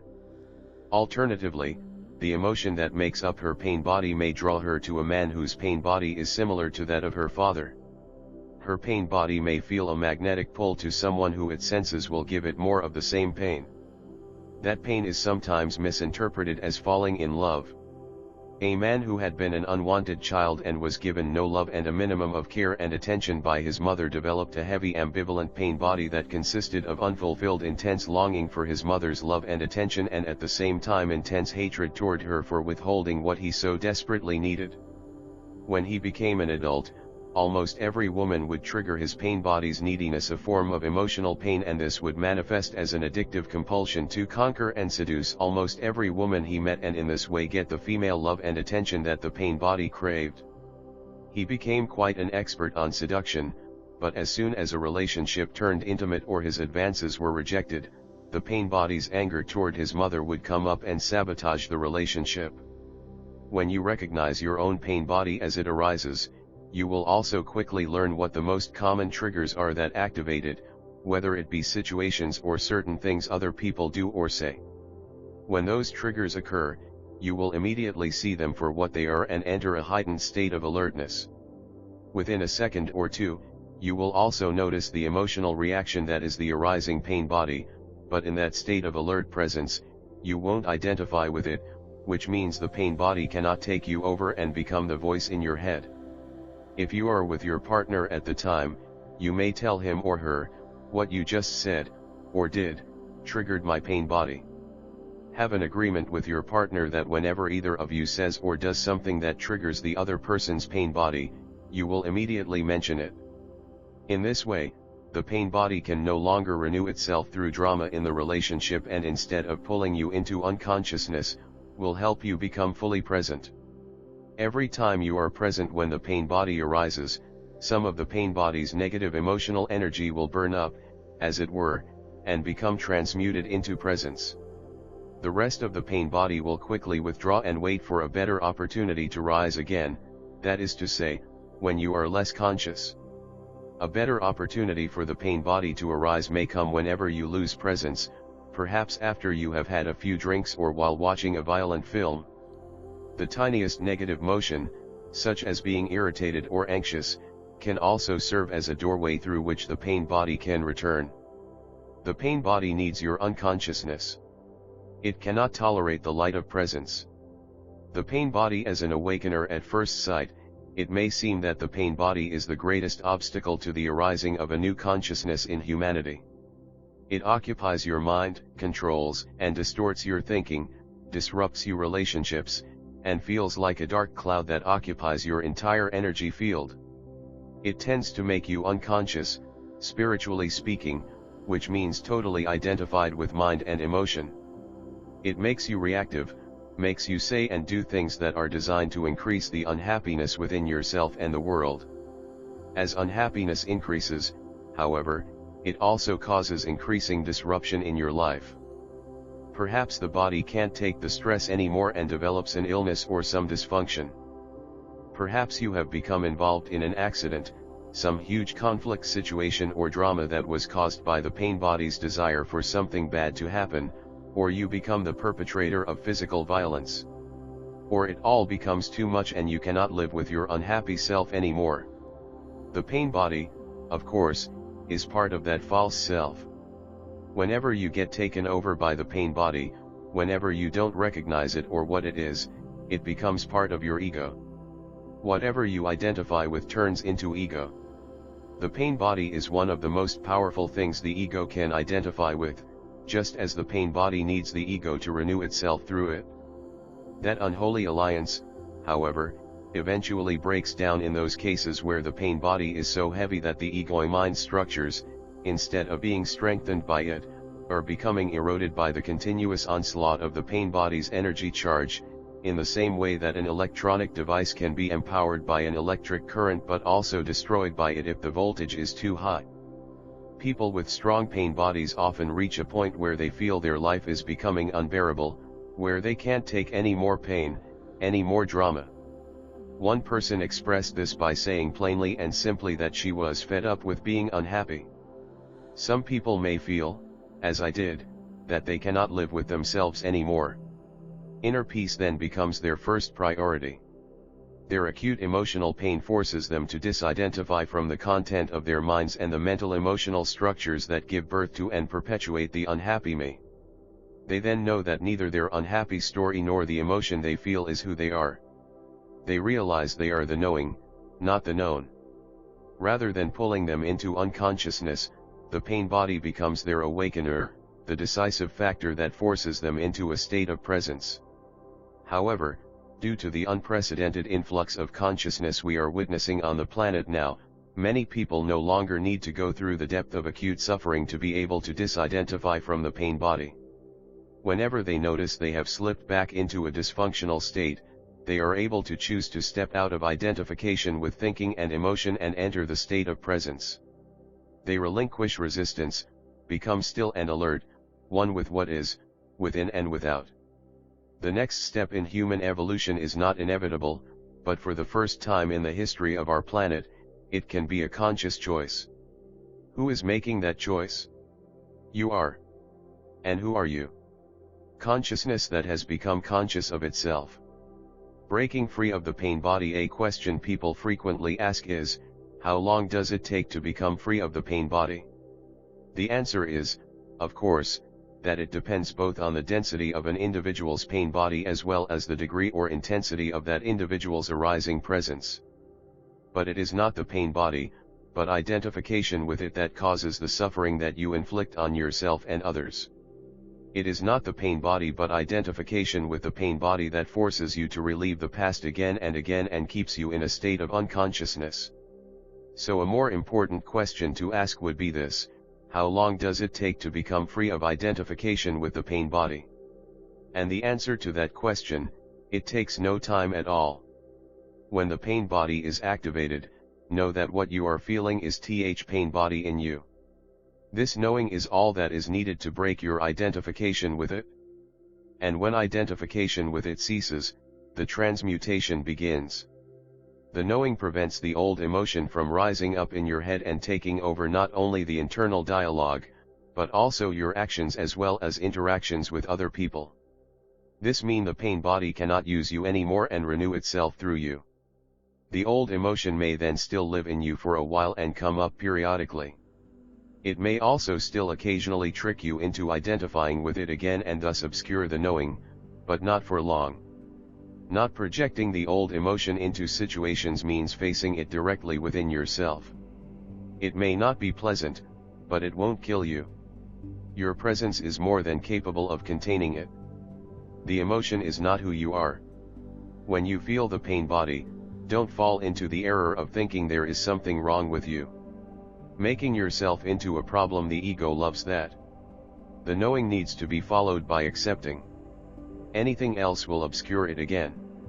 Accepting means you allow yourself to feel whatever it is you are feeling at that moment. It is part of the isness of the now. You can't argue with what is. Well, you can, but if you do, you suffer. Through allowing, you become what you are, vast, spacious. You become whole. You are not a fragment anymore, which is how the ego perceives itself. Your true nature emerges, which is one with the nature of God. Jesus points to this when he says, "Be ye whole, even as your Father in heaven is whole." 1. The New Testament's "be ye perfect" is a mistranslation of the original Greek word, which means whole. This is to say, you don't need to become whole, but be what you already are with or without the pain body. Chapter 7, Finding Out Who You Really Are. Know Thyself. These words were inscribed above the entrance to the temple of Apollo at Delphi, site of the sacred oracle. In ancient Greece, people would visit the oracle hoping to find out what destiny had in store for them or what course of action to take in a particular situation. It is likely that most visitors read those words as they entered the building without realizing that they pointed to a deeper truth than anything the oracle could possibly tell them. They may not have realized either that, no matter how great a revelation or how accurate the information they received, it would ultimately prove to be of no avail, would not save them from further unhappiness and self-created suffering, if they failed to find the truth that is concealed in that injunction, know thyself. What those words imply is this: before you ask any other question, first ask the most fundamental question of your life: who am I? Unconscious people, and many remain unconscious, trapped in their egos throughout their lives, will quickly tell you who they are, their name, their occupation, their personal history, the shape or state of their body, and whatever else they identify with. Others may appear to be more evolved because they think of themselves as an immortal soul or living spirit. But do they really know themselves, or have they just added some spiritual-sounding concepts to the content of their mind? Knowing yourself goes far deeper than the adoption of a set of ideas or beliefs. Spiritual ideas and beliefs may at best be helpful pointers, but in themselves they rarely have the power to dislodge the more firmly established core concepts of who you think you are, which are part of the conditioning of the human mind. Knowing yourself deeply has nothing to do with whatever ideas are floating around in your mind. Knowing yourself is to be rooted in being, instead of lost in your mind. Who you think you are, your sense of who you are, determines what you perceive as your needs and what matters to you in life, and whatever matters to you will have the power to upset and disturb you. You can use this as a criterion to find out how deeply you know yourself. What matters to you is not necessarily what you say or believe, but what your actions and reactions reveal as important and serious to you. So you may want to ask yourself the question: what are the things that upset and disturb me? If small things have the power to disturb you, then who you think you are is exactly that, small. That will be your unconscious belief. What are the small things? Ultimately, all things are small things because all things are transient. You might say, I know I am an immortal spirit, or I am tired of this mad world, and peace is all I want, until the phone rings. Bad news: the stock market has collapsed, the deal may fall through, the car has been stolen, your mother-in-law has arrived, the trip is cancelled, the contract has been broken, your partner has left you, they demand more money, they say it's your fault. Suddenly there is a surge of anger, of anxiety. A harshness comes into your voice: I can't take any more of this. You accuse and blame, attack, defend, or justify yourself, and it's all happening on autopilot. Something is obviously much more important to you now than the inner peace that a moment ago you said was all you wanted, and you're not an immortal spirit anymore either. The deal, the money, the contract, the loss, or threat of loss are more important. To whom? To the immortal spirit that you said you are? No, to me. The small me that seeks security or fulfillment in things that are transient and gets anxious or angry because it fails to find it. Well, at least now you know who you really think you are. If peace is really what you want, then you will choose peace. If pace mattered to you more than anything else, and if you truly knew yourself to be spirit rather than a little me, you would remain non-reactive and absolutely alert when confronted with challenging people or situations. You would immediately accept the situation and thus become one with it rather than separate yourself from it. Then out of your alertness would come a response. Who you are, consciousness, not who you think you are, a small me, would be responding. It would be powerful and effective and would make no person or situation into an enemy. The world always makes sure that you cannot fool yourself for long about who you really think you are by showing you what truly matters to you. How you react to people and situations, especially when challenges arise, is the best indicator of how deeply you know yourself. The more limited, the more narrowly egoic the view of yourself, the more you will see, focus on, and react to the ego limitations, the unconsciousness in others. Their faults or what you perceive as their faults become to you their identity. His means you will see only the ego in them and thus strengthen the ego in yourself. Instead of looking through the ego in others, you are looking at the ego. Who is looking at the ego? The ego in you. Very unconscious people experience their own ego through its reflection in others. When you realize that what you react to in others is also in you, and sometimes only in you, you begin to become aware of your own ego. At that stage, you may also realize that you were doing to others what you thought others were doing to you. You cease seeing yourself as a victim. You are not the ego, so when you become aware of the ego in you, it does not mean you know who you are, it means you know who you are not. But it is through knowing who you are not that the greatest obstacle to truly knowing yourself is removed.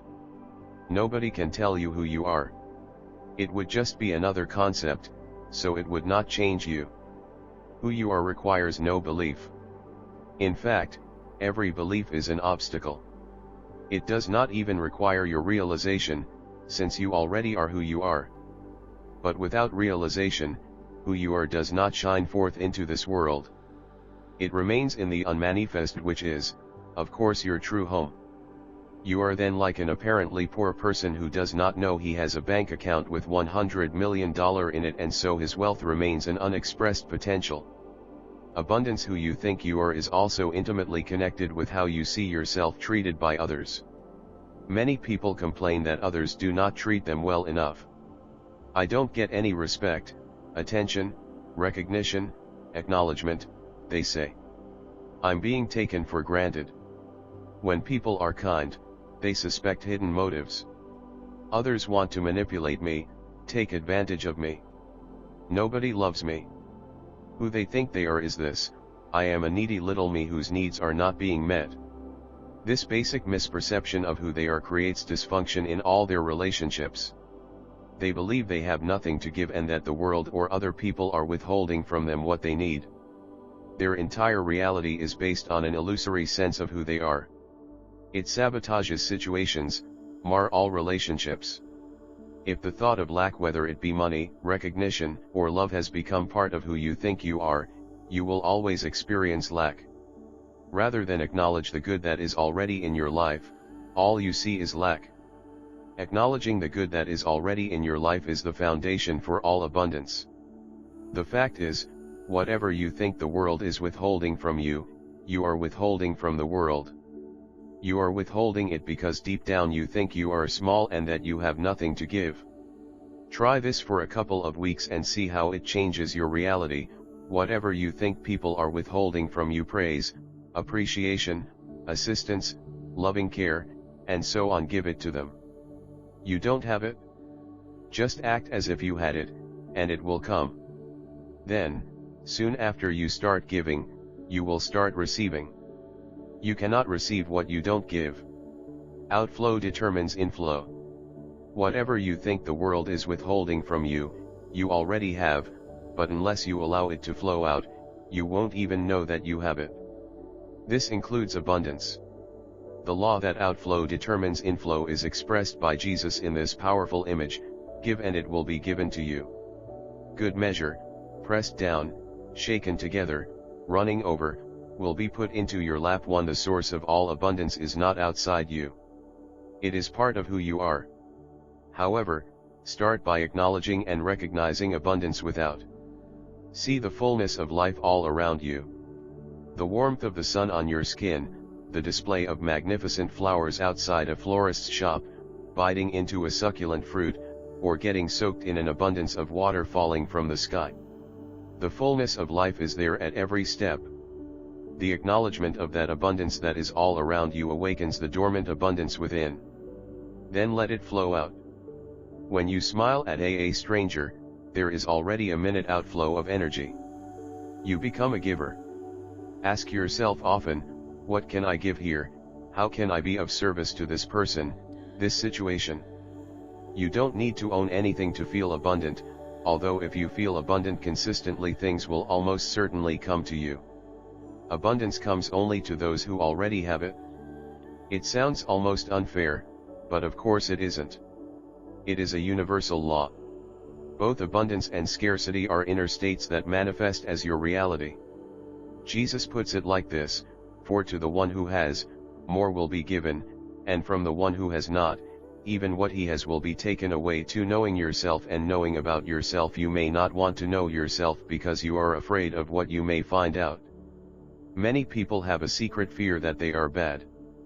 But nothing you can find out about yourself is you. Nothing you can know about you is you. While some people do not want to know who they are because of fear, others have an insatiable curiosity about themselves and want to find out more and more. You may be so fascinated with yourself that you spend years in psychoanalysis, delve into every aspect of your childhood, uncover secret fears and desires, and find layers upon layers of complexity in the makeup of your personality and character. After 10 years, the therapist may get tired of you and your story and tell you that your analysis is now complete. Perhaps he sends you away with a 5,000-page dossier. This is all about you. This is who you are. As you carry the heavy file home, the initial satisfaction of at last knowing yourself gives way quickly to a feeling of incompleteness and a lurking suspicion that there must be more to who you are than this. And indeed there is more, not perhaps in quantitative terms of more facts, but in the qualitative dimension of depth. There is nothing wrong with psychoanalysis or finding out about your past as long as you don't confuse knowing about yourself with knowing yourself. The 5,000-page dossier is about yourself, the content of your mind which is conditioned by the past. Whatever you learn through psychoanalysis or self-observation is about you. It is not you. It is content, not essence. Going beyond ego is stepping out of content. Knowing yourself is being yourself, and being yourself is ceasing to identify with content. Most people define themselves through the content of their lives. Whatever you perceive, experience, do, think, or feel is content. Content is what absorbs most people's attention entirely, and it is what they identify with. When you think or say, "my life," you are not referring to the life that you are but with the life that you have, or seem to have. You are referring to content, your age, health, relationships, finances, work, and living situation, as well as your mental-emotional state. The inner and outer circumstances of your life, your past and your future, all belong to the realm of content, as do events, that is to say, anything that happens. What is there other than content? That which enables the content to be the inner space of consciousness. Chaos and higher order. When you know yourself only through content, you will also think you know what is good or bad for you. You differentiate between events that are good for me and those that are bad. This is a fragmented perception of the wholeness of life in which everything is interconnected, in which every event has its necessary place and function within the totality. The totality, however, is more than the surface appearance of things, more than the sum total of its parts, more than whatever your life or the world contains. Behind the sometimes seemingly random or even chaotic succession of events in our lives as well as in the world lies concealed the unfolding of a higher order and purpose. This is beautifully expressed in the Zen saying, "The snow falls, each flake in its appropriate place." We can never understand this higher order through thinking about it, because whatever we think about is content, whereas, the higher order emanates from the formless realm of consciousness, from universal intelligence. But we can glimpse it, and more than that, align ourselves with it, which means be conscious participants in the unfolding of that higher purpose. When we go into a forest that has not been interfered with by man, our thinking mind will see only disorder and chaos all around us. It won't even be able to differentiate between life, good, and death, bad, anymore, since everywhere new life grows out of rotting and decaying matter. Only if we are still enough inside and the noise of thinking subsides can we become aware that there is a hidden harmony here, a sacredness, a higher order in which everything has its perfect place and could not be other than what it is and the way it is. The mind is comfortable in a landscaped park because it has been planned through thought, it has not grown organically. There is an order here that the mind can understand. In the forest, there is an incomprehensible order that to the mind looks like chaos. It is beyond the mental categories of good and bad. You cannot understand it through thought, but you can sense it when you let go of thought, become still and alert, and don't try to understand or explain. Only then can you be aware of the sacredness of the forest. As soon as you sense that hidden harmony, that sacredness, you realize you are not separate from it, and when you realize that, you become a conscious participant in it. In this way, nature can help you become realigned with the wholeness of life.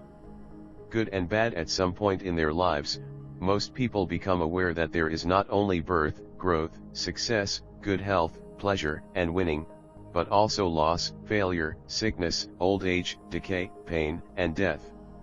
Conventionally these are labeled good and bad, order and disorder. The meaning of people's lives is usually associated with what they term the good, but the good is continually threatened by collapse, breakdown, disorder, threatened by meaninglessness, and the bad, when explanations fail and life ceases to make sense. Sooner or later, disorder will erupt into everyone's life no matter how many insurance policies he or she has. It may come in the form of loss or accident, sickness, disability, old age, death. However, the eruption of disorder into a person's life, and the resultant collapse of a mentally defined meaning, can become the opening into a higher order. The wisdom of this world is folly with God, says the Bible. Point 3. What is the wisdom of this world? The movement of thought, and meaning that is defined exclusively by thought. Thinking isolates a situation or event and calls it good or bad, as if it had a separate existence. Through excessive reliance on thinking, reality becomes fragmented. This fragmentation is an illusion, but it seems very real while you are trapped in it. And yet the universe is an indivisible whole in which all things are interconnected, in which nothing exists in isolation. The deeper interconnectedness of all things and events implies that the mental labels of good and bad are ultimately illusory. They always imply a limited perspective and so are true only relatively and temporarily. This is illustrated in the story of a wise man who won an expensive car in a lottery. His family and friends were very happy for him and came to celebrate. "Isn't it great?" they said. "You are so lucky." The man smiled and said maybe. For a few weeks he enjoyed driving the car.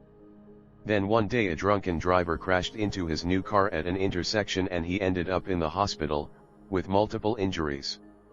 His family and friends came to see him and said, "That was really unfortunate." Again the man smiled and said, "Maybe." While he was still in the hospital, one night there was a landslide and his house fell into the sea. Again his friends came the next day and said, "Weren't you lucky to have been here in hospital?" Again he said, "Maybe." The wise man's maybe signifies a refusal to judge anything that happens. Instead of judging what is, he accepts it and so enters into conscious alignment with the higher order. He knows that often it is impossible for the mind to understand what place or purpose a seemingly random event has in the tapestry of the whole. But there are no random events, nor are there events or things that exist by and for themselves, in isolation. The atoms that make up your body were once forged inside stars, and the causes of even the smallest event are virtually infinite and connected with the whole in incomprehensible ways. If you wanted to trace back the cause of any event, you would have to go back all the way to the beginning of creation. The cosmos is not chaotic. The very word cosmos means order. But this is not an order the human mind can ever comprehend, although it can sometimes glimpse it. Not minding what happens, J. Krishnamurti, the great Indian philosopher and spiritual teacher, spoke and traveled almost continuously all over the world for more than 50 years attempting to convey through words which are content that which is beyond words, beyond content. At one of his talks in the later part of his life, he surprised his audience by asking, "Do you want to know my secret?" Everyone became very alert.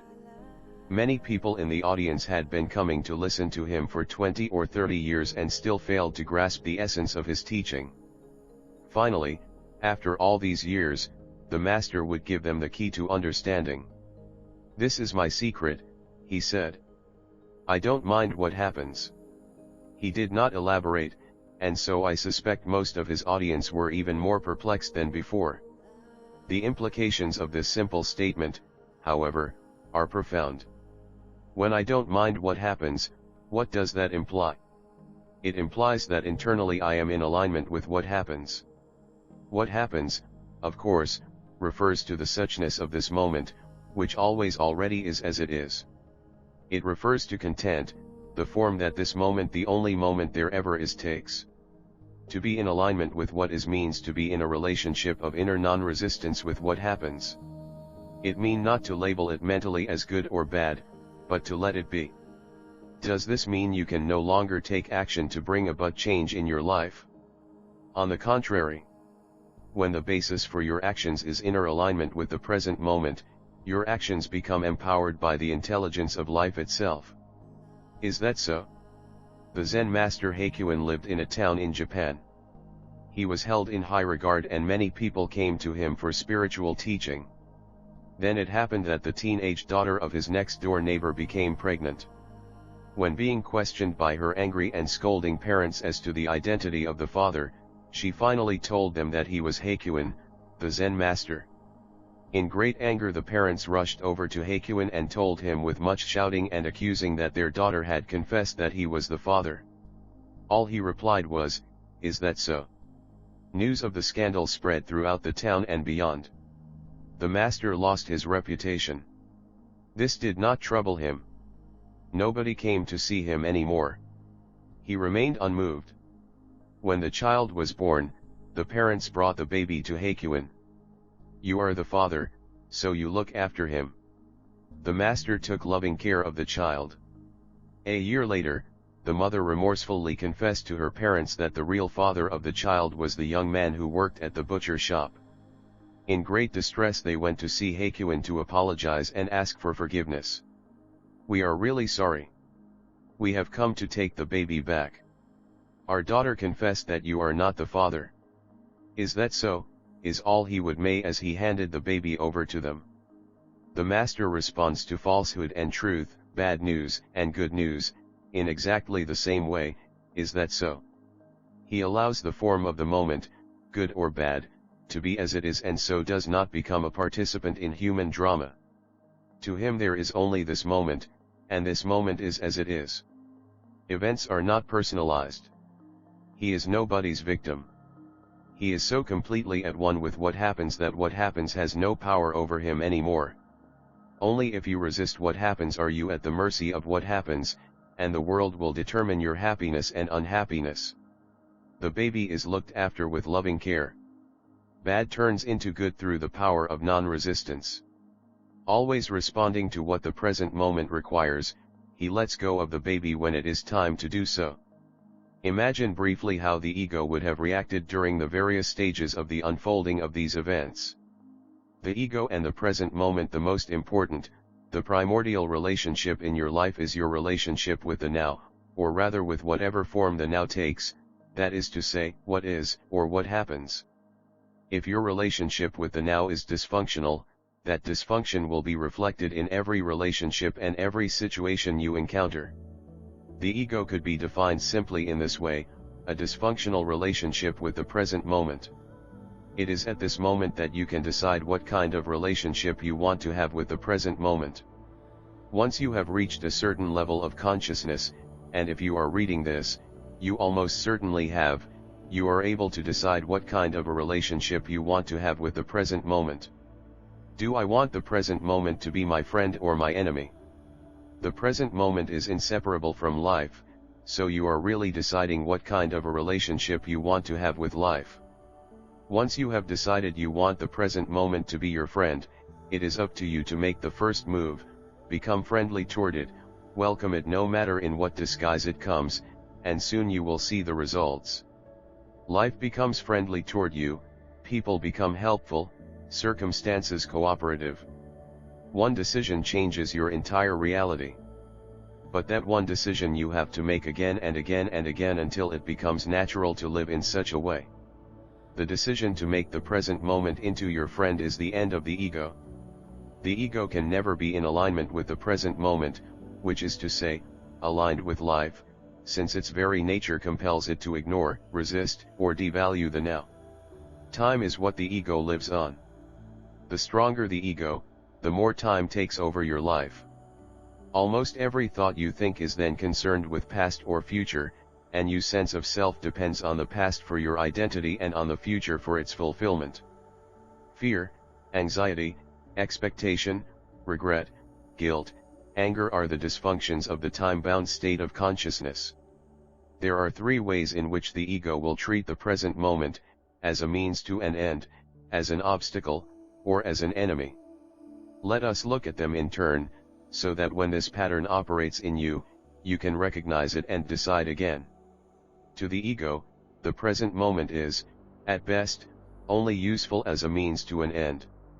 It gets you to some future moment that is considered more important, even though the future never comes except as the present moment and is therefore never more than a thought in your head. In other words, you aren't ever fully here because you are always busy trying to get elsewhere.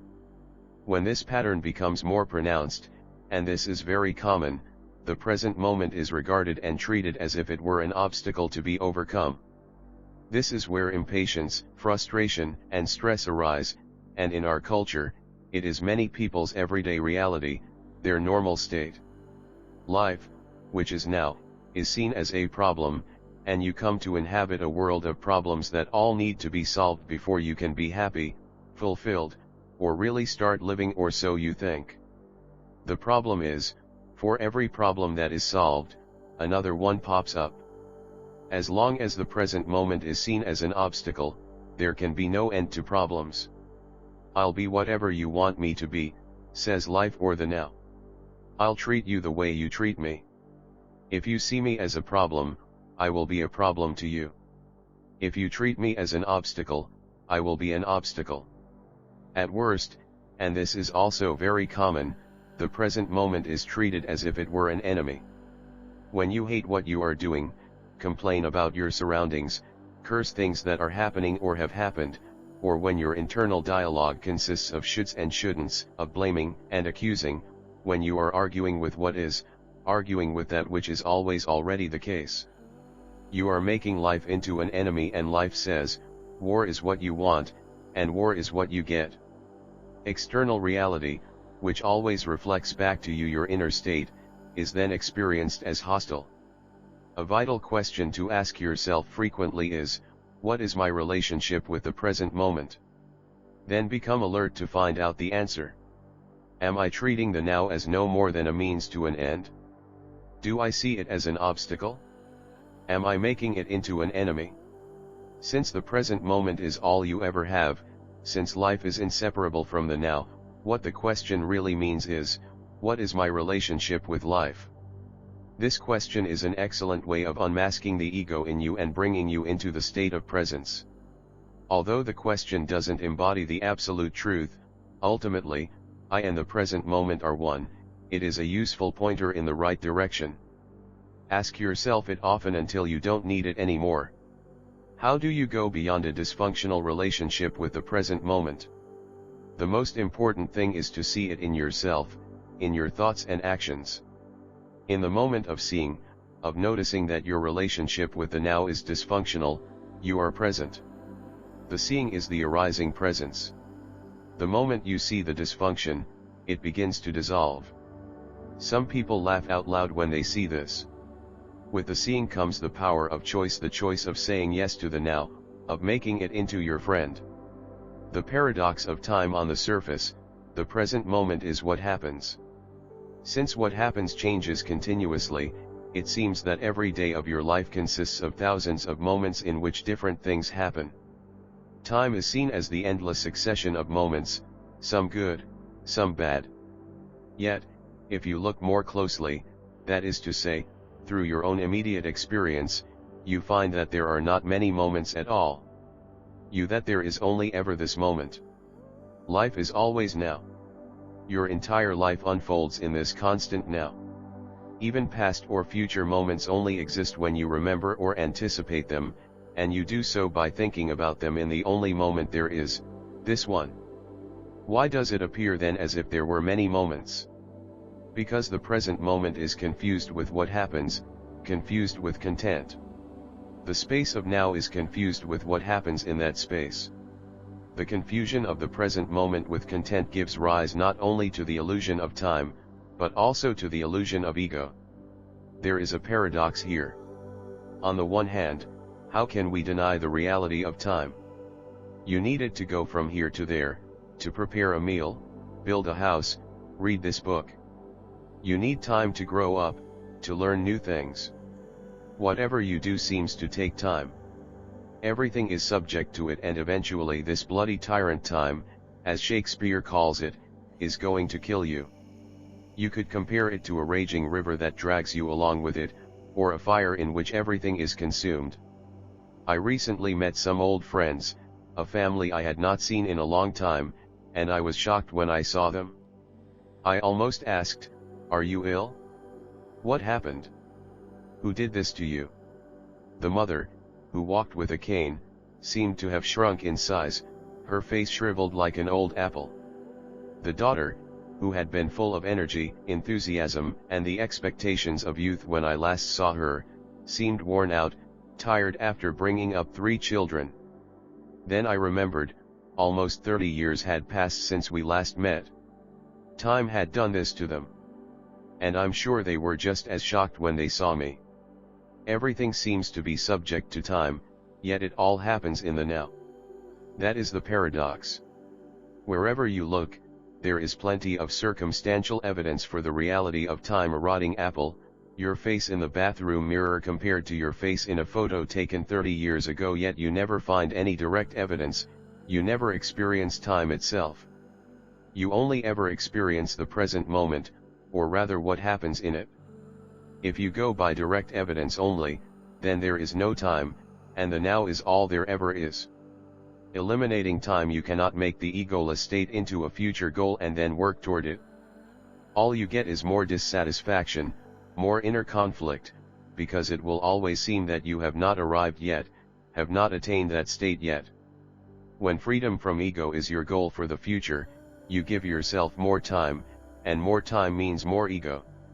Look carefully to find out if your spiritual search is a disguised form of ego. Even trying to get rid of yourself can be a disguised search for more if the getting rid of yourself is made into a future goal. Giving yourself more time is precisely this, giving yourself more time. Time, that is to say, past and future, is what the false mind-made self, the ego, lives on, and time is in your mind. It isn't something that has an objective existence out there. It is a mind structure needed for sensory perception, indispensable for practical purposes, but the greatest hindrance to knowing yourself. Time is the horizontal dimension of life, the surface layer of reality. Then there is the vertical dimension of depth, accessible to you only through the portal of the present moment. So instead of adding time to yourself, remove time. The elimination of time from your consciousness is the elimination of ego. It is the only true spiritual practice. When we speak of the elimination of time, we are, of course, not referring to clock time, which is the use of time for practical purposes, such as making an appointment or planning a trip. It would be almost impossible to function in this world without clock time. What we are speaking of is the elimination of psychological time, which is the ego mind's endless preoccupation with past and future and its unwillingness to be one with life by living in alignment with the inevitable isness of the present moment. Whenever a habitual no to life turns into a yes, whenever you allow this moment to be as it is, you dissolve time as well as ego. For the ego to survive, it must make time past and future more important than the present moment. The ego cannot tolerate becoming friendly with the present moment except briefly just after it got what it wanted. But nothing can satisfy the ego for long. As long as it runs your life, there are 2 ways of being unhappy. Not getting what you want is one. Getting what you want is the other. Whatever is or happens is the form that the now takes. As long as you resist it internally, form, that is to say, the world, is an impenetrable barrier that separates you from who you are beyond form, separates you from the formless one life that you are. When you bring an inner yes to the form the now takes, that very form becomes a doorway into the formless. The separation between the world and God dissolves. When you react against the form that life takes at this moment, when you treat the now as a means, an obstacle, or an enemy, you strengthen your own form identity, the ego. Hence the ego's reactivity. What is reactivity? Becoming addicted to reaction. The more reactive you are, the more entangled you become with form. The more identified with form, the stronger the ego. Your being then does not shine through form anymore, or only barely. Though non-resistance to form, that in you which is beyond form emerges as an all-encompassing presence, a silent power far greater than your short-lived form identity, the person. It is more deeply who you are than anything in the world of form. The dreamer and the dream non-resistance is the key to the greatest power in the universe. Through it, consciousness, spirit, is freed from its imprisonment in form. Inner non-resistance to form, whatever is or happens, is a denial of the absolute reality of form.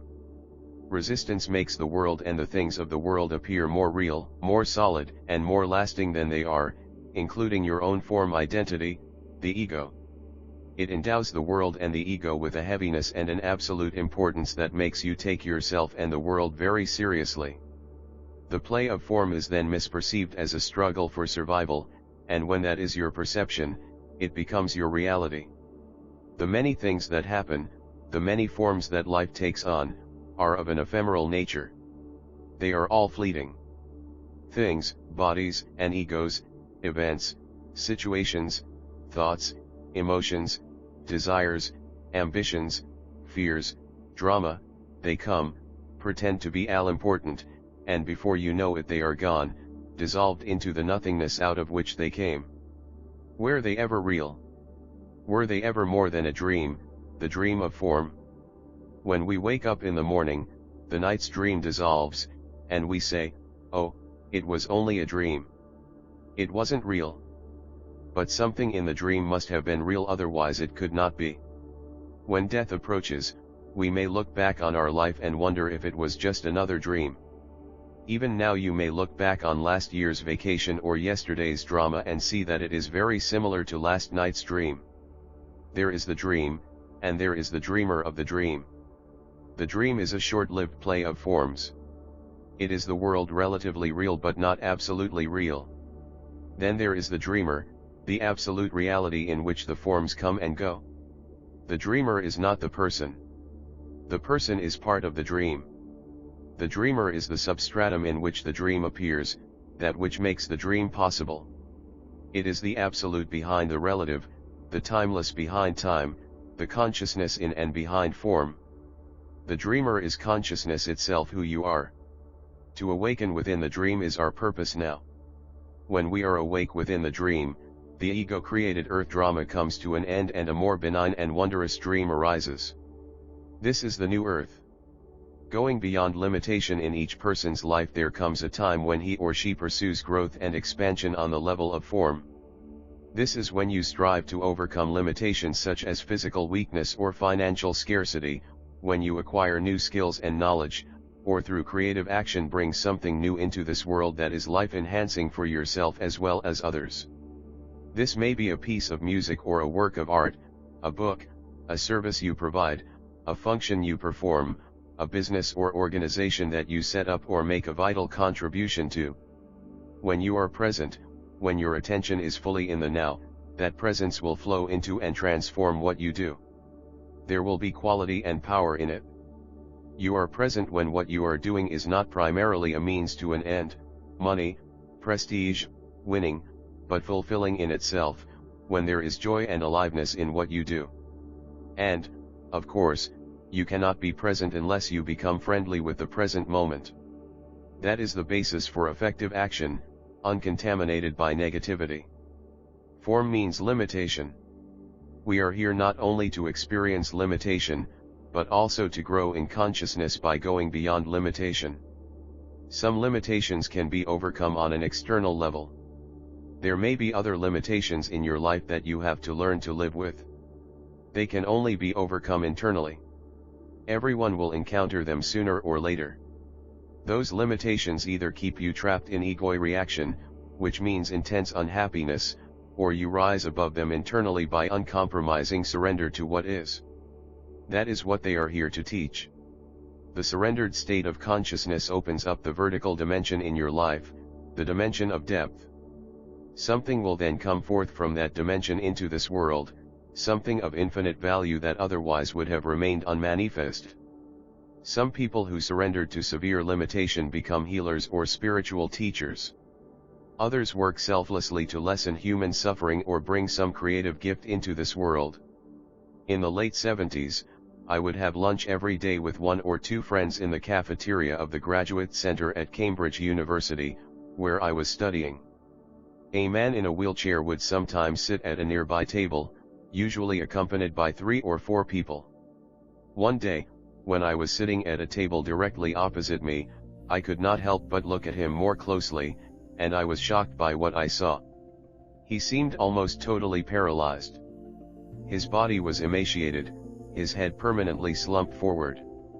One of the people accompanying him was carefully putting food in his mouth, a great deal of which would fall out again and be caught on a small plate another man was holding under his chin. Occasionally the wheelchair-bound man would produce unintelligible croaking sounds, and someone would hold an ear close to his mouth and then amazingly would interpret what he was trying to say. Later I asked my friend whether he knew who he was. "Of course," he said, "he is a professor of mathematics, and the people with him are his graduate students. He has motor neuron disease that progressively paralyzes every part of the body. He has been given 5 years at the most.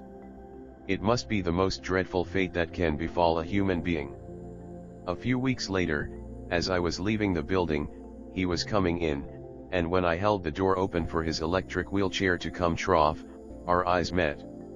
With surprise I saw that his eyes were clear. There was no trace in them of unhappiness. I know immediately he had relinquished resistance, he was living in surrender. A number of years later, when buying a newspaper at a kiosk, I was amazed to see him on the front page of a popular international news magazine. Not only was he still alive, but he had by then become the world's most famous theoretical physicist, Stephen Hawking. There was a beautiful line in the article that confirmed what I had sensed when I had looked into his eyes many years earlier. Commenting upon his life, he said, "Now with the help of the voice synthesizer, who could have wished for more? The joy of being unhappiness or negativity is a disease on our planet. What pollution is on the outer level is negativity on the inner. It is everywhere, not just in places where people don't have enough, but even more so where they have more than enough." Is that surprising? No. The affluent world is even more deeply identified with form, more lost in content, more trapped in ego. People believe themselves to be dependent on what happens for their happiness, that is to say, dependent on form. They don't realize that what happens is the most unstable thing in the universe. It changes constantly.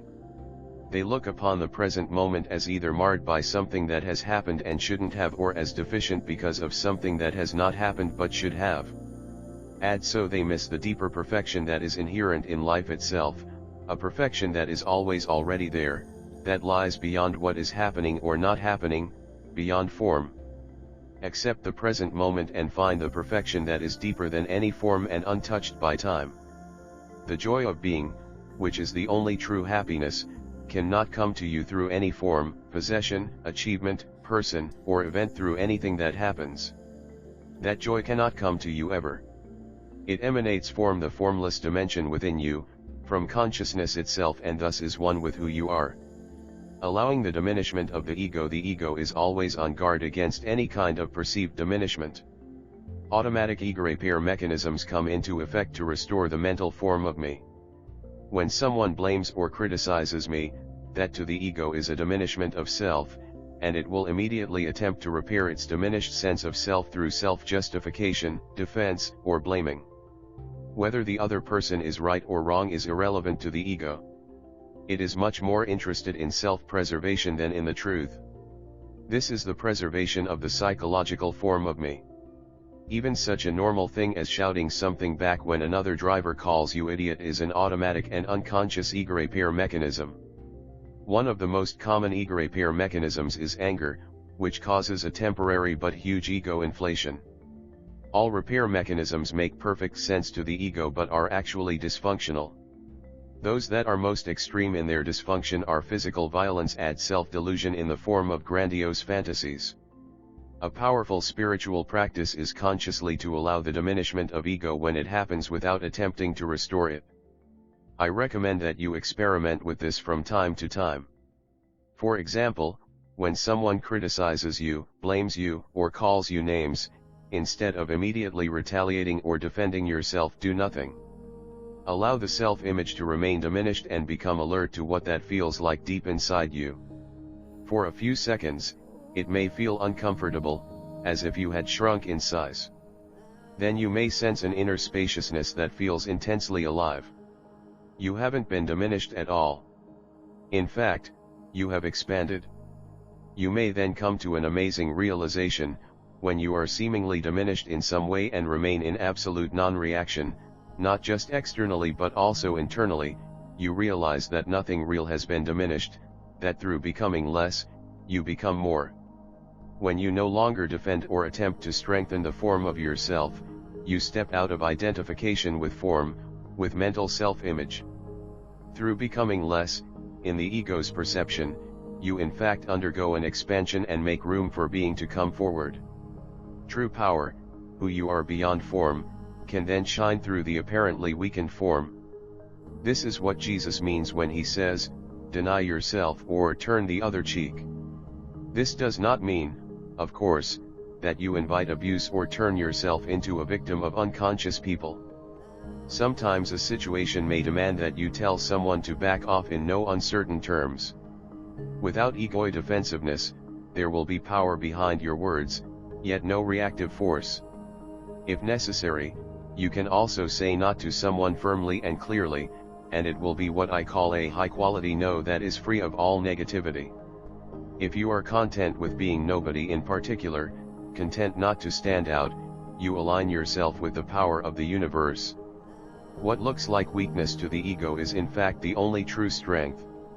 This spiritual truth is diametrically opposed to the values of our contemporary culture and the way it conditions people to behave.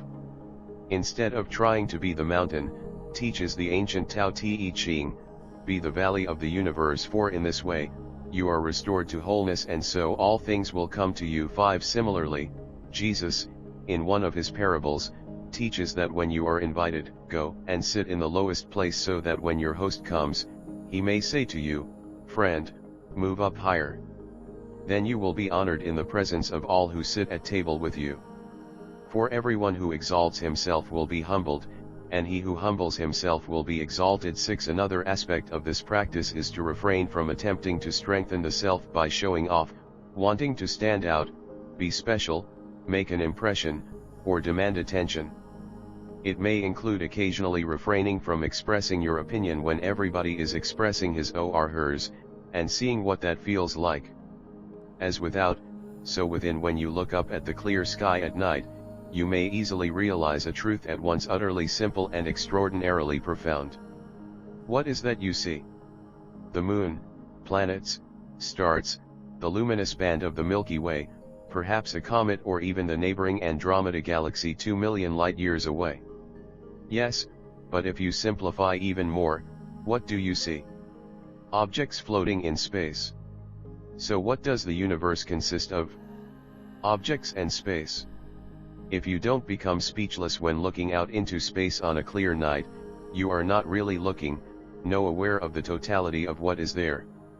You are probably only looking at the objects and perhaps seeking to name them. If you have ever experienced a sense of awe when looking into space, perhaps even felt a deep reverence in the face of this incomprehensible mystery, it means you must have relinquished for a moment your desire to explain and label and have become aware not only of the objects in space but of the infinite depth of space itself. You must have become still enough inside to notice the vastness in which these countless worlds exist. The feeling of awe is not derived from the fact that there are billions of worlds out there, but the depth that contains them all.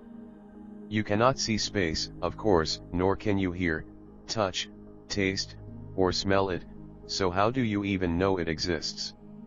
This logical-sounding question already contains a fundamental error.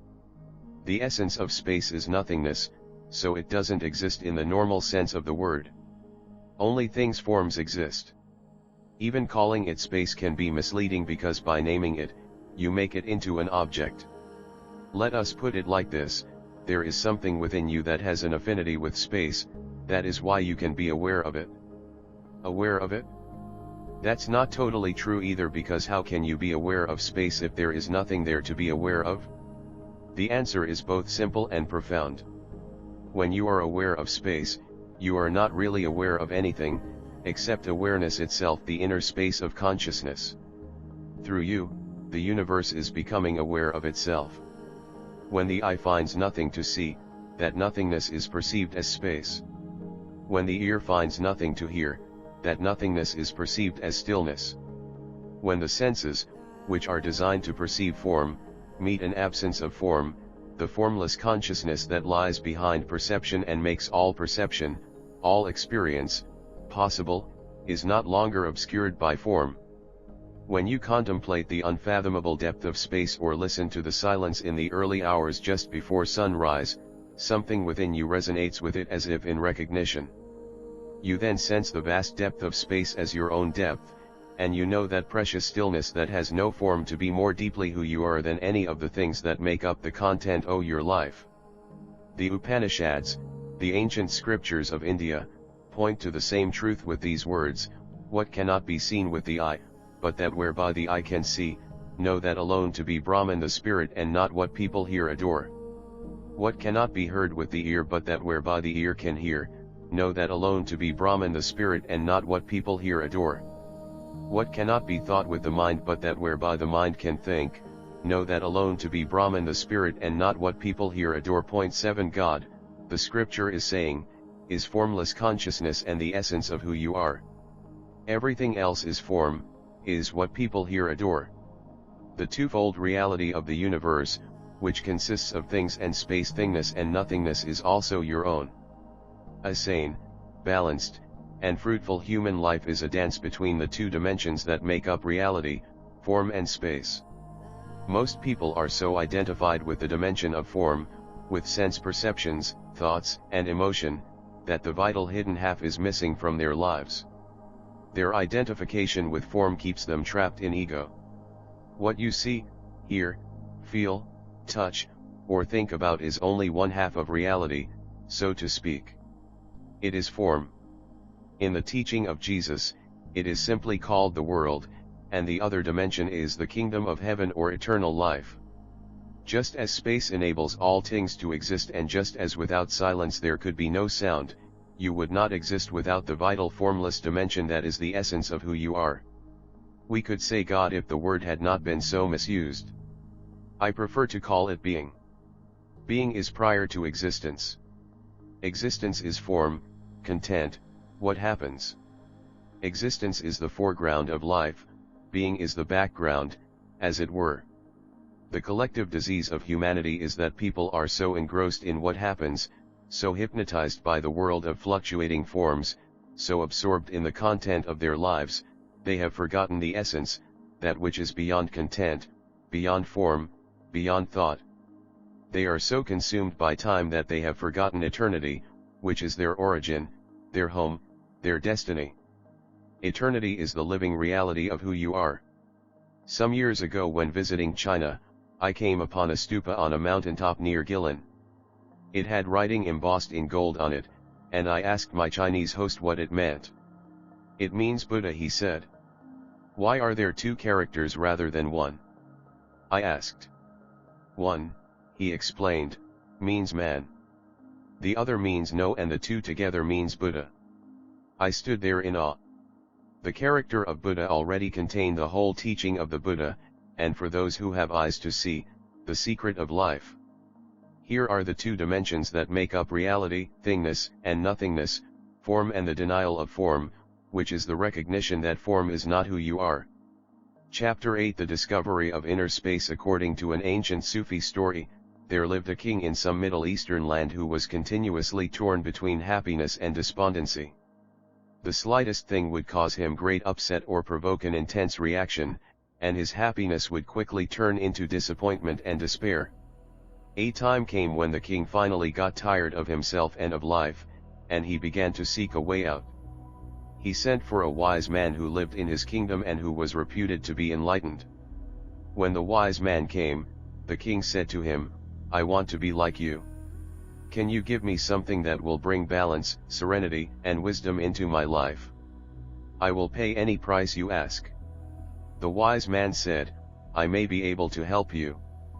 But the price is so great that your entire kingdom would not be sufficient payment for it. Therefore it will be a gift to you if you will honor it." The king gave his assurances, and the wise man left. A few weeks later, he returned and handed the king an ornate box carved in jade. The king opened the box and found a simple gold ring inside. Some letters were inscribed on the ring. The inscription read, "This, too, will pass." "What is the meaning of this?" asked the king. The wise man said, "Wear this ring always. Whatever happens, before you call it good or bad, touch this ring and read the inscription. That way, you will always be at peace. This, too, will pass." What is it about these simple words that makes them so powerful? Looking at it superficially, it would seem while those words may provide some comfort in a bad situation, they would also diminish the enjoyment of the good things in life. Don't be too happy, because it won't last. This seems to be what they are saying when applied in a situation that is perceived as good. The full import of these words becomes clear when we consider them in the context of two other stories that we encountered earlier. The story of the Zen master whose only response was always "Is that so?" shows the good that comes through inner non-resistance to events, that is to say, being at one with what happens. The story of the man whose comment was invariably a laconic maybe illustrates the wisdom of non-judgment, and the story of the ring points to the fact of impermanence which, when recognized, leads to non-attachment. Non-resistance, non-judgment, and non-attachment are the three aspects of true freedom and enlightened living. Those words inscribed on the ring are not telling you that you should not enjoy the good in your life, nor are they merely meant to provide some comfort in times of suffering. They have a deeper purpose, to make you aware of the fleetingness of every situation, which is due to the transience of all forms good or bad. When you become aware of the transience of all forms, your attachment to them lessens, and you disidentify from them to some extent. Being detached does not mean that you cannot enjoy the good that the world has to offer. In fact, you enjoy it more. Once you see and accept the transience of all things and the inevitability of change, you can enjoy the pleasures of the world while they last without fear of loss or anxiety about the future. When you are detached, you gain a higher vantage point from which to view the events in your life instead of being trapped inside them. You become like an astronaut who sees the planet Earth surrounded by the vastness of space and realizes a paradoxical truth: the Earth is precious and at the same time insignificant. The recognition that this, too, will pass brings detachment, and with detachment another dimension comes into your inner space. Through detachment, as well as non-judgment and inner non-resistance, you gain access to that dimension. When you are no longer totally identified with forms, consciousness who you are becomes freed from its imprisonment in form. This freedom is the arising of inner space. It comes as a stillness, a subtle peace deep within you, even in the face of something seemingly bad. This, too, will pass. Suddenly, there is space around the event. There is also space around the emotional highs and lows, even around pain. And above all, there is space between your thoughts. And from that space emanates a peace that is not of this world, because this world is form, and the peace is space. This is the peace of God. Now you can enjoy and honor the things of this world without giving them an importance and significance they don't have.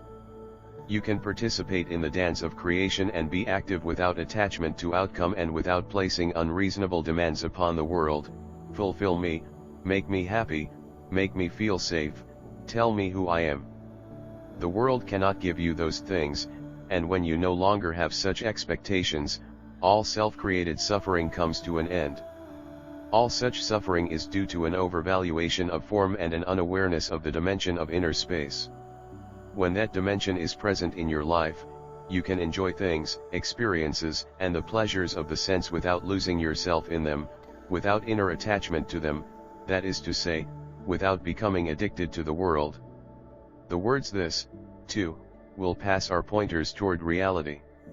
In pointing to the impermanence of all forms, by implication, they are also pointing to the eternal.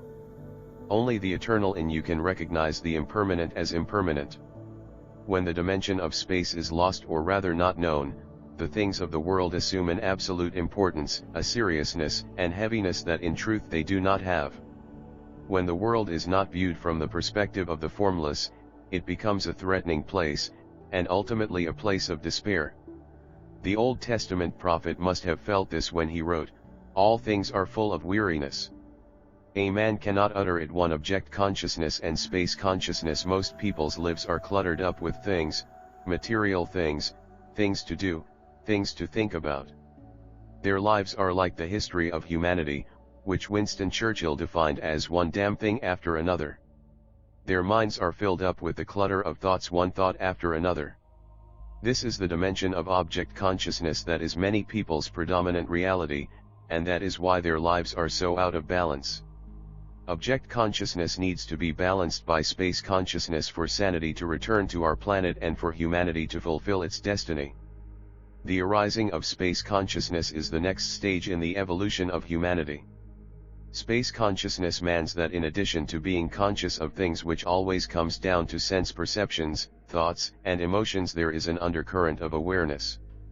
Awareness implies that you are not only conscious of things, objects, but you are also conscious of being conscious. If you can sense an alert inner stillness in the background while things happen in the foreground, that's it.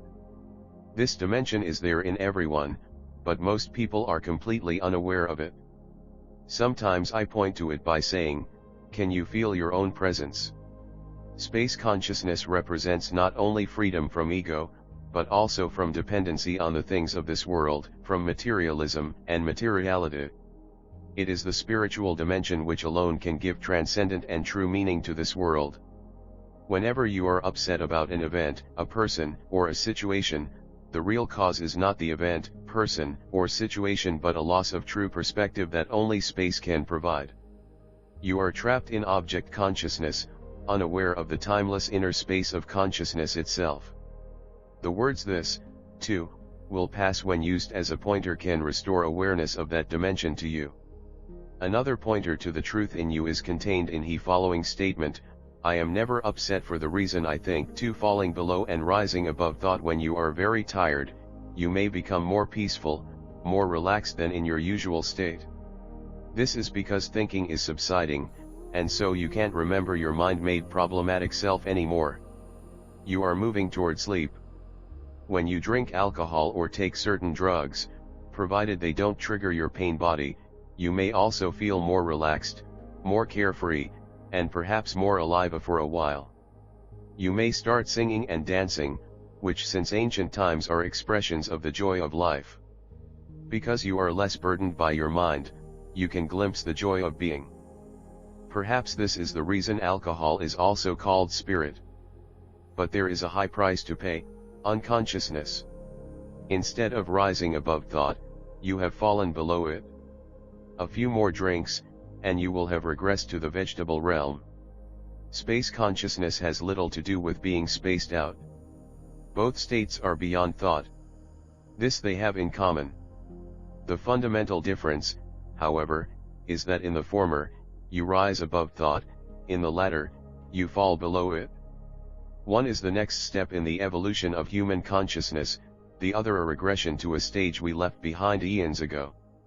Television. Watching television is the favorite leisure activity, or rather non-activity, for millions of people around the world. The average American, by the time he is 60 years old, will have spent 15 years staring at the TV screen. In many other countries the figures are similar. Many people find watching TV relaxing. Observe yourself closely and you will find that the longer the screen remains the focus of your attention, the more your thought activity becomes suspended, and for long periods you are watching the talk show, game show, sitcom, or even commercials with almost no thought being generated by your mind. Not only do you not remember your problems anymore, but you become temporarily free of yourself, and what could be more relaxing than that? So does TV watching create inner space? Does it cause you to be present? Unfortunately, it does not. Although for long periods your mind may not be generating any thoughts, it has linked into the thought activity of the television show. It has linked up with the TV version of the collective mind, and is thinking its thoughts. Your mind is inactive only in the sense that it is not producing thoughts. It is, however, continuously absorbing thoughts and images that come through the TV screen. This induces a trance-like passive state of heightened susceptibility, not unlike hypnosis. That is why it lends itself to manipulation of public opinion, as politicians and special interest groups as well as advertisers know and will pay millions of dollars to catch you in that state of receptive unawareness. They want their thoughts to become your thoughts, and usually they succeed. So when watching television, the tendency is for you to fall below thought, not rise above it. Television has this in common with alcohol and certain other drugs. While it provides some relief from your mind, you again pay a high price, loss of consciousness. Like those drugs, it too has a strong addictive quality.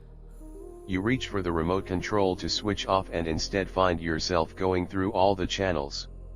Half an hour or an hour later, you are still watching, still going through the channels. The off button is the only one your finger seems unable to press. You are still watching, usually not because anything of interest has caught your attention, but precisely because there is nothing of interest to watch. Once you are hooked, the more trivial, the more meaningless it is, the more addictive it becomes. If it were interesting, thought-provoking, it would stimulate your mind into thinking for itself again, which is more conscious and therefore preferable to a TV-induced trance. Your attention would, therefore, no longer be totally held captive by the images on the screen. The content of the program, if there is a certain quality to it, can to some extent counteract and sometimes even undo the hypnotic, mind-numbing effect of the medium of TV. There are some programs that have been extremely helpful to many people, have changed their lives for the better, opened their heart, made them more conscious. Even some comedy shows, although they may be about nothing in particular, can be unintentionally spiritual by showing a caricature version of human folly and the ego. They teach us not to take anything too seriously, to approach life in a light-hearted way, and above all, they teach by making us laugh. Laughter is extraordinarily liberating as well as healing. Most of television, however, is as yet controlled by people who are totally controlled by the ego, and so the TV's hidden agenda becomes control of you by putting you to sleep, that is to say, making you unconscious. Yet there is enormous and still largely unexplored potential in the medium of television. Avoid watching programs and commercials that assault you with a rapid succession of images that change every 2 or 3 seconds or less.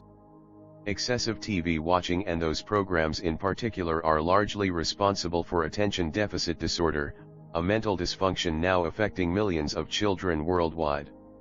A short attention span makes all your perceptions and relationships shallow and unsatisfying. Whatever you do, whatever action you perform in that state, lacks quality, because quality requires attention. Frequent and prolonged TV watching not only makes you unconscious, it also induces passivity and drains you of energy. Therefore, rather than watching at random, choose the programs you want to see.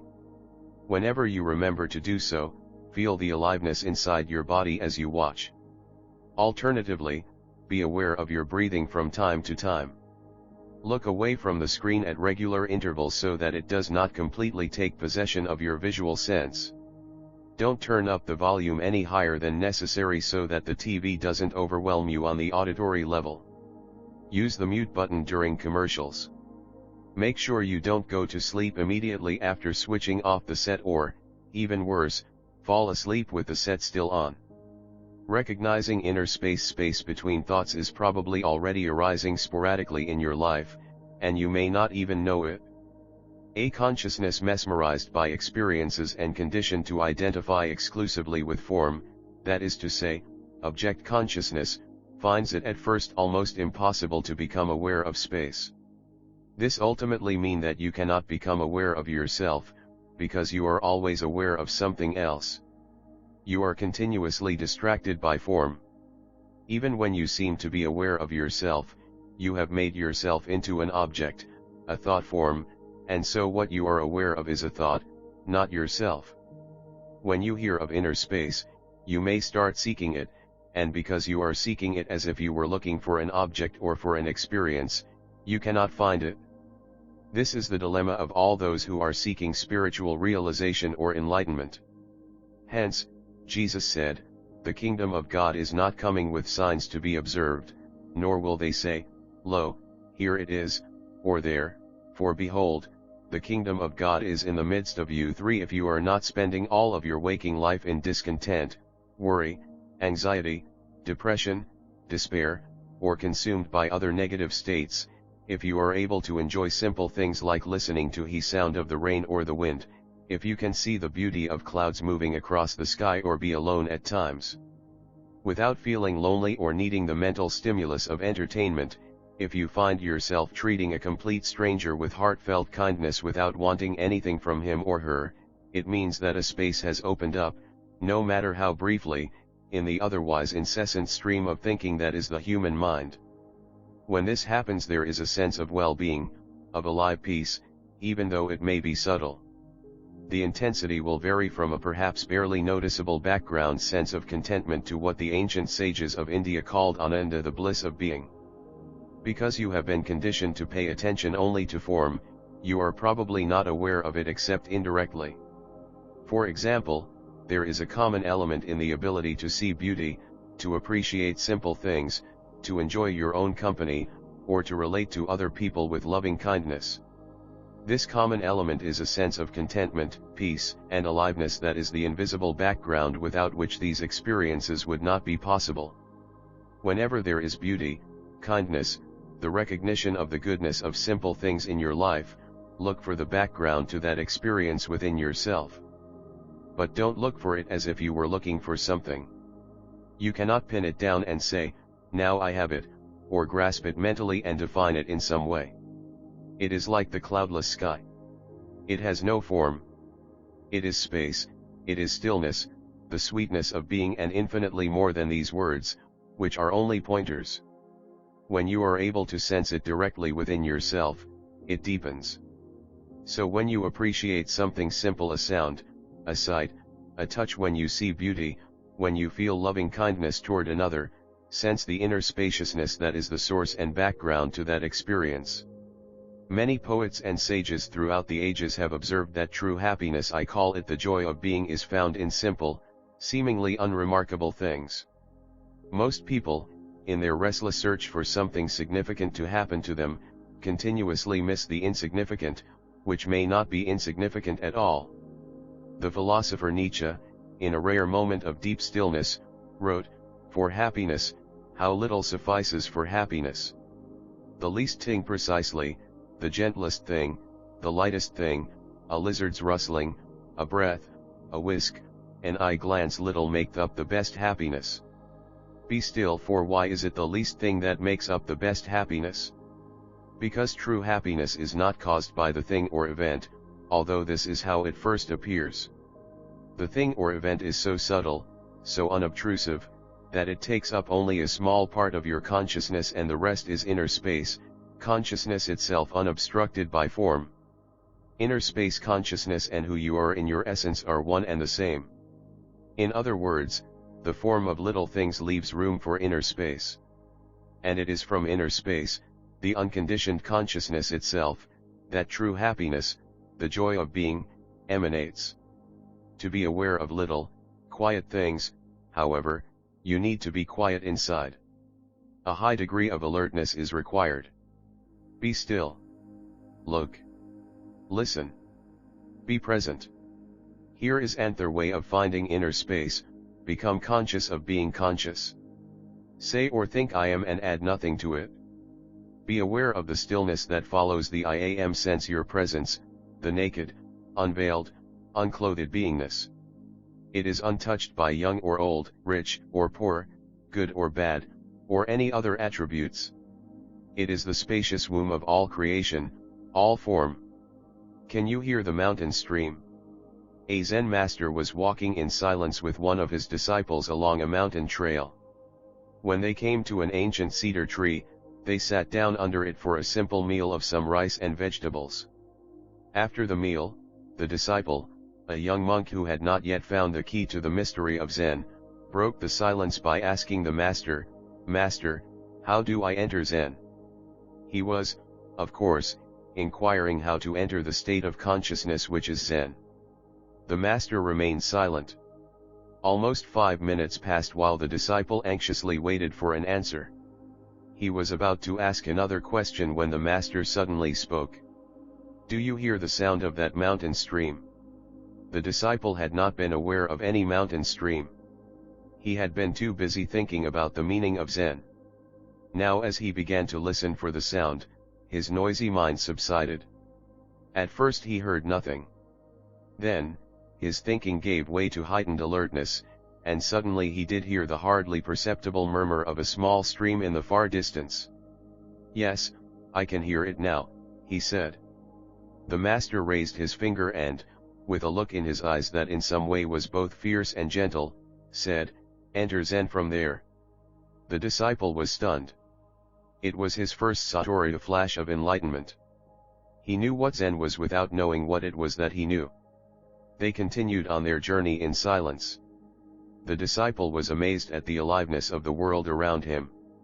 He experienced everything as if for the first time.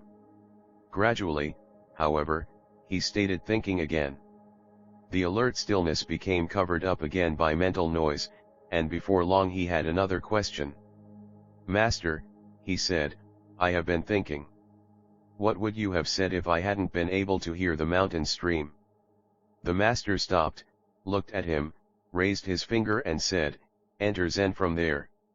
Right action. The ego asks, how can I make this situation fulfill my needs, or how can I get to some other situation that will fulfill my needs? Presence is a state of inner spaciousness. When you are present, you ask, how do I respond to the needs of this situation, of this moment? In fact, you don't even need to ask the question. You are still, alert, open to what is.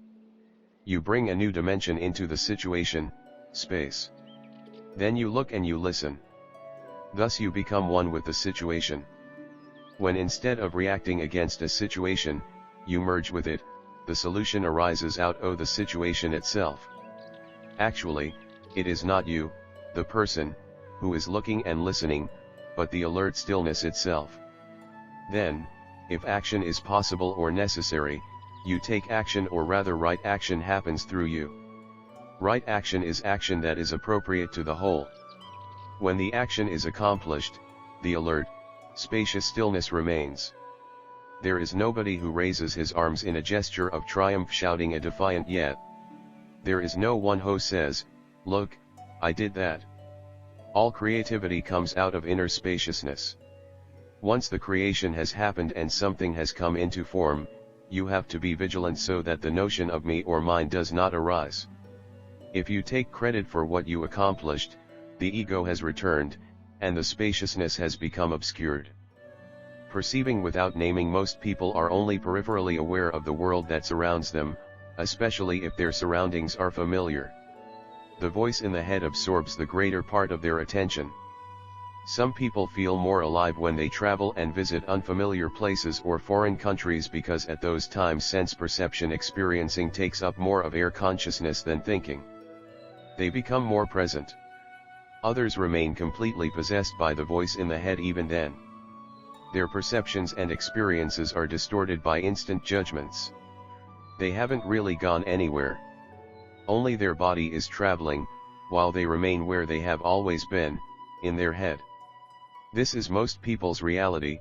As soon as something is perceived, it is named, interpreted, compared with something else, liked, disliked, or called good or bad by the phantom self, the ego. They are imprisoned in thought forms, in object consciousness. You do not awaken spiritually until the compulsive and unconscious naming ceases, or at least you become aware of it and thus are able to observe it as it happens. It is through this constant naming that the ego remains in place as the unobserved mind. Whenever it ceases, and even when you just become aware of it, there is inner space, and you are not possessed by the mind anymore. Choose an object close to you, a pen, a chair, a cup, a plant, and explore it visually, that is to say, look at it with great interest, almost curiosity. Avoid any objects with strong personal associations that remind you of the past, such as where you bought it, who gave it to you, and so on. Also avoid anything that has writing on it, such as a book or a bottle. It would stimulate thought. Without straining, relaxed but alert, give your complete attention to the object, every detail of it. If thoughts arise, don't get involved in them. It is not the thoughts you are interested in, but the act of perception itself. Can you take the thinking out of the perceiving? Can you look without the voice in your head commenting, drawing conclusions, comparing, or trying to figure something out? After a couple of minutes or so, let your gaze wander around the room or wherever you are, your alert attention lighting up each thing that it rests upon. Then, listen to any sounds that may be present. Listen to them in the same way as you looked at the things around you.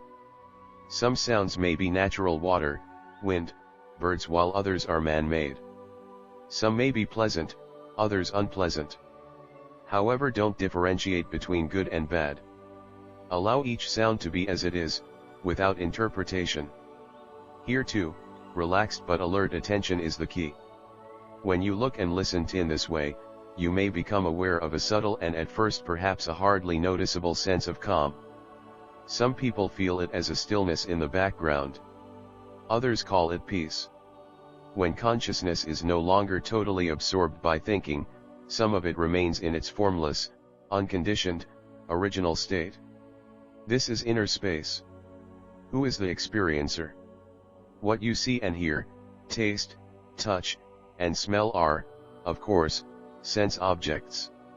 They are what you experience. But who is the subject, the experiencer? If you now say, for example, well, of course, I, Jane Smith, senior accountant, 45 years old, divorced, mother of 2, American, am the subject, the experiencer, you are mistaken. Jane Smith and whatever else becomes identified with the mental concept of Jane Smith are all objects of experience, not the experiencing subject. Every experience has 3 possible ingredients: sense perceptions, thoughts or mental images, and emotions. Jane Smith, senior accountant, 45 years old, mother of 2, divorced, American. These are all thoughts and therefore part of what you experience the moment you think these thoughts. They and whatever else you can say and think about yourself are objects, not the subject. They are experience, not the experiencer. You can add 1,000 more definitions, thoughts, of who you are, and by doing so will certainly increase the complexity of the experience of yourself, as well as your psychiatrist's income, but, in this way, you will not end up with the subject, the experiencer, who is prior to all experience but without whom there would be no experience. So who is the experiencer? You are. And who are you? Consciousness. And what is consciousness?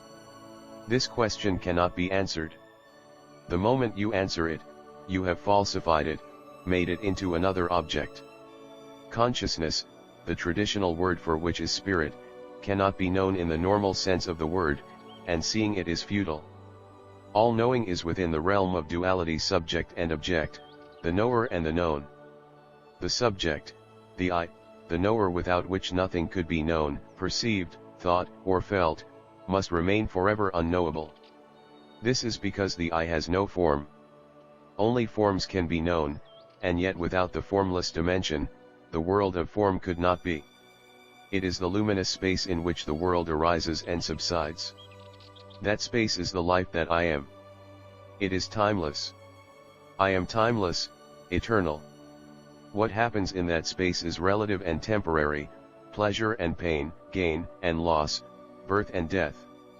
The greatest impediment to the discovery of inner space, the greatest impediment to finding the experiencer, is to become so enthralled by the experience that you lose yourself in it.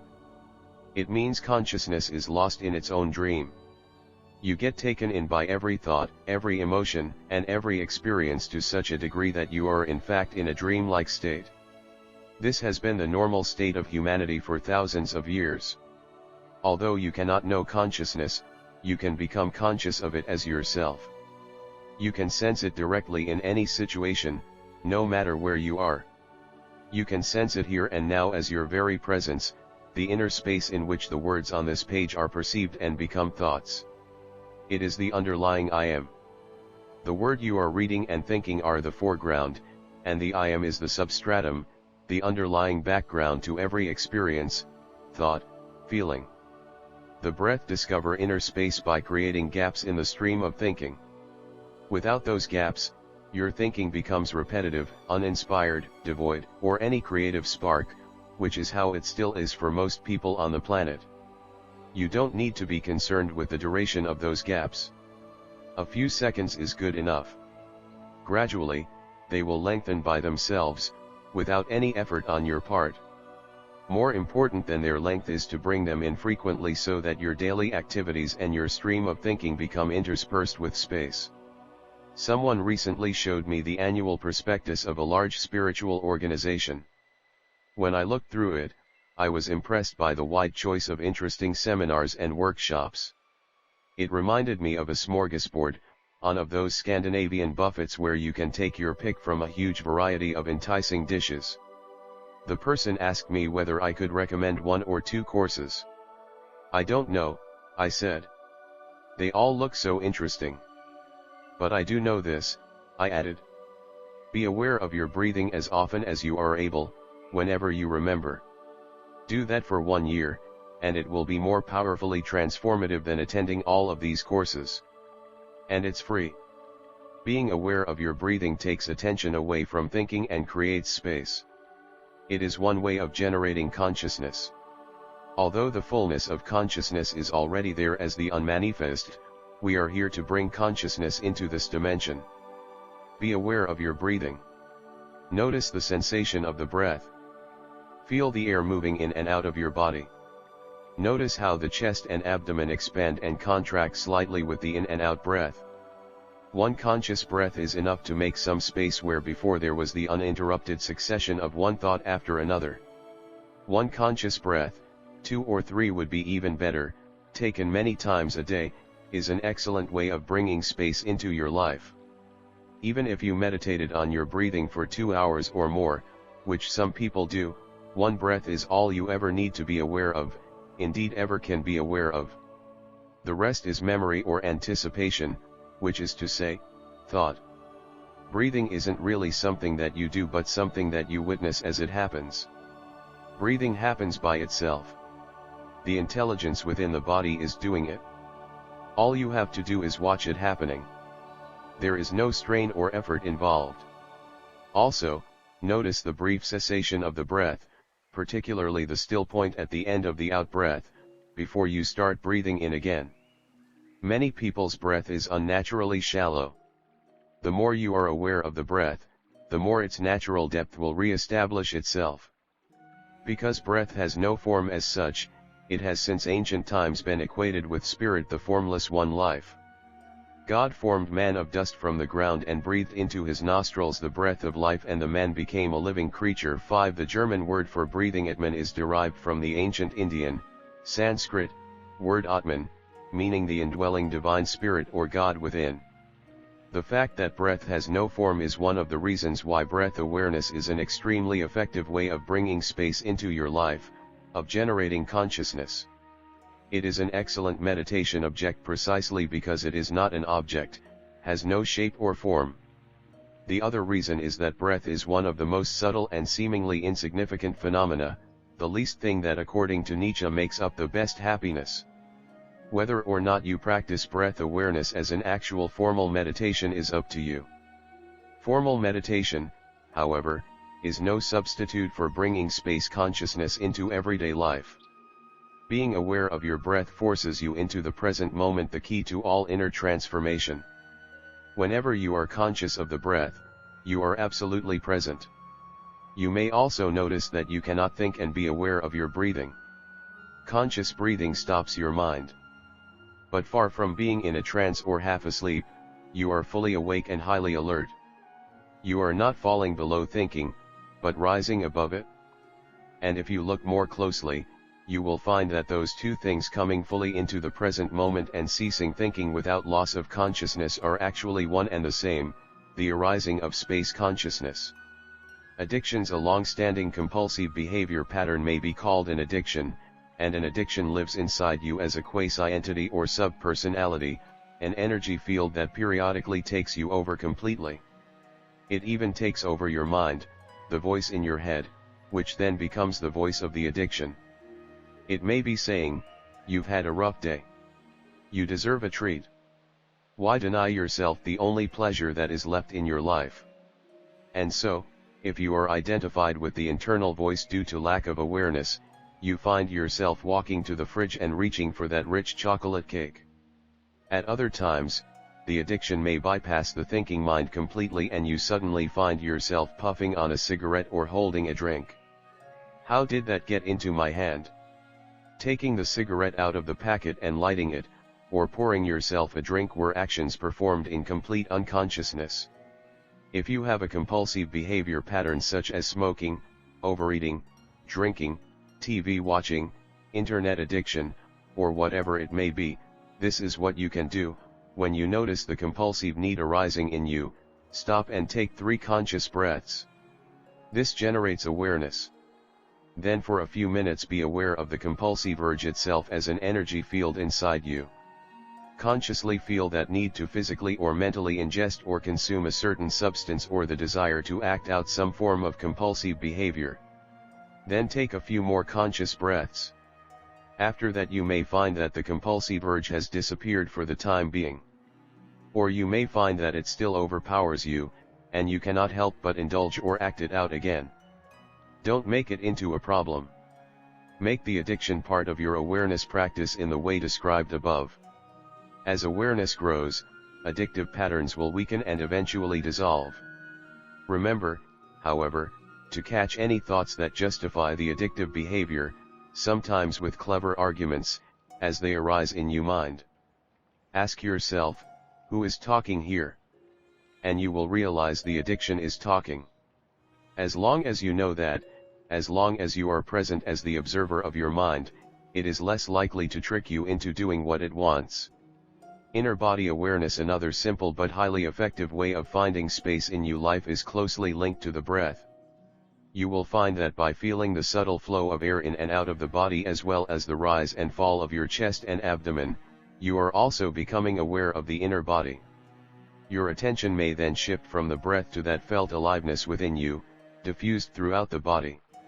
Most people are so distracted by their thoughts, so identified with the voices in their heads, they can no longer feel the aliveness within them. To be unable to feel the life that animates the physical body, the very life that you are, is the greatest deprivation that can happen to you. You then begin to look not only for substitutes for that natural state of well-being within, but also for something to cover up the continuous unease that you feel when you are not in touch with the aliveness that is always there but usually overlooked. Some of the substitutes people seek out are drug-induced highs, sensory overstimulation such as excessively loud music, thrills or dangerous activities, or an obsession with sex. Even drama in relationships is used as a substitute for that genuine sense of aliveness. The most sought-after cover-up for the continuous background unease are intimate relationships, a man or a woman who is going to make me happy. It is, of course, also one of the most frequently experienced of all the letdowns. And when the unease surfaces again, people will usually blame their partner for it. Take 2 or 3 conscious breaths. Now see if you can detect a subtle sense of aliveness that pervades your entire inner body. Can you feel your body from within, so to speak? Sense briefly specific parts of your body. Feel your hands, then your arms, feet, and legs. Can you feel your abdomen, chest, neck, and head? What about your lips? Is there life in them? Then become aware again of the inner body as a whole. You may want to close your eyes initially for this practice, and once you can feel your body, open your eyes, look around, and continue to feel your body at the same time. Some readers may find there is no need to close their eyes, they can in fact feel their inner body as they read this. Inner and outer space. Your inner body is not solid but spacious. It is not your physical form but the life that animates the physical form. It is the intelligence that created and sustains the body, simultaneously coordinating hundreds of different functions of such extraordinary complexity that the human mind can only understand a tiny fraction of it. When you become aware of it, what is really happening is that the intelligence is becoming aware of itself. It is the elusive life that no scientist has ever found because the consciousness that is looking for it is it. Physicists have discovered that the apparent solidity of matter is an illusion created by our senses. This includes the physical body, which we perceive and think of as form, but 99.99% of which is actually empty space. This is how vast the space is between the atoms compared to their size, and there is as much space again within each atom. The physical body is no more than a misperception of who you are. In many ways, it is a microcosmic version of outer space. To give you an idea of how vast the space is between celestial bodies, consider this: light traveling at a constant speed of 186,000 miles, 300,000 kilometers, per second takes just over 1 second to travel between the Earth and the Moon. Light from the Sun takes about 8 minutes to reach the Earth. Light from our nearest neighbor in space, a star called Proxima Centauri, which is the sun that is closest to our own sun, travels for 4.5 years before it reaches the Earth. This is how vast the space is that surrounds us. And then there is the intergalactic space, whose vastness defies all comprehension. Light from the galaxy closest to our own, the Andromeda Galaxy, takes 2.4 million years to reach us. Isn't it amazing that your body is just as spacious as the universe? So your physical body, which is form, reveals itself as essentially formless when you go deeper into it. It becomes a doorway into inner space. Although inner space has no form, it is intensely alive. That empty space is life in its fullness, the unmanifest source out of which all manifestation flows. The traditional word for that source is God. Thoughts and words belong to the world of form, they cannot express the formless. So when you say, "I can feel my inner body," that is a misperception created by thought. What is really happening is that the consciousness that appears as the body, the consciousness that I am, is becoming conscious of itself. When I no longer confuse who I am with a temporary form of me, then the dimension of the limitless and the eternal God can express itself through me and guide me. It also frees me from dependency on form. However, a purely intellectual recognition or belief I am not this form does not help. The all-important question is, at this moment, can I sense the presence of inner space, which really means, can I sense my own presence, or rather, the presence that I am? Or we can approach this truth using a different pointer. Ask yourself, am I aware not only of what is happening at this moment, but also of the now itself as the living timeless inner space in which everything happens? Although this question seems to have nothing to do with the inner body, you may be surprised that by becoming aware of the space of now, you suddenly feel more alive inside. You are feeling the aliveness of the inner boy, the aliveness that is an intrinsic part of the joy of being. We have to enter the body to go beyond it and find out that we are not that. As much as possible in everyday life, use awareness of the inner body to create space. When waiting, when listening to someone, when pausing to look at the sky, a tree, a flower, your partner, or child, feel the aliveness within at the same time. This means part of your attention or consciousness remains formless, and the rest is available for the outer world of form. Whenever you inhabit your body in this way, it serves as an anchor for staying present in the now. It prevents you from losing yourself in thinking, in emotions, or in external situations. When you think, feel, perceive, and experience, consciousness is born into form. It is reincarnating into a thought, a feeling, a sense perception, an experience. The cycle of rebirths that Buddhists hope to get out of eventually is happening continuously, and it is only at this moment through the power of now that you can get out of it. Through complete acceptance of the form of now, you become internally aligned with space, which is the essence of now. Through acceptance, you become spacious inside. Aligned with space instead of form, that brings true perspective and balance into your life. Noticing the gaps throughout the day, there is a continuously changing succession of things that you see and hear. In the first moment of seeing something or hearing a sound, and more so if it is unfamiliar before the mind names or interprets what you see or hear, there is usually a gap of alert attention in which the perception occurs. That is the inner space. Its duration differs from person to person. It is easy to miss because in many people those spaces are extremely short, perhaps only a second or less. This is what happens: a new sight or sound arises, and in the first moment of perception, there is a brief cessation in the habitual stream of thinking. Consciousness is diverted away from thought because it is required for sense perception. A very unusual sight or sound may leave you speechless even inside, that is to say, bring about a longer gap. The frequency and duration of those spaces determine your ability to enjoy life, to feel an interconnectedness with other human beings as well as nature.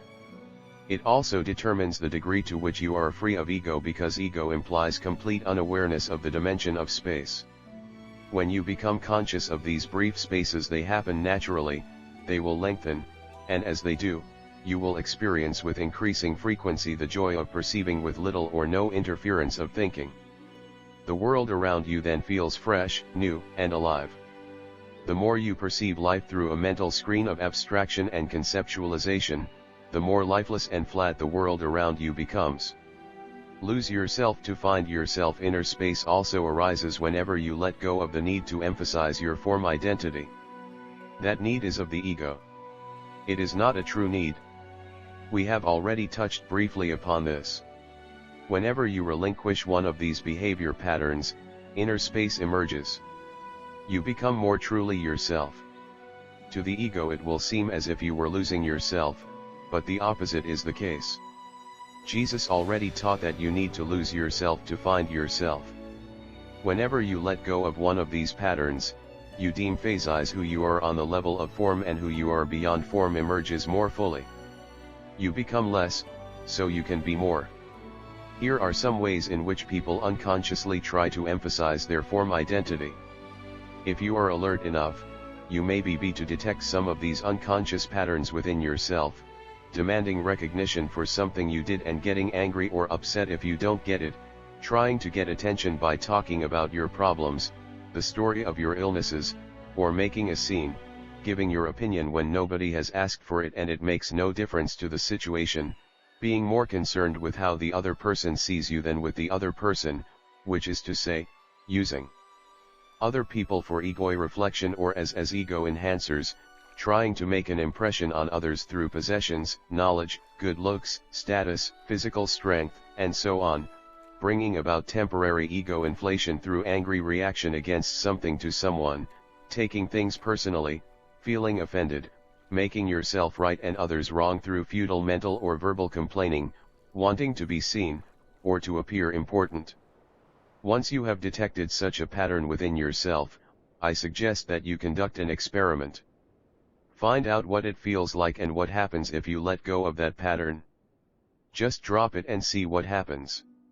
Deemphasizing who you are on the level of form is another way of generating consciousness. Discover the enormous power that flows through you into the world when you sought emphasizing your form identity. Stillness, it has been said, stillness is the language God speaks, and everything else is a bad translation. Stillness is really another word for space. Becoming conscious of stillness whenever we encounter it in our lives will connect us with the formless and timeless dimension within ourselves, that which is beyond thought, beyond ego. It may be the stillness that pervades the world of nature, or the stillness in your room in the early hours of the morning, or the silent gaps in between sounds. Stillness has no form, that is why through thinking we cannot become aware of it. Thought is form. Being aware of stillness means to be still. To be still is to be conscious without thought. You are never more essentially, more deeply, yourself, than when you are still. When you are still, you are who you were before you temporarily assumed this physical and mental form called a person. You are also who you will be when the form dissolves. When you are still, you are who you are beyond your temporal existence, consciousness unconditioned, formless, eternal. Chapter 9 Your inner purpose. As soon as you rise above mere survival, the question of meaning and purpose becomes of paramount importance in your life. Many people feel caught up in the routines of daily living that seem to deprive their life of significance. Some believe life is passing them by or has passed them by already. Others feel severely restricted by the demands of their job and supporting a family, or by their financial or living situation. Some are consumed by acute stress, others by acute boredom. Some are lost in frantic doing, others are lost in stagnation. Many people long for the freedom and expansion that prosperity promises. Others already enjoy the relative freedom that comes with prosperity and discover that even that is not enough to endow their lives with meaning. There is no substitute for finding true purpose. But the true or primary purpose of your life cannot be found on the outer level.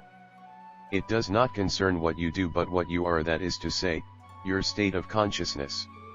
So the most important thing to realize is this: your life has an inner purpose and an outer purpose. Inner purpose concerns being and is primary. Outer purpose concerns doing and is secondary. While this book speaks mainly of your inner purpose, this chapter and the next will also address the question of how to align outer purpose and inner purpose in your life. Inner and outer, however, are so intertwined that it is almost impossible to speak of one without referring to the other. Your inner purpose is to awaken. It is as simple as that. You share that purpose with every other person on the planet because it is the purpose of humanity. Your inner purpose is an essential part of the purpose of the whole, the universe and its emerging intelligence. Your outer purpose can change over time. It varies greatly from person to person. Finding and living in alignment with the inner purpose is the foundation for fulfilling your outer purpose. It is the basis for true success. Without that alignment, you can still achieve certain things through effort, struggle, determination, and sheer hard work or cunning. But there is no joy in such endeavor, and it invariably ends in some form of suffering.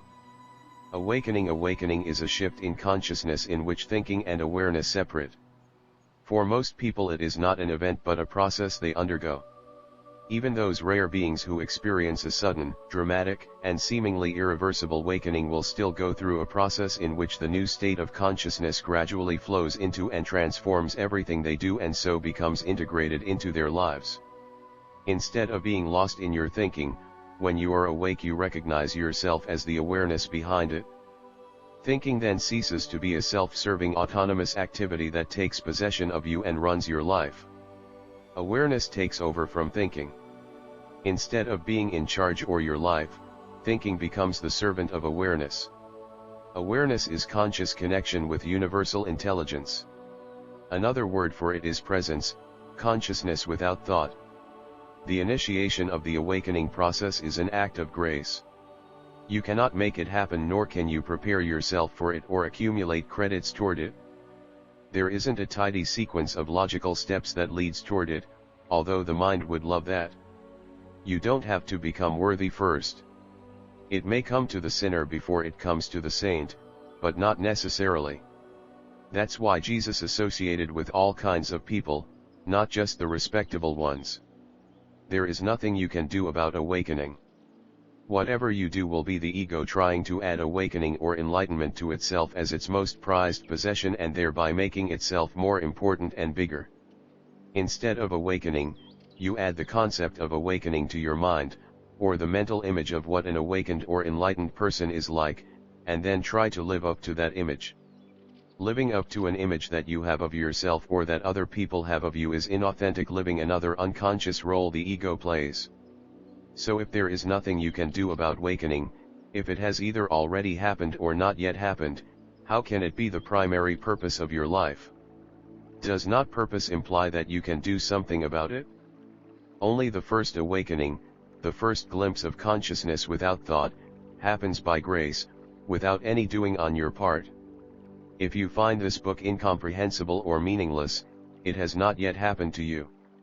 If something within you responds to it, however, if you somehow recognize the truth in it, it means the process of awakening has begun. Once it has done so, it cannot be reversed, although it can be delayed by the ego. For some people, the reading of this book will initiate the awakening process. For others, the function of this book is to help them recognize that they have already begun to awaken and to intensify and accelerate the process. Another function of this book is to help people recognize the ego within them whenever it tries to regain control and obscure the arising awareness. For some, the awakening happens as they suddenly become aware of the kinds of thoughts they habitually think, especially persistent negative thoughts that they may have been identified with all of their lives. Suddenly there is an awareness that is aware of thought but is not part of it. What is the relationship between awareness and thinking? Awareness is the space in which thoughts exist when that space has become conscious of itself. Once you have had a glimpse of awareness or presence, you know it firsthand. It is no longer just a concept in your mind. You can then make a conscious choice to be present rather than to indulge in useless thinking. You can invite presence into your life, that is to say, make space. With the grace of awakening comes responsibility. You can either try to go on as if nothing has happened, or you can see its significance and recognize the arising of awareness as the most important thing that can happen to you. Opening yourself to the emerging consciousness and bringing this light into this world then becomes the primary purpose of your life. I want to know the mind of God, Einstein said. The rest are details. What is the mind of God? Consciousness. What does it mean to know the mind of God? To be aware. What are the details? Your outer purpose, and whatever happens outwardly. So while you are perhaps still waiting for something significant to happen in your life, you may not realize that the most significant thing that can happen to a human being has already happened within you, the beginning of the separation process of thinking and awareness. Many people who are going through the early stages of the awakening process are no longer certain what their outer purpose is. What drives the world no longer drives them. Seeing the madness of our civilization so clearly, they may feel somewhat alienated from the culture around them. Some feel that they inhabit a no man's land between two worlds. They are no longer run by the ego, yet the arising awareness has not yet become fully integrated into their lives. Inner and outer purpose have not merged. A dialogue on inner purpose. The following dialogue condenses numerous conversations I have had with people who were looking for their true life purpose. Something is true when it resonates with and expresses your innermost being, when it is alignment with your inner purpose. This is why I am directing their attention to their inner and primary purpose first. I don't know exactly what it is, but I want some change in my life. I want expansion, I want to be doing something meaningful and, yes, I want prosperity and the freedom that comes with it. I want to do something significant, something that makes a difference in the world. But if you ask me what exactly I want, I would have to say that I don't know. Can you help me find my life purpose? Your purpose is to sit here and talk to me, because that's where you are and that's what you are doing. Until you get up and do something else. Then, that becomes your purpose. So my purpose is to sit in my office for the next 30 years until I retire or get laid off. You are not in your office now, so that's not your purpose. When you do sit in your office and do whatever you do, then that is your purpose. Not for the next 30 years, but for now. I think here is some misunderstanding here. For you, purpose means what you are doing now. For me it means having an overall aim in life, something big and significant that gives meaning to what I do, something that makes a difference. Shuffling papers in the office is not it. I know that.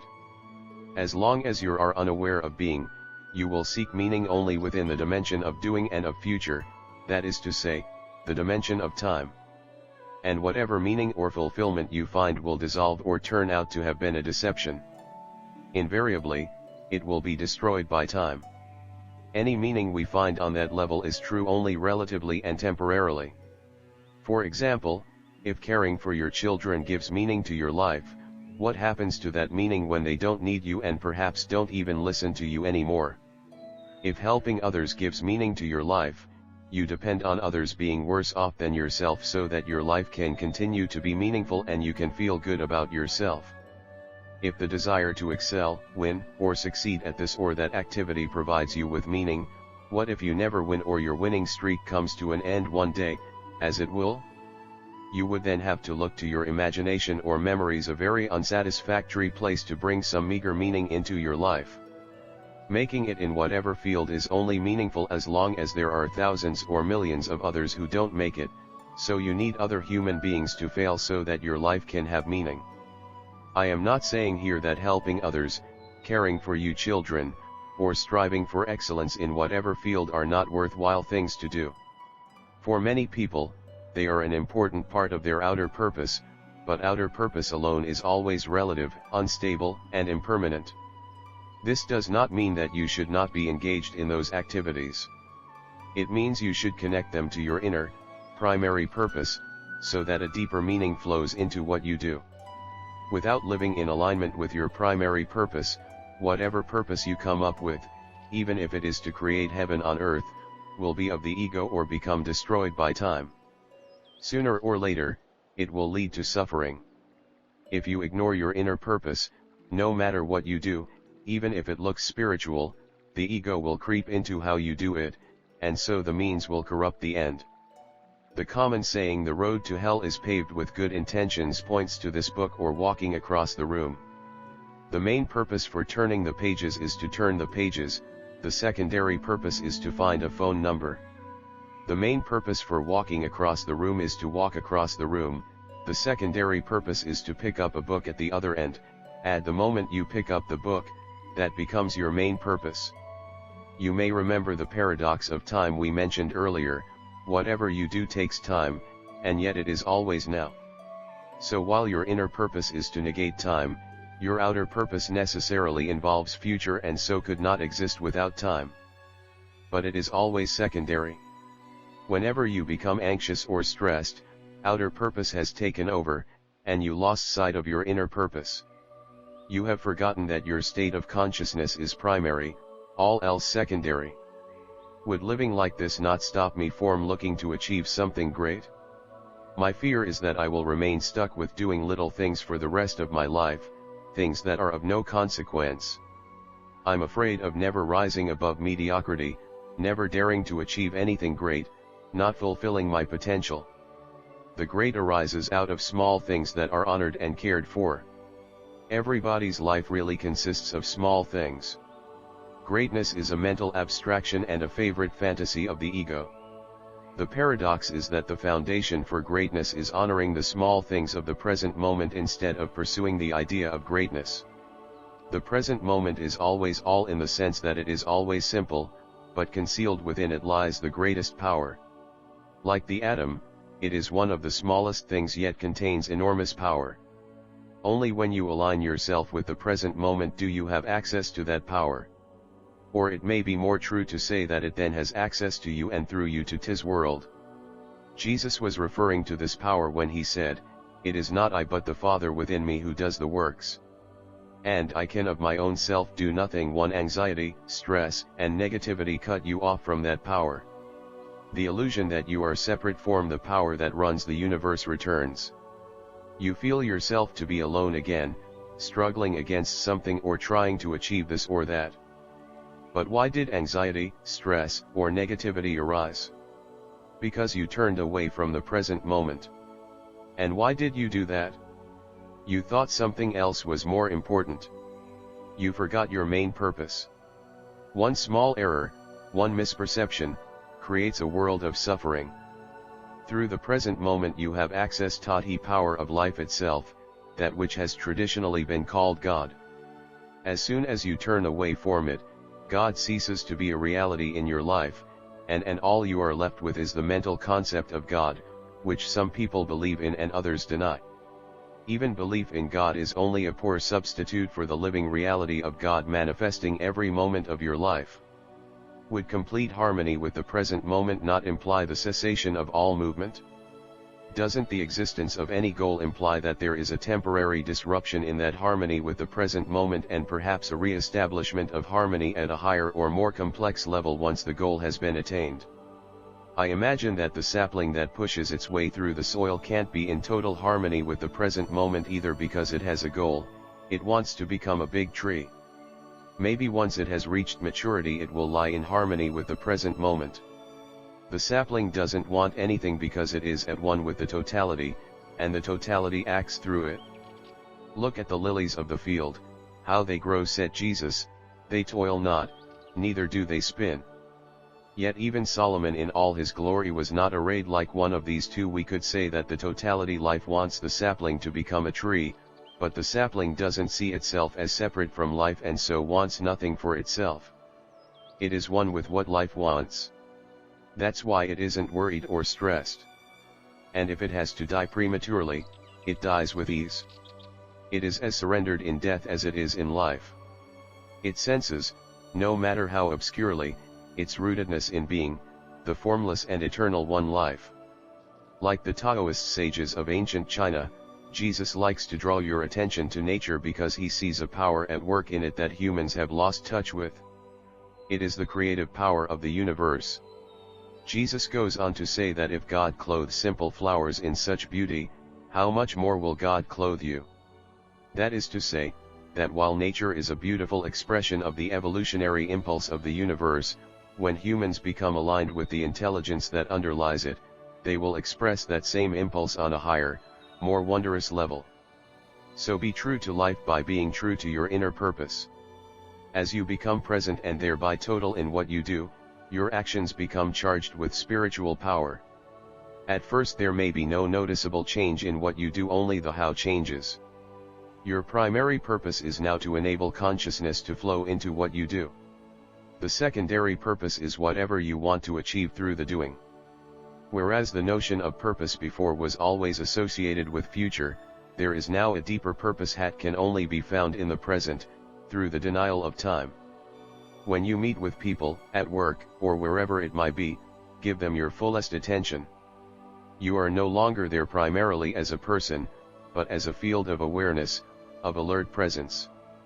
The original reason for interacting with the other person, buying or selling something, requesting or giving information, and so on, now becomes secondary.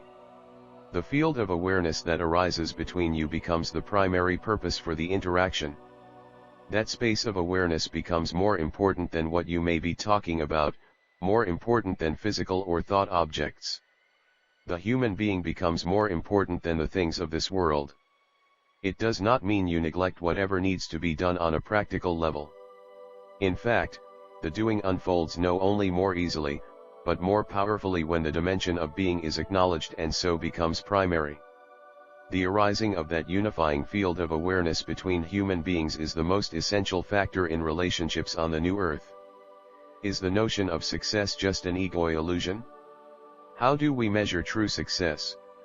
The world will tell you that success is achieving what you set out to do. It will tell you that success is winning, that finding recognition and or prosperity are essential ingredients in any success. All some of the above are usually byproducts of success, but they are not success. The conventional notion of success is concerned with the outcome of what you do. Some say that success is the result of a combination of hard work and luck, or determination and talent, or being in the right place at the right time. While any of these may be determinants of success, they are not its essence.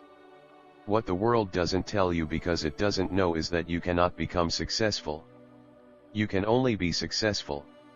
Don't let a mad world tell you that success is anything other than a successful present moment. And what is that? There is a sense of quality in what you do, even the most simple action. Quality implies care and attention, which comes with awareness. Quality requires your presence. Let's say that you are a business person and after 2 years of intense stress and strain you finally manage to come out with a product or service that sells well and makes money. Success. In conventional terms, yes. In reality, you spent 2 years polluting your body as well as the earth with negative energy, made yourself and those around you miserable, and affected many others you never even met. The unconscious assumption behind all such action is that success is a future event, and that the need justifies the means. But the end and he means are one. And if the means did not contribute to human happiness, neither will the end. The outcome, which is inseparable from the actions that led to it, is already contaminated by those actions and so will create further unhappiness. This is karmic action, which is the unconscious perpetuation of unhappiness. As you already know, your secondary or outer purpose lies within the dimension of time, while your main purpose is inseparable from the now and therefore requires the negation of time. How are they reconciled? By realizing that your entire life journey ultimately consists of the step you are taking at this moment. There is always only this one step, and so you give it your fullest attention. This doesn't mean you don't know where you are going, it just means the step is primary, the destination secondary. And what you encounter at your destination once you get there depends on the quality of this one step. Another way of putting it, what the future holds for you depends on your state of consciousness now. When doing becomes infused with the timeless quality of being, that is success. Unless being flows into doing, unless you are present, you lose yourself in whatever you do. You also lose yourself in thinking, as well as in your reactions to what happens externally. What exactly do you mean when you say, you lose yourself? The essence of who you are is consciousness. When consciousness, you, becomes completely identified with thinking and thus forgets its essential nature, it loses itself in thought.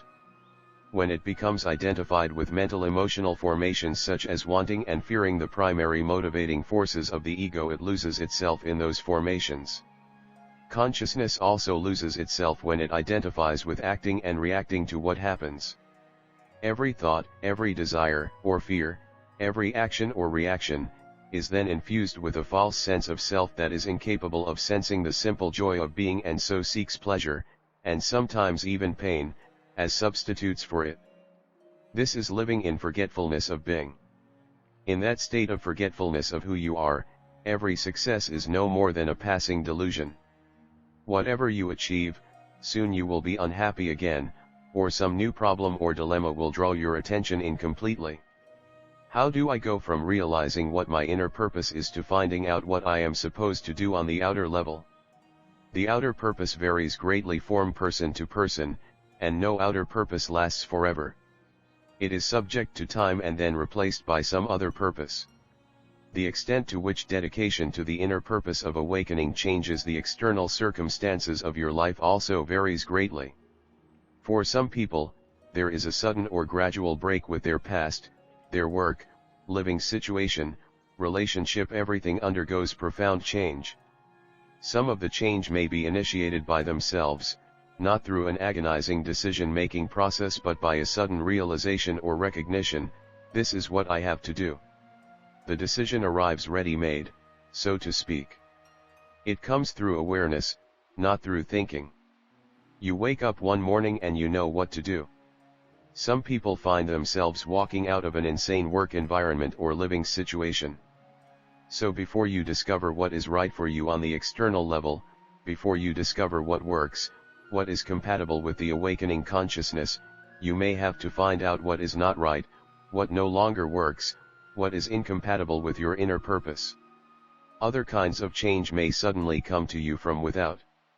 A chance meeting brings new opportunity and expansion into your life. A long-standing obstacle or conflict dissolves. Your friends either go through this inner transformation with you or drift out of your life. Some relationships dissolve, others deepen. You may get laid off from your job, or you become an agent for positive change at your workplace. Your spouse leaves you, or you reach a new level of intimacy. Some changes may look negative on the surface, but you will soon realize that space is being created in your life for something new to emerge. There may be a period of insecurity and uncertainty. What should I do?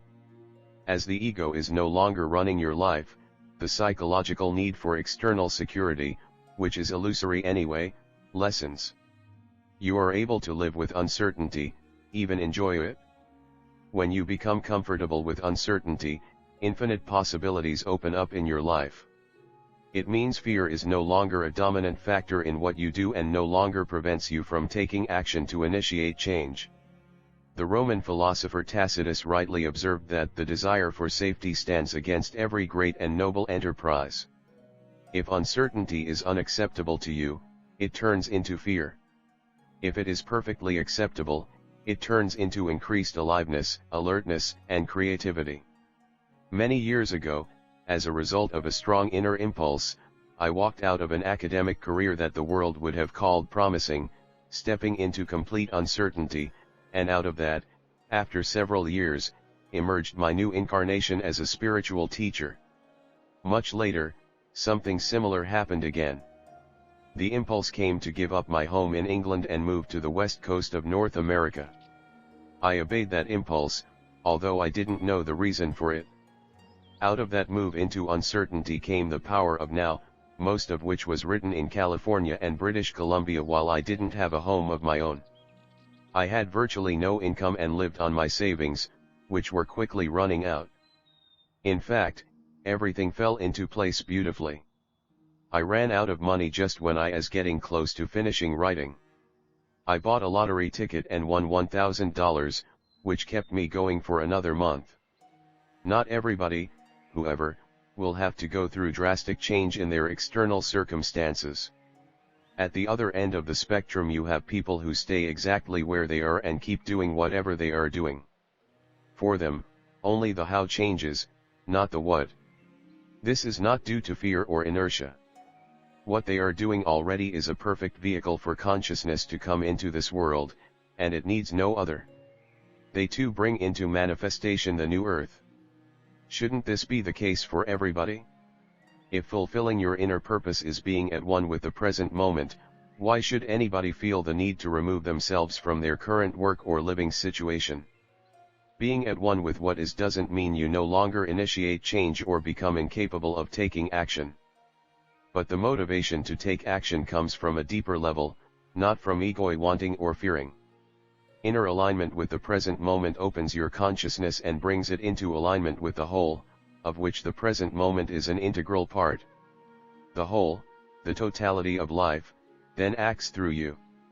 What do you mean by the whole? On the one hand, the whole comprises all that exists. It is the world or the cosmos.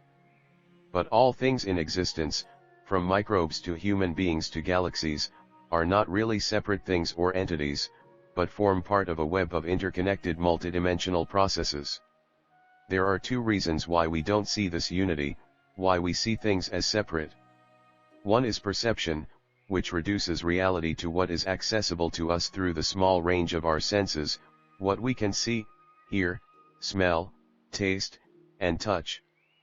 But when we perceive without interpreting or mental labeling, which means without adding thought to our perceptions, we can actually still sense the deeper connectedness underneath our perception of seemingly separate things. The other more serious reason for the illusion of separateness is compulsive thinking. It is when we are trapped in incessant streams of compulsive thinking that the universe really disintegrates for us, and we lose the ability to sense the interconnectedness of all that exists. Thinking cuts reality up into lifeless fragments. Extremely unintelligent and destructive action arises out of such a fragmented view of reality. However, there is an even deeper level to the whole than the interconnectedness of everything in existence. At that deeper level, all things are one. It is the source, the unmanifest one life. It is the timeless intelligence that manifests as a universe unfolding in time. The whole is made up of existence and being, the manifested and the unmanifest, the world and God. So when you become aligned with the whole, you become a conscious part of the interconnectedness of the whole and its purpose, the emergence of consciousness into this world. As a result, spontaneous helpful occurrences, chance encounters, coincidences, and synchronistic events happen much more frequently. Carl Jung called synchronicity an acausal connecting principle. This means there is no causal connection between synchronistic events on our surface level of reality. It is an outer manifestation of an underlying intelligence behind the world of appearances and a deeper connectedness that our mind cannot understand. But we can be conscious participants in the unfolding of that intelligence, the flowering consciousness. Nature exists in a state of unconscious oneness with the whole. This, for example, is why virtually no wild animals were killed in the tsunami disaster of 2004.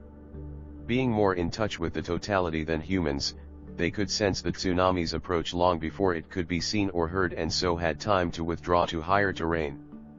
Perhaps even that is looking at it from a human perspective. They probably just found themselves moving to higher terrain.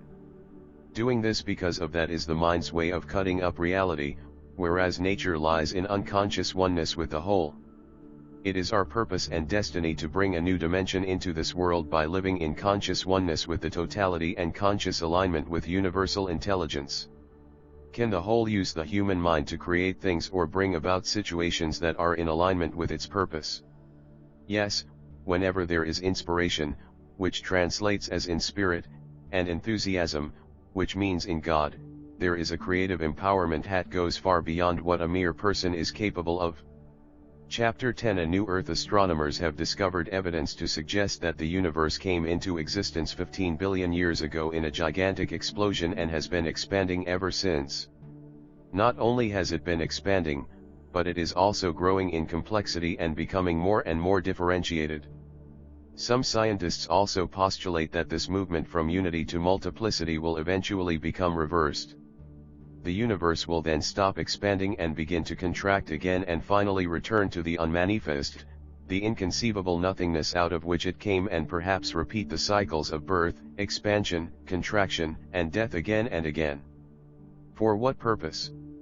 Why does the universe go to all the bother of existing, asks physicist Stephen Hawking, realizing at the same time that no mathematical model could ever supply the answer.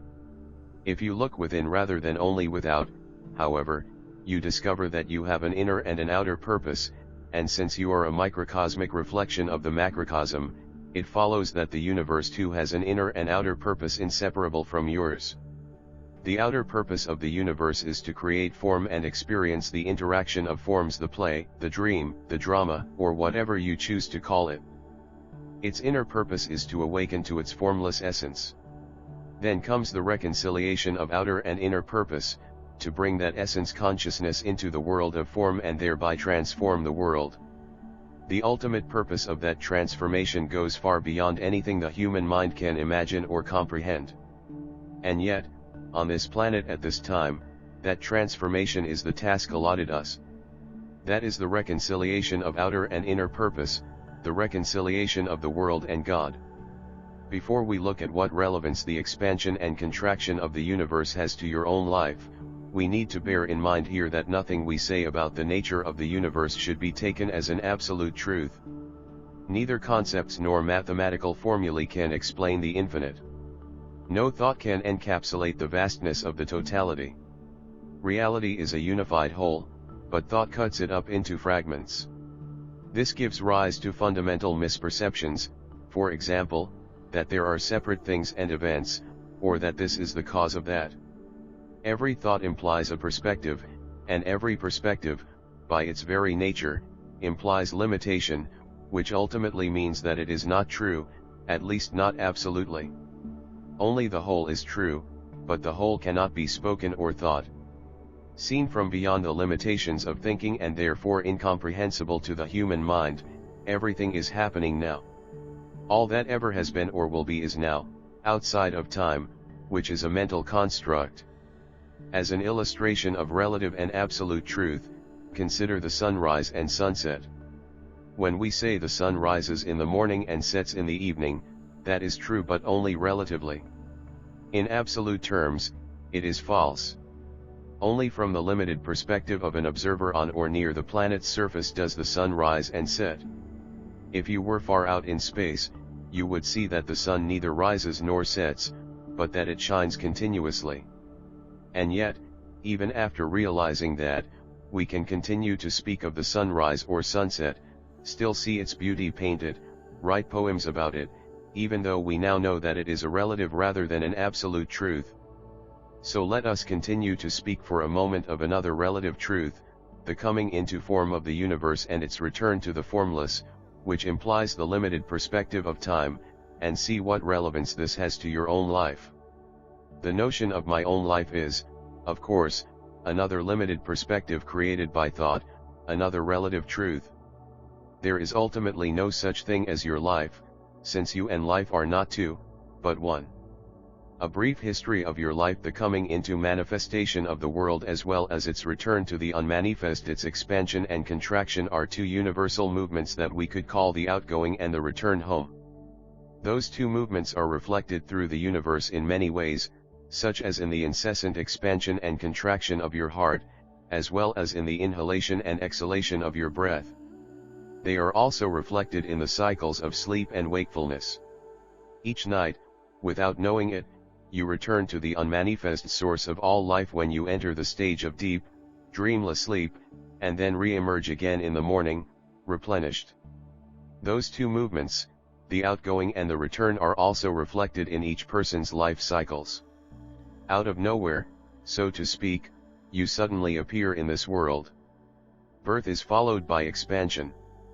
There is not only physical growth, but also growth of knowledge, activities, possessions, experiences. Your sphere of influence expands and life becomes increasingly complex. This is a time when you are mainly concerned with finding or pursuing your outer purpose. Usually there is also a corresponding growth of the ego, which is identification with all the above things, and so your form identity becomes more and more defined. This is also the time when outer purpose growth tends to become usurped by the ego, which unlike nature does not know when to stop in its pursuit of expansion and has a voracious appetite for more. And then just when you thought you made it or that you belong here, the return movement begins. Perhaps people close to you begin to die, people who were a part of your world. Then your physical form weakens, your sphere of influence shrinks. Instead of becoming more, you now become less, and the ego reacts to this with increasing anxiety or depression. Your world is beginning to contract, and you may find you are not in control anymore. Instead of acting upon life, life now acts upon you by slowly reducing your world. The consciousness that identified with form is now experiencing the sunset, the dissolution of form. And then one day, you too disappear. Your armchair is still there. But instead of you sitting in it, there is just an empty space. You went back to where you came from just a few years ago. Each person's life, each life form, in fact represents a world, a unique way in which the universe experiences itself. And when your form dissolves, a world comes to an end, one of countless worlds. Awakening and the return movement in a person's life, the weakening or dissolution of form, whether through old age, illness, disability, loss, or some kind of personal tragedy, carries great potential for spiritual awakening, the disidentification of consciousness from form. Since there is very little spiritual truth in our contemporary culture, not many people recognize this as an opportunity, and so when it happens to them or to someone close to them, they think there is something dreadfully wrong, something that should not be happening. There is in our civilization a great deal of ignorance about the human condition, and the more spiritually ignorant you are, the more you suffer. For many people, particularly in the West, death is no more than an abstract concept, and so they have no idea what happens to the human form when it approaches dissolution. Most decrepit and old people are shut away in nursing homes. Dead bodies, which in some older cultures are on open display for all to see, are hidden away. Try to see a dead body, and you will find that it is virtually illegal, except if the deceased is a close family member. In funeral homes, they even apply makeup to the face. You are only allowed to see a sanitized version of death. Since death is only an abstract concept to them, Most people are totally unprepared for the dissolution of form that awaits them. When it approaches, there is shock, incomprehension, despair, and great fear. Nothing makes sense anymore, because all the meaning and purpose that life had for them was associated with accumulating, succeeding, building, protecting, and sense gratification. It was associated with the outward movement and identification with form, that is to say, ego. Most people cannot conceive of any meaning when their life, their world, is being demolished. And yet, potentially, there is even deeper meaning here than in the outward movement. It is precisely through the onset of old age, through loss, or personal tragedy, that the spiritual dimension would traditionally come into people's lives. This is to say, their inner purpose would emerge only as their outer purpose collapsed and the shell of the ego would begin to crack open. Such events represent the beginning of the return movement toward the dissolution of form. In most ancient cultures, there must have been an intuitive understanding of this process, which is why old people were respected and revered. They were the repositories of wisdom and provided the dimension of depth without which no civilization can survive for long. In our civilization, which is totally identified with the outer and ignorant of the inner dimension of spirit, the word old has mainly negative connotations. It equals useless, and so we regard it as almost an insult to refer to someone as old. To avoid the word, we use euphemisms such as elderly and senior. The First Nations grandmother is a figure of great dignity. Today's granny is at best cute. Why is old considered useless? Because in old age, the emphasis shifts from doing to being, and our civilization, which is lost in doing, knows nothing of being. It asks, being. What do you do with it? In some people, the outward movement of growth and expansion gets severely disrupted by a seemingly premature onset of the return movement, the dissolving of form. In some cases, it is a temporary disruption, in others a permanent one. We believe that a young child should not have to face death, but the fact is that some children do have to face the death of one or both parents through illness or accident, or even the possibility of their own death. Some children are born with disabilities that severely restrict the natural expansion of their lives. Or some severe limitation comes into a person's life at a relatively young age. The disruption of the outward movement at a time when it is not meant to be happening can also potentially bring forth an early spiritual awakening in a person. Ultimately, nothing happens that is not meant to happen, which is to say, nothing happens that is not part of the greater whole and its purpose. Thus, destruction or disruption of outer purpose can lead to finding your inner purpose and subsequently the arising of a deeper outer purpose that is aligned with the inner. Children who have suffered greatly often grow into young adults who are mature beyond their years. What is lost on the level of form is gained on the level of essence. In the traditional figure of the blind seer or the wounded healer of ancient cultures and legend, some great loss or disability on the level of form has become an opening into spirit. When you have had a direct experience of the unstable nature of all forms, you will likely never overvalue form again and thus lose yourself by blindly pursuing it or attaching yourself to it. The opportunity that the dissolution of form, and in particular, old age, represents is only just beginning to be recognized in our contemporary culture. In the majority of people, that opportunity is still tragically missed, because the ego identifies with the return movement just as it identified with the outward movement. This results in a hardening of the ego shell, a contraction rather than an opening. The diminished ego then spends the rest of its days whining or complaining, trapped in fear or anger, self-pity, guilt, blame, or other negative mental emotional states or avoidance strategies, such as attachment to memories and thinking and talking about the past. When the ego is no longer identified with the return movement in a person's life, old age, or approaching death becomes what it is meant to be, an opening into the realm of spirit. I have met old people who were living embodiments of this process. They had become radiant. Their weakening forms had become transparent to the light of consciousness. On the new earth, old age will be universally recognized and highly valued as a time for the flowering of consciousness. For those who are still lost in the outer circumstances of their lives, it will be a time of a late homecoming when they awaken to their inner purpose.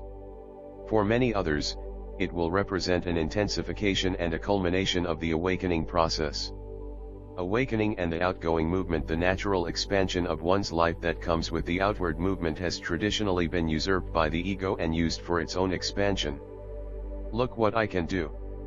I bet you can't do that," says the small child to another as he discovers the increasing strength and abilities of his body. That is one of the ego's first attempts to enhance itself through identification with the outward movement and the concept of more than you, and to strengthen itself by diminishing others. It is, of course, only the beginning of the ego's many misperceptions. However, as your awareness increases and the ego is no longer running your life, you don't have to wait for your world to shrink or collapse, trough old age or personal tragedy in order for you to awaken to your inner purpose. As the new consciousness is beginning to emerge on the planet, an increasing number of people no longer need to be shaken to have an awakening. They embrace the awakening process voluntarily, even while still engaged in the outward cycle of growth and expansion. When that cycle is no longer usurped by the ego, the spiritual dimension will come into this world through the outward movement, thought, speech, action, creation as powerfully as through the return movement, stillness, being, and dissolution of form. Until now, human intelligence, which is no more than a minute aspect of universal intelligence, has been distorted and misused by the ego. I call that intelligence and the service of madness. Splitting the atom requires great intelligence. Using that intelligence for building and stockpiling atom bombs is insane, or at best extremely unintelligent. Stupidity is relatively harmless, but intelligent stupidity is highly dangerous. This intelligent stupidity, for which one could find countless obvious examples, is threatening our survival as a species.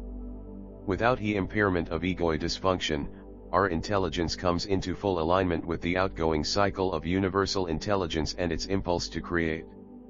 We become conscious participants in the creation of form. It is not we who create, but universal intelligence that creates through us. We don't identify with what we create and so don't lose ourselves in what we do. We are learning that the act of creation may involve energy of the highest intensity, but that is not hard work or stressful. We need to understand the difference between stress and intensity, as we shall see. Struggle or stress is a sign that the ego has returned, as are negative reactions when we encounter obstacles. The force behind the ego's wanting creates enemies, that is to say, reaction in the form of an opposing force equal in intensity.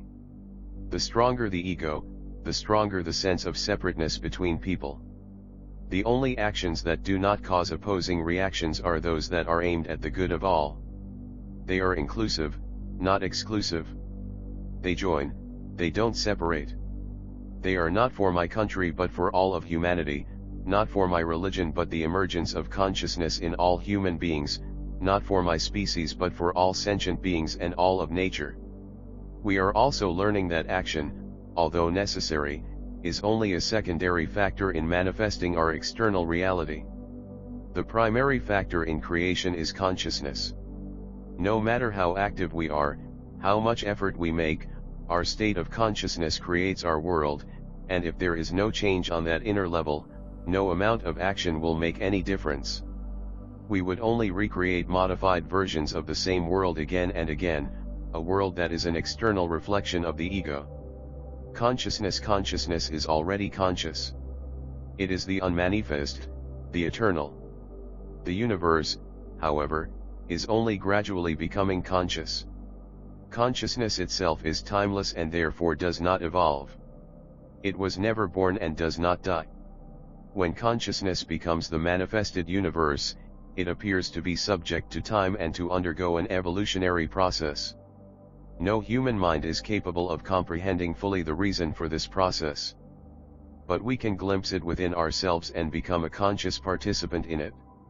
Consciousness is the intelligence, the organizing principle behind the arising of form. Consciousness has been preparing forms for millions of years so that it can express itself through them in the manifested. Although the unmanifest realm of pure consciousness could be considered another dimension, it is not separate from this dimension of form. Form and formlessness interpenetrate. The unmanifest flows into this dimension as awareness, inner space, presence. How does it do that? Through the human form that becomes conscious and thus fulfills its destiny. The human form was created for this higher purpose, and millions of other forms prepared the ground for it. Consciousness incarnates into the manifested dimension, that is to say, it becomes form. When it does so, it enters a dream-like state. Intelligence dreams, but consciousness becomes unconscious of itself. It loses itself in form, becomes identified with form. This could be described as the descent of the divine into matter. At that stage in the evolution of the universe, the entire outgoing movement takes place in that dream-like state. Glimpses of awakening come only at the moment of the dissolution of an individual form, that is to say, death. And then begins the next incarnation, the next identification with form, the next individual dream that is part of the collective dream. When the lion tears apart the body of the zebra, the consciousness that incarnated into the zebra form detaches itself from the dissolving form and for a brief moment awakens to its essential immortal nature as consciousness, and then immediately falls back into sleep and reincarnates into another form. When the lion becomes old and cannot hunt anymore, as it draws its last breath, there is again the briefest of glimpses of an awakening, followed by another dream of form. On our planet, the human ego represents the final stage of universal sleep, the identification of consciousness with form. It was a necessary stage in the evolution of consciousness. The human brain is a highly differentiated form through which consciousness enters this dimension. It contains approximately 100 billion nerve cells, called neurons, about the same number as there are stars in our galaxy, which could be seen as a macrocosmic brain. The brain does not create consciousness, but consciousness created the brain, the most complex physical form on Earth, for its expression. When the brain gets damaged, it does not mean you lose consciousness. It means consciousness can no longer use that form to enter this dimension. You cannot lose consciousness because it is, in essence, who you are. You can only lose something that you have, but you cannot lose something that you are. Awakened doing is the outer aspect of the next stage in the evolution of consciousness on our planet. The closer we get to the end of our present evolutionary stage, the more dysfunctional the ego becomes, in the same way that a caterpillar becomes dysfunctional just before it transforms into a butterfly. But the new consciousness is arising even as the old dissolves. We are in the midst of a momentous event in the evolution of human consciousness, but they won't be talking about it in the news tonight. On our planet, and perhaps simultaneously in many parts of our galaxy and beyond, consciousness is awakening from the dream of form. This does not mean all forms, the world, are going to dissolve, although quite a few almost certainly will. It means consciousness can now begin to create form without losing itself in it. It can remain conscious of itself, even while it creates and experiences form. Why should it continue to create and experience form? For the enjoyment of it? How does consciousness do that? Through awakened humans who have learned the meaning of awakened doing. Awakened doing is the alignment of your outer purpose, what you do with your inner purpose, awakening and staying awake. Through awakened doing, you become one with the outgoing purpose of the universe. Consciousness flows through you into this world. It flows into your thoughts and inspires them. It flows into what you do and guides and empowers it. Not what you do, but how you do what you do determines whether you are fulfilling your destiny. And how you do what you do is determined by your state of consciousness. A reversal of your priorities comes about when the main purpose for doing what you do becomes the doing itself, or rather, the current of consciousness that flows into what you do. That current of consciousness is what determines quality.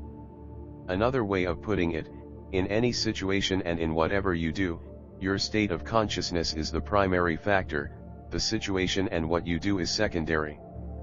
Future success is dependent upon and inseparable from the consciousness out of which the actions emanate. That can be either the reactive force of the ego or the alert attention of awakened consciousness. All truly successful action comes out of that field of alert attention, rather than from ego and conditioned, unconscious thinking. The three modalities of awakened doing. There are three ways in which consciousness can flow into what you do and thus through you into this world, three modalities in which you can align your life with the creative power of the universe. Modality means the underlying energy frequency that flows into what you do and connects your actions with the awakened consciousness that is emerging into this world. What you do will be dysfunctional and of the ego unless it arises out of one of these three modalities. They may change during the course of a day, although one of them may be dominant during a certain stage in your life. Each modality is appropriate to certain situations. The modalities of awakened doing are acceptance, enjoyment, and enthusiasm. Each one represents a certain vibrational frequency of consciousness. You need to be vigilant to make sure that one of them operates whenever you are engaged in doing anything at all, from the most simple task to the most complex.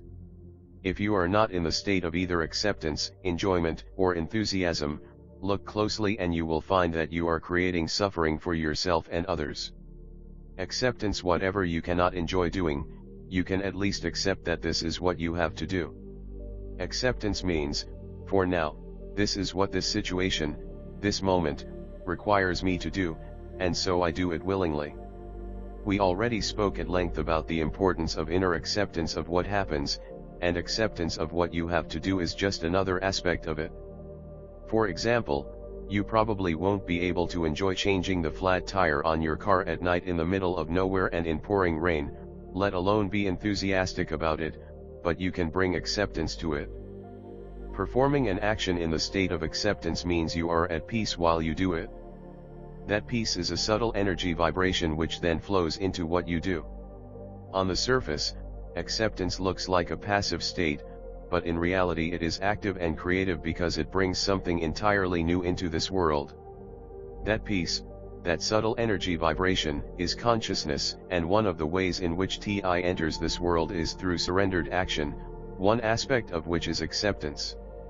If you can neither enjoy or bring acceptance to what you do, stop. Otherwise, you are not taking responsibility for the only thing you can really take responsibility for, which also happens to be one thing that really matters, your state of consciousness. And if you are not taking responsibility for your state of consciousness, you are not taking responsibility for life. Enjoyment: the peace that comes with surrendered action turns to a sense of aliveness when you actually enjoy what you are doing. Enjoyment is the second modality of awakened doing. On the new earth, enjoyment will replace wanting as the motivating power behind people's actions. Wanting arises from the ego's delusion that you are a separate fragment that is disconnected from the power that lies behind all creation. Through enjoyment, you link into that universal creative power itself. When you make the present moment, instead of past and future, the focal point of your life, your ability to enjoy what you do and with it the quality of your life increases dramatically. Joy is the dynamic aspect of being. When the creative power of the universe becomes conscious of itself, it manifests as joy. You don't have to wait for something meaningful to come into your life so that you can finally enjoy what you do. There is more meaning in joy than you will ever need. The waiting to start living syndrome is one of the most common delusions of the unconscious state. Expansion and positive change on the outer level is much more likely to come into your life if you can enjoy what you are doing already, instead of waiting for some change so that you can start enjoying what you do. Don't ask your mind for permission to enjoy what you do. All you will get is plenty of reasons why you can't enjoy it. Not now, the mind will say. Can't you see I'm busy? There's no time. Maybe tomorrow you can start enjoying. That tomorrow will never come unless you begin enjoying what you are doing now. When you say, I enjoy doing this or that, it is really a misperception. It makes it appear that the joy comes from what you do, but that is not the case. Joy does not come from what you do, it flows into what you do and thus into this world from deep within you.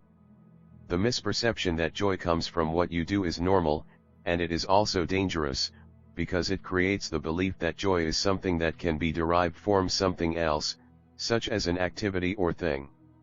You then look to the world to bring you joy, happiness. But it cannot do that. This is why many people live in constant frustration. The world is not giving them what they think they need. Then what is the relationship between something that you do and the state of joy? You will enjoy any activity in which you are fully present, any activity that is not just a means to an end. It isn't the action you perform that you really enjoy, but the deep sense of aliveness that flows into it. That aliveness is one with who you are. This means that when you enjoy doing something, you are really experiencing the joy of being in its dynamic aspect. That's why anything you enjoy doing connects you with the power behind all creation. Here is a spiritual practice that will bring empowerment and creative expansion into your life. Make a list of a number of everyday routine activities that you perform frequently. Include activities that you may consider uninteresting, boring, tedious, irritating, or stressful. But don't include anything that you hate or detest doing. That's a case either for acceptance or for stopping what you do. The list may include traveling to and from work, buying groceries, doing your laundry, or anything that you find tedious or stressful in your daily work. Then, whenever you are engaged in those activities, let them be a vehicle for alertness. Be absolutely present in what you do and sense the alert, alive stillness within you in the background of the activity. You will soon find that what you do in such a state of heightened awareness, instead of being stressful, tedious, or irritating, is actually becoming enjoyable. To be more precise, what you are enjoying is not really the outward action but the inner dimension of consciousness that flows into the action. This is finding the joy of being in what you are doing. If you feel your life lacks significance or is too stressful or tedious, it is because you haven't brought that dimension into your life yet. Being conscious in what you do has not yet become your main aim. The new earth arises as more and more people discover that their main purpose in life is to bring the light of consciousness into this world and so use whatever they do as a vehicle for consciousness. The joy of being is the joy of being conscious. Awakened consciousness then takes over from ego and begins to run your life. You may then find that an activity that you have been engaged in for a long time naturally begins to expand into something much bigger when it becomes empowered by consciousness.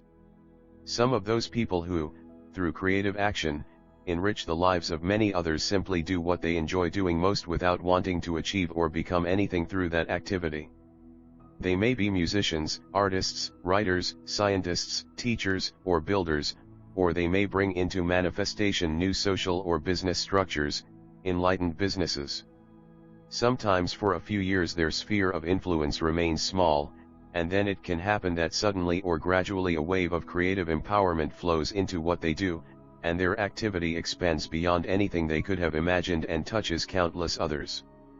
In addition to enjoyment, an intensity is now added to what they do, and with it comes a creativity that goes beyond anything an ordinary human could accomplish. But don't let it go to your head, because up there is where a remnant of ego may be hiding. You are still an ordinary human. What is extraordinary is what comes through you into this world. But that essence you share with all beings. The 14th century Persian poet and Sufi master Hafiz expresses this truth beautifully: I am a hole in a flute that the Christ's breath moves through. Listen to this music. One enthusiasm, then there is another way of creative manifestation that may come to those who remain true to their inner purpose of awakening. Suddenly one day they know what their outer purpose is. They have a great vision, a goal, and from then on they work toward implementing that goal. Their goal or vision is usually connected in some way to something that on a smaller scale they are doing and enjoy doing already. This is where the third modality of awakened doing arises: enthusiasm. Enthusiasm means there is deep enjoyment in what you do plus the added element of a goal or a vision that you work toward. When you add a goal to the enjoyment of what you do, the energy field or vibrational frequency changes. A certain degree of what we might call structural tension is now added to enjoyment, and so it turns into enthusiasm. At the height of creative activity fueled by enthusiasm, there will be enormous intensity and energy behind what you do. You will feel like an arrowhead is moving toward the target and enjoying the journey. To an onlooker, it may appear that you are under stress, but the intensity of enthusiasm has nothing to do with stress. When you want to arrive at your goal more than you want to be doing what you are doing, you become stressed. The balance between enjoyment and structural tension is lost, and the latter has won. When there is stress, it is usually a sign that the ego has returned, and you are cutting yourself off from the creative power of the universe. Instead, there is only the force and strain of ego wanting, and so you have to struggle and work hard to make it. Stress always diminishes both the quality and effectiveness of what you do under its influence. There is also a strong link between stress and negative emotions, such as anxiety and anger. It is toxic to the body and is now becoming recognized as one of the main causes of the so-called degenerative diseases such as cancer and heart disease. Unlike stress, enthusiasm has a high energy frequency and so resonates with the creative power of the universe. This is why Ralph Waldo Emerson said that, "Nothing great has ever been achieved without enthusiasm." Too, the word enthusiasm comes from ancient Greek and theos, meaning God. And the related word enthousiazein means to be possessed by a god. With enthusiasm you will find that you don't have to do it all by yourself. In fact, there is nothing of significance that you can do by yourself.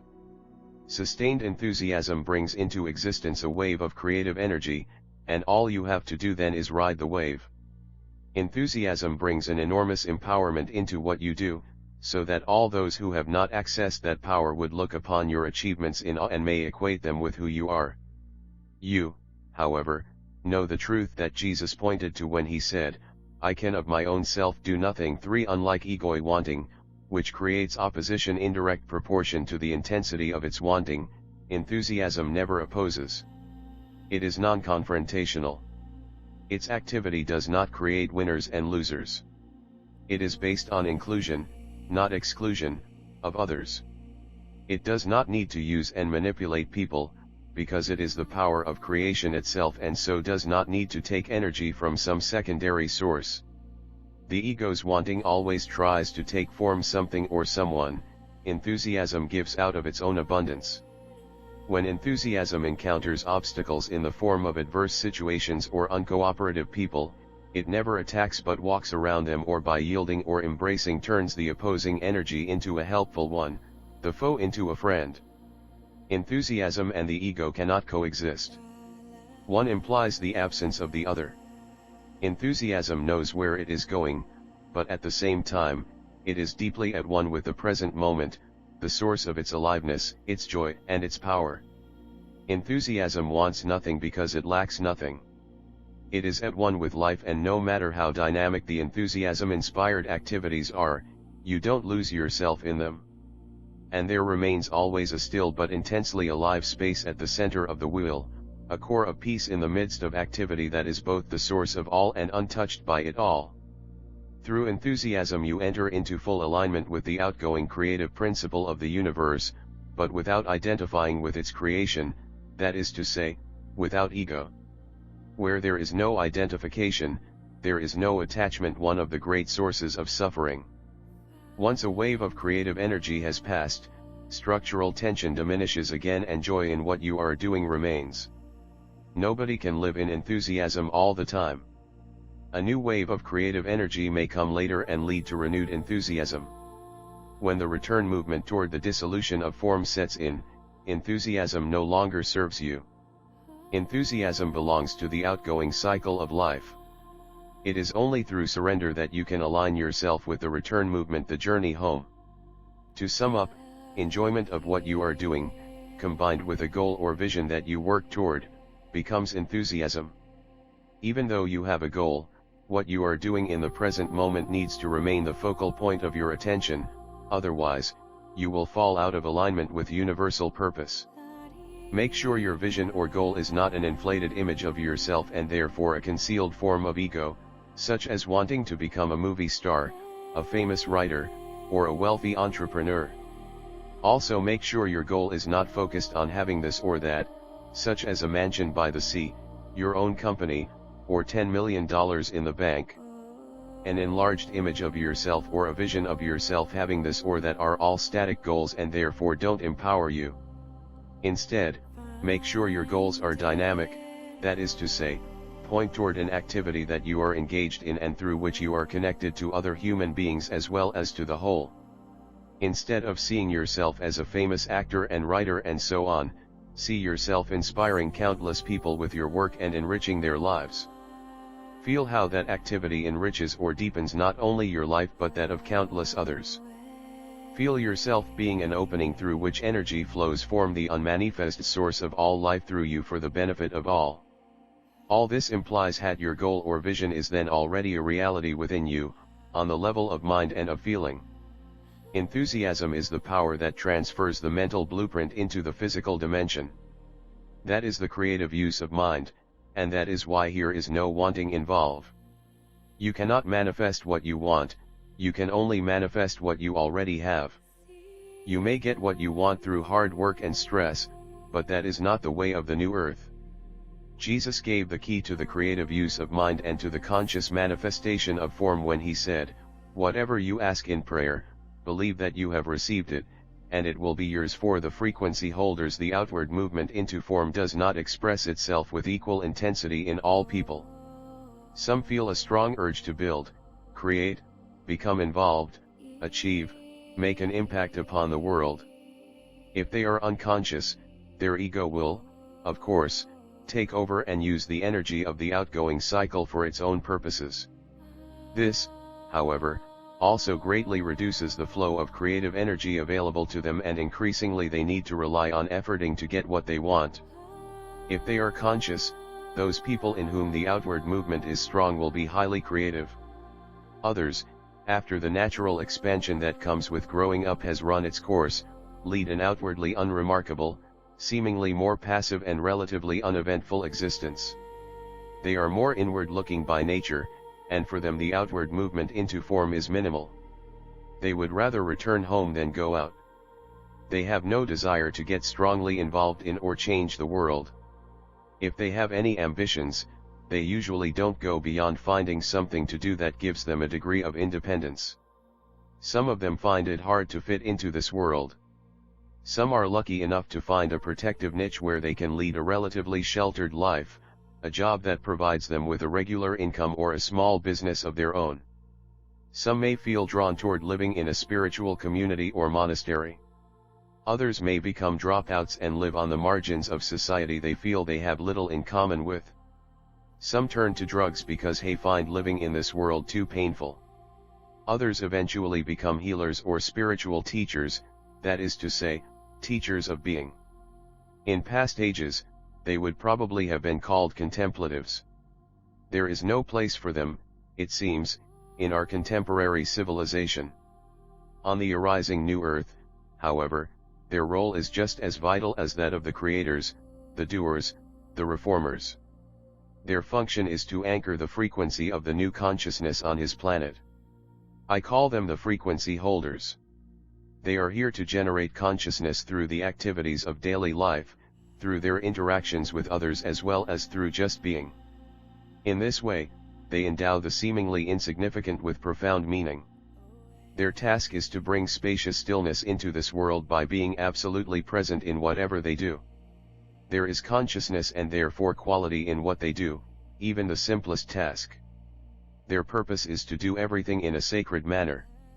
As each human being is an integral part of the collective human consciousness, they affect the world much more deeply than is visible on the surface of their lives. The new earth is no utopia. Is the notion of a new earth not just another utopian vision? Not at all. All utopian visions have this in common, the mental projection of a future time when all will be well, we will be saved, there will be peace and harmony and the end of our problems. There have been many such utopian visions. Some ended in disappointment, others in disaster.